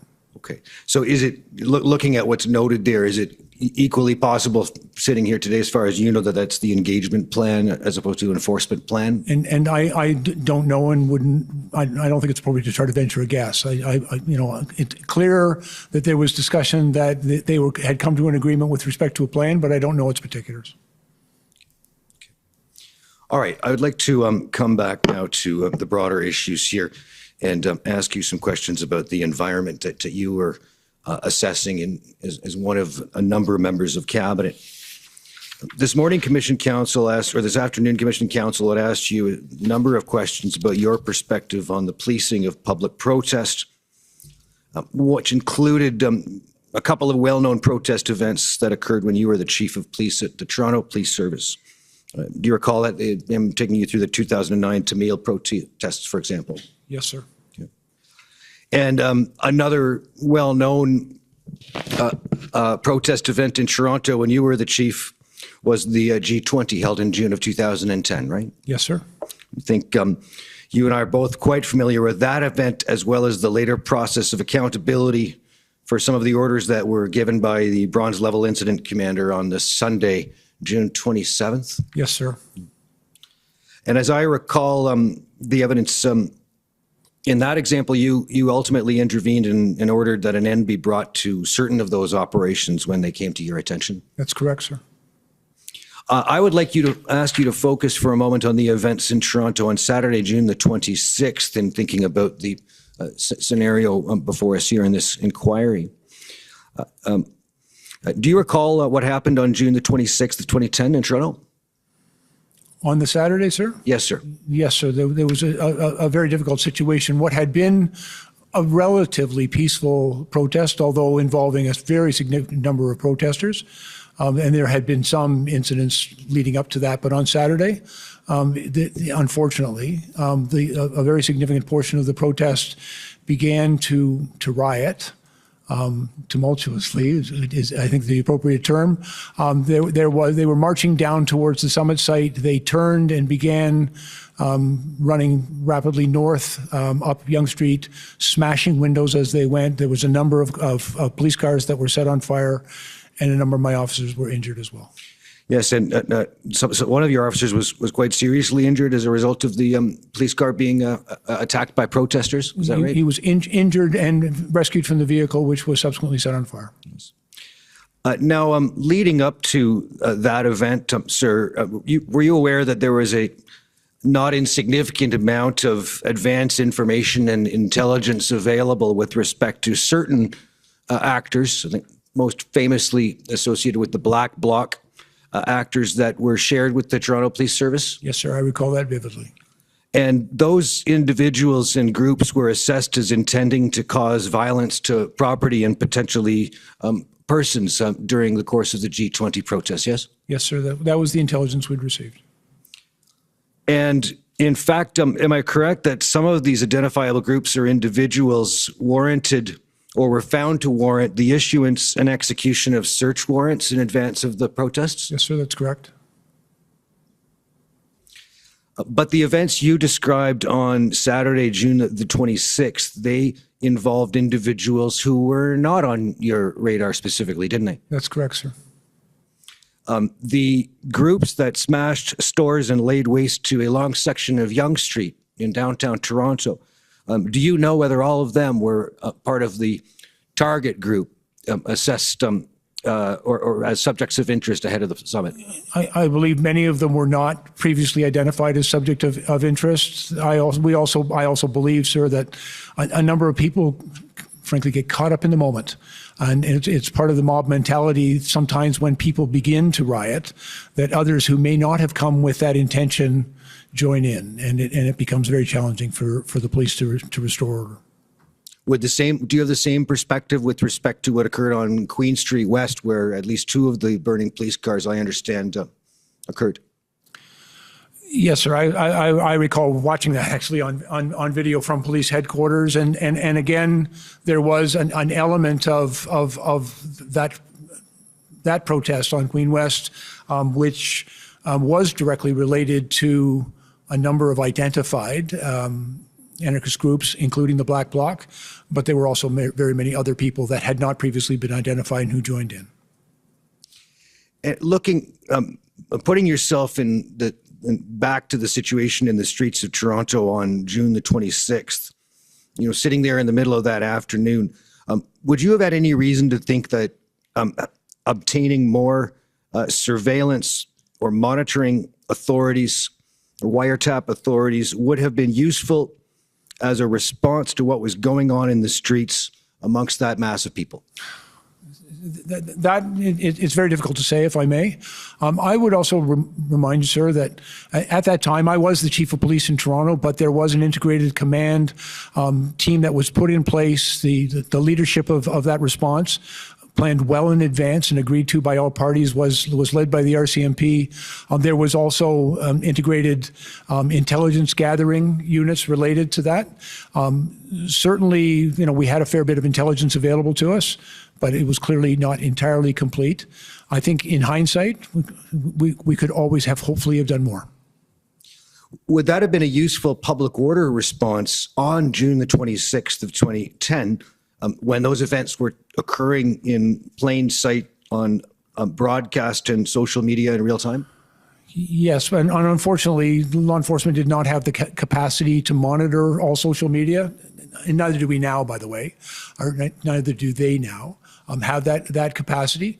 But again, the extent to which more information is available, better intelligence can enable a more effective response.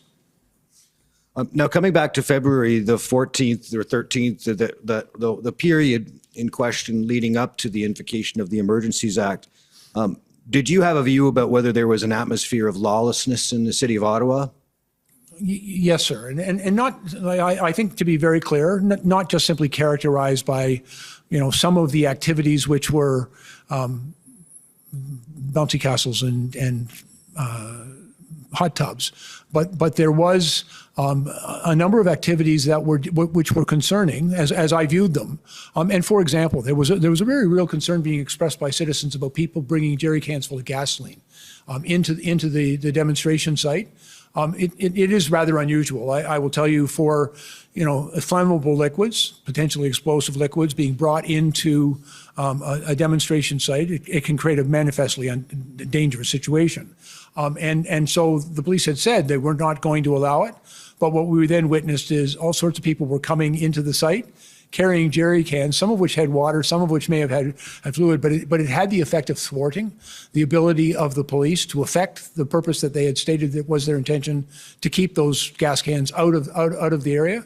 And we saw, there was a clear anticipation of police tactics. There was, I think, a very thoughtful effort to thwart those tactics and render them ineffective, which to me is also characterized, a commitment to continue and persist with the unlawful activity.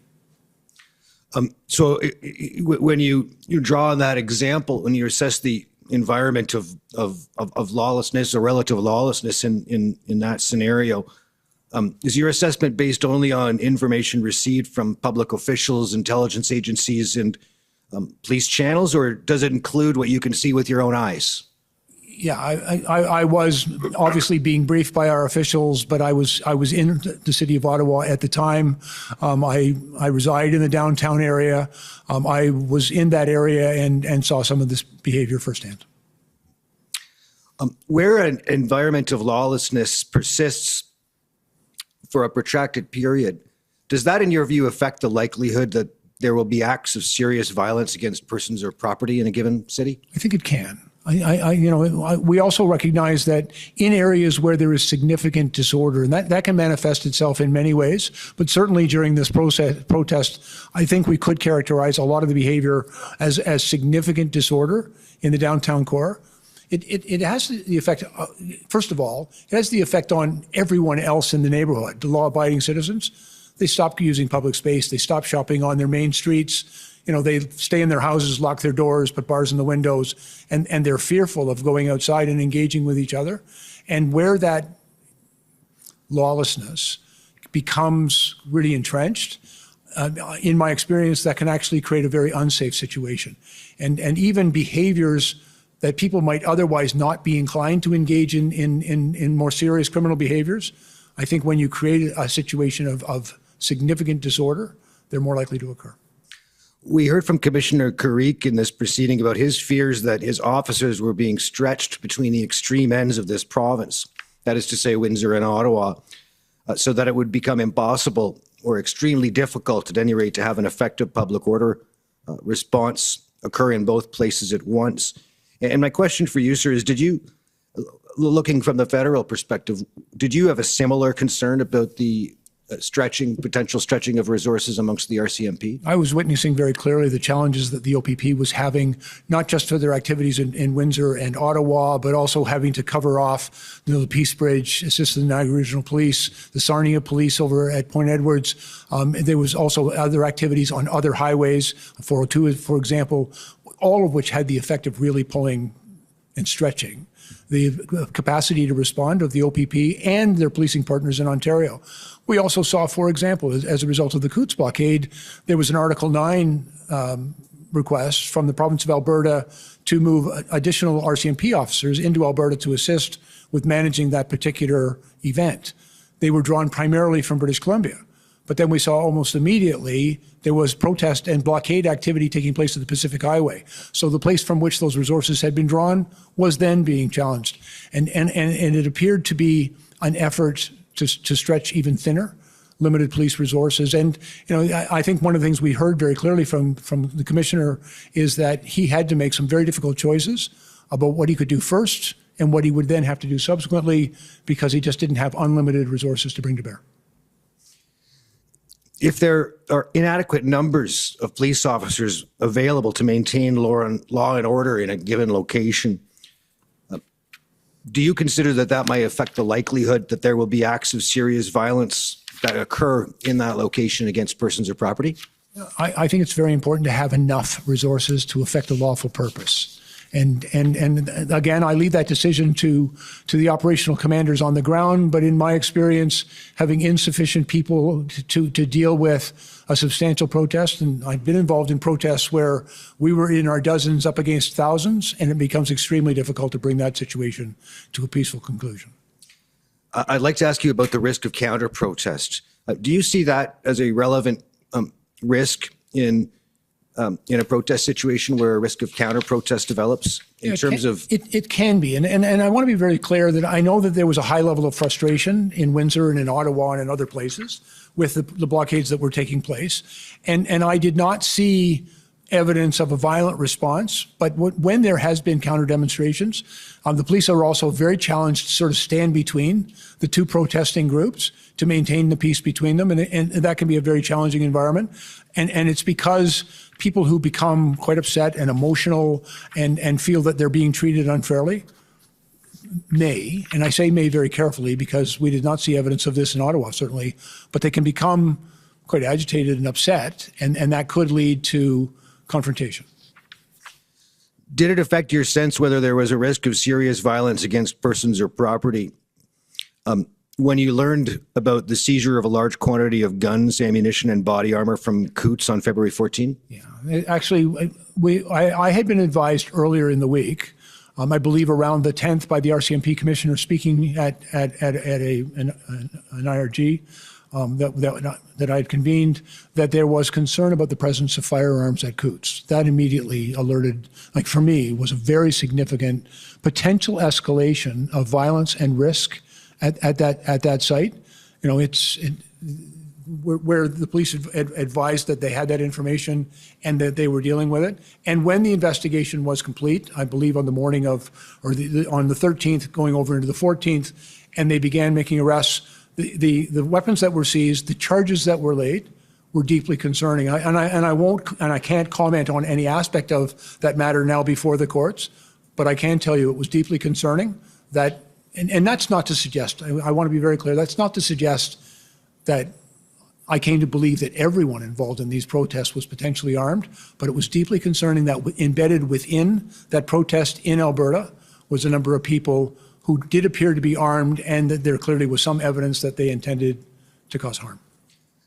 Did it have any effect on your view of the likelihood or the risk level that there would be acts of serious violence against persons or property in Ontario when you learned on February 13 of the theft of a trailer of 2,000 guns near Peterborough, Ontario? Yeah, that was concerning, and we were getting information from the police. I'm aware as well that subsequently it was determined that that was not related to the protest activities, but in the moment of their theft and not knowing where they were, it was concerning that there was that many guns out there in unknown hands. Thank you.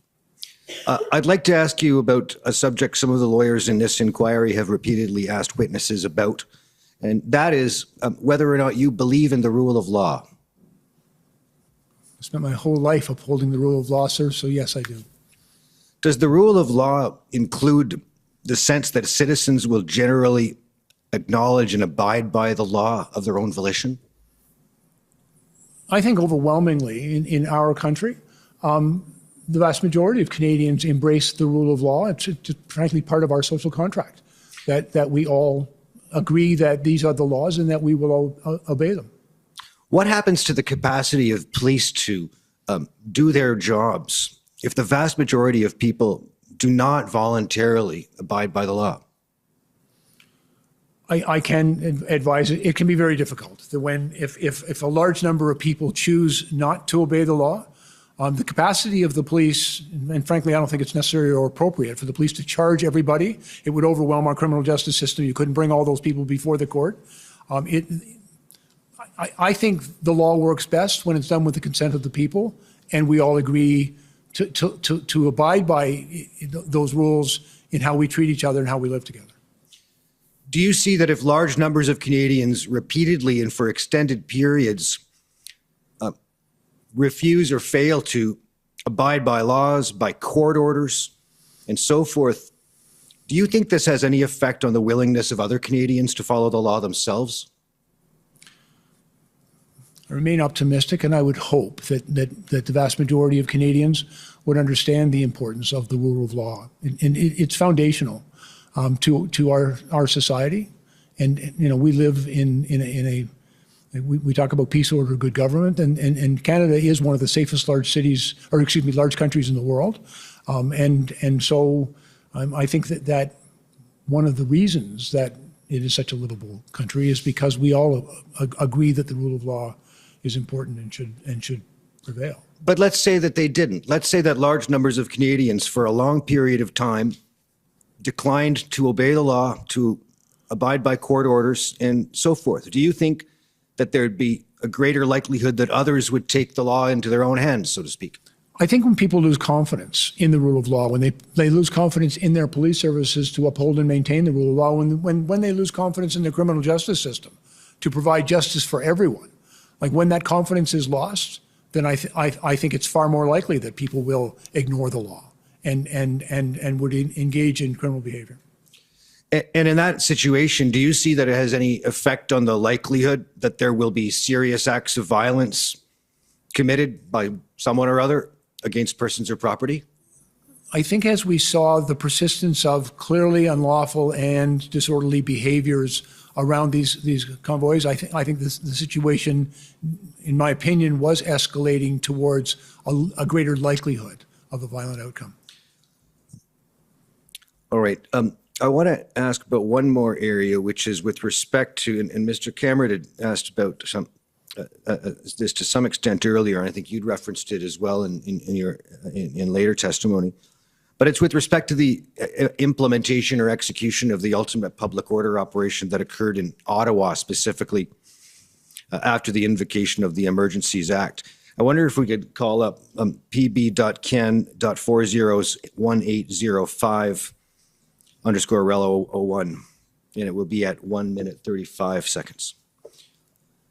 And while this is coming up, Minister, in this inquiry, there have been some evidence or suggestion that the enforcement operation in the city of Ottawa on February 18th and following was conducted in an excessively brutal fashion. One witness, I believe, suggested that they couldn't believe that something like this was happening in Canada. Did you observe the public order operation at any time? Yes, sir, I did. And if we could, when we get to the 1:35 mark, I'm going to show you what appears to be drone footage taken by the RCMP to record the execution of the public order operation on the 19th. And I'll just let you observe that for a moment and I'd ask your comment on the execution and whether it is up to snuff.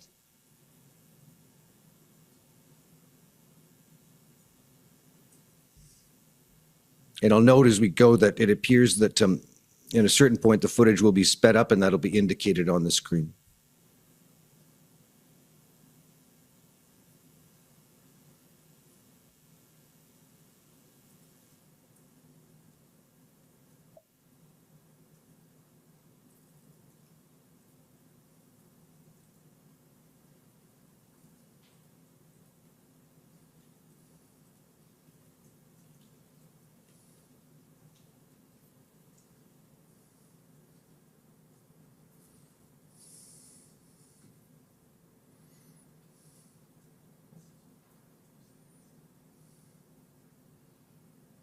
Is this what that appears to be, sir, is a film of the that public order operation? Yes, sir. If you can stop the video there. Would you tell us your views on whether that represents a well-executed public order operation? I've been involved in many, sir, and that again, I describe this, sir, that type of behavior as textbook. I believe that the officers were responding in a very proportional and measured way. One of the things that happens in any public order event, if you line the police officers up, there will be some people that will come and push against them. And you know, clearly the police had adequate resources and a clear plan and were moving people out. I was particularly impressed as I watched that the protesters were given paths of egress so that they could leave. And that's really important when you're trying to clear a street, that you give people a reasonable point of exit from that street. The other thing that I would observe is the presence of those vehicles. I think even as I watched this, the police were dealing with a unique challenge because those vehicles were in many cases still present in that event. But I thought the way in which they managed the movement of those people was entirely proportionate. And I looked very carefully. I personally did not see any thing that I would characterize as excessive force. There is a minimal amount of force that is necessary to effect that purpose, and that's what I believe I witnessed. Are you aware of whether the public order operation that occurred in Ottawa resulted in any deaths or serious bodily injuries to members of the public or to members of the police? I'm not aware of that. I've seen absolutely no evidence or indication of that. Thank you. So those are my questions. Okay. Any re-examination? Thank you. Commissioner, with your leave, I have just one area that I'd like to explore with the witness. Go ahead. Shouldn't take more than a few minutes. Minister Blair, at a point earlier in the evening when you were being asked some questions by counsel for Alberta, you discussed the possibility, you discussed the fact that you were facing a vote in the House and you thought a letter from Alberta might be useful in garnering some support in that cause. And I'd like to ask you about, in general, the efforts that you made to gain support for either that vote or just generally public opinion in terms of the invocation of the Act. And so if I could ask the clerk to call up this document, OPP 404583.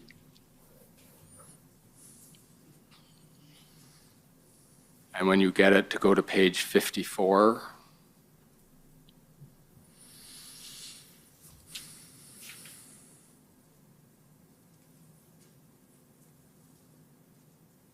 That's it, PDF 54 should have.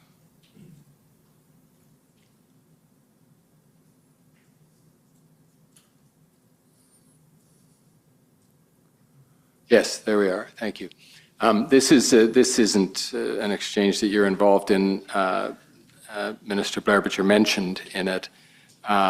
Commissioner Creek is in green on the right of the screen, and Commissioner Lucky is in blue on the left of the screen. And she says this, the text begins with something that appears just a continuation of an earlier conversation, and then she says, has Minister Blair hit you up for a letter to support the EA? Question mark. And I guess the first question is, did you hit up Commissioner Carrick for a letter to support the EA? And we're using that colloquially, and we wouldn't be suggesting there was necessarily anything wrong in you having contacted Can I say, Commissioner sir, I personally believe it would have been wrong. I know Tom Carrick. We're friends. I would not have called Commissioner Carrick or any other police chief to seek their support for essentially a political move. I did have conversations.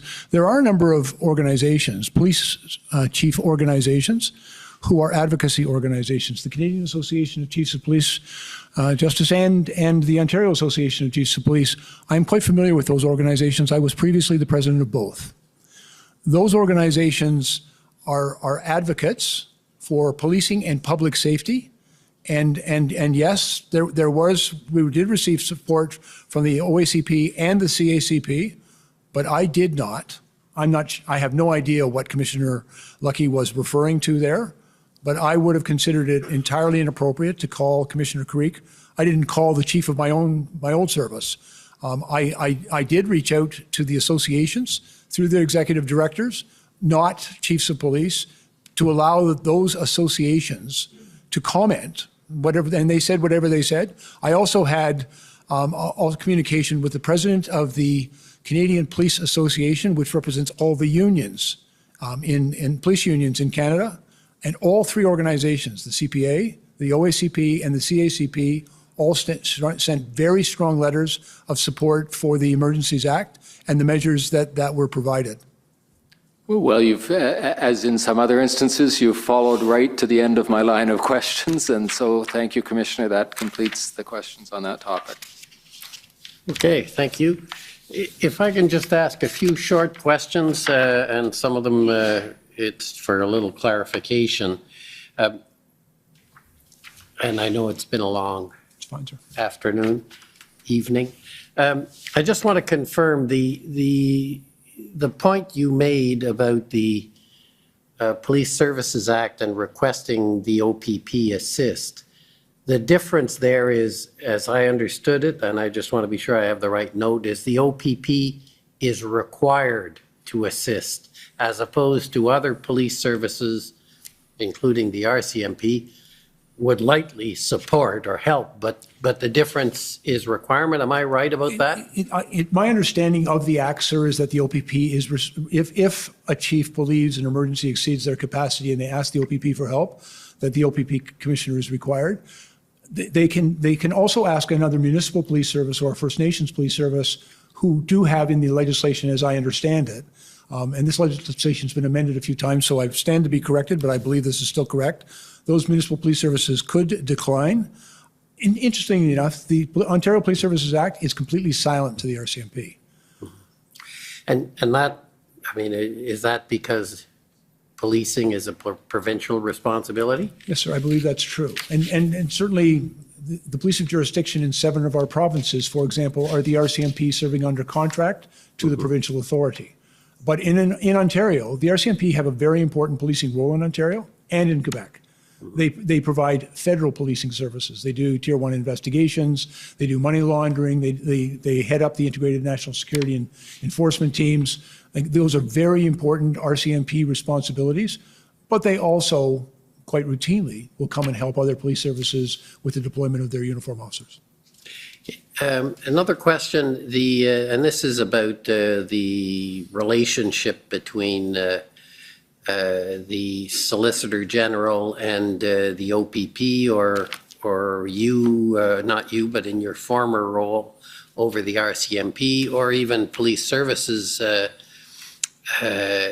boards.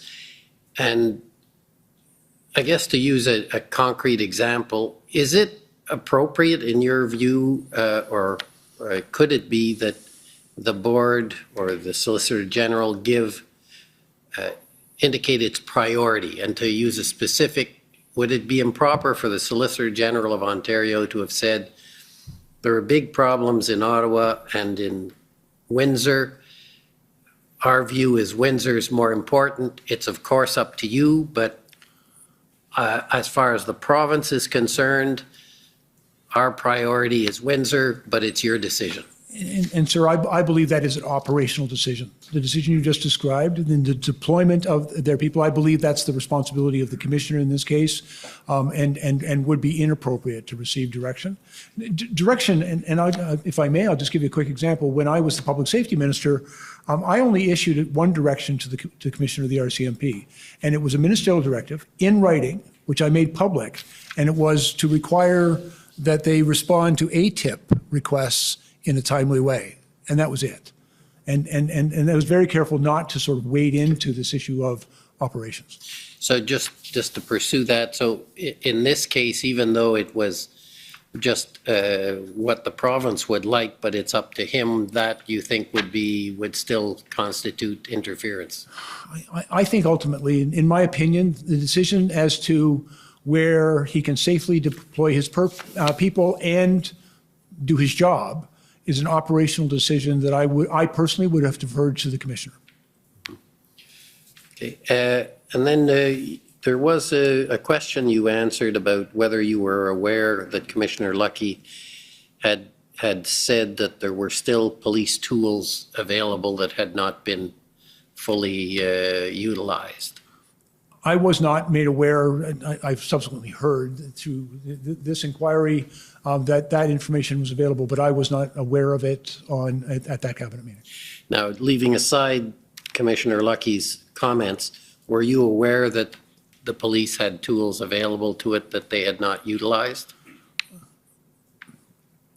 I believe that, I always believe, quite frankly, that the police have to utilize all of the tools that are available to them, and where they have an existing authority, then that authority is the one that should stand. But I had also come to believe, sir, that there were a number of circumstances and challenges that the police were facing where they did not have the appropriate tools to deal with it. They had not asked specifically, and had not certainly asked me specifically for those tools, but they had indicated, the insufficiency of their existing authorities and tools, and had indicated that I believe was necessary for us to remedy and address. Okay,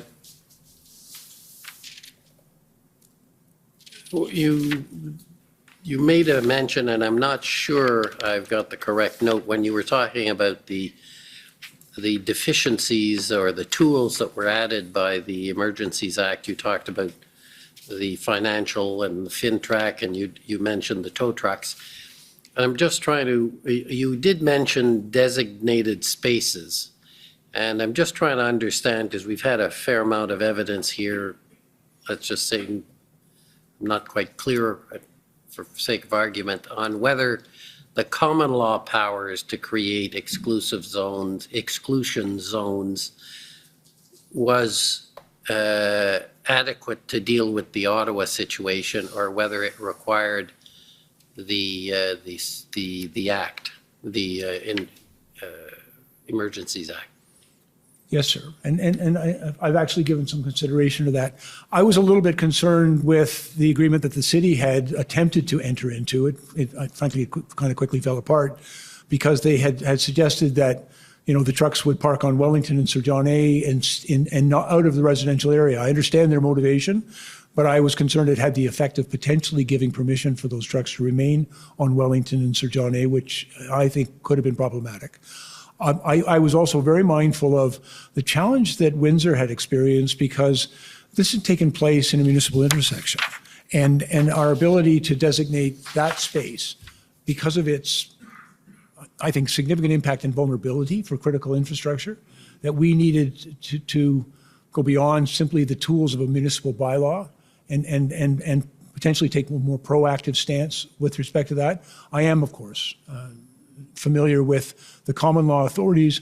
One of the challenges of common law authorities is they're not always clearly understood or articulated, and they're always subject to challenge. And I think some particularity with respect to defining those spaces could prove useful to the police to effect their purpose. And when you did the G20, were there problems with the creation of exclusion zones? There was indeed, sir. And it needs to be very carefully defined and very carefully communicated. Okay, well, I thank you very much for, if nothing else, for your endurance. And thank you for coming. And that ends the examination and your testimony. Thank you, Justice. So thank you and have a good evening. We're going to adjourn until tomorrow morning at 9:30. And we'll have, I think, 2 new witnesses tomorrow. The commission is adjourned. La commission est adjournée.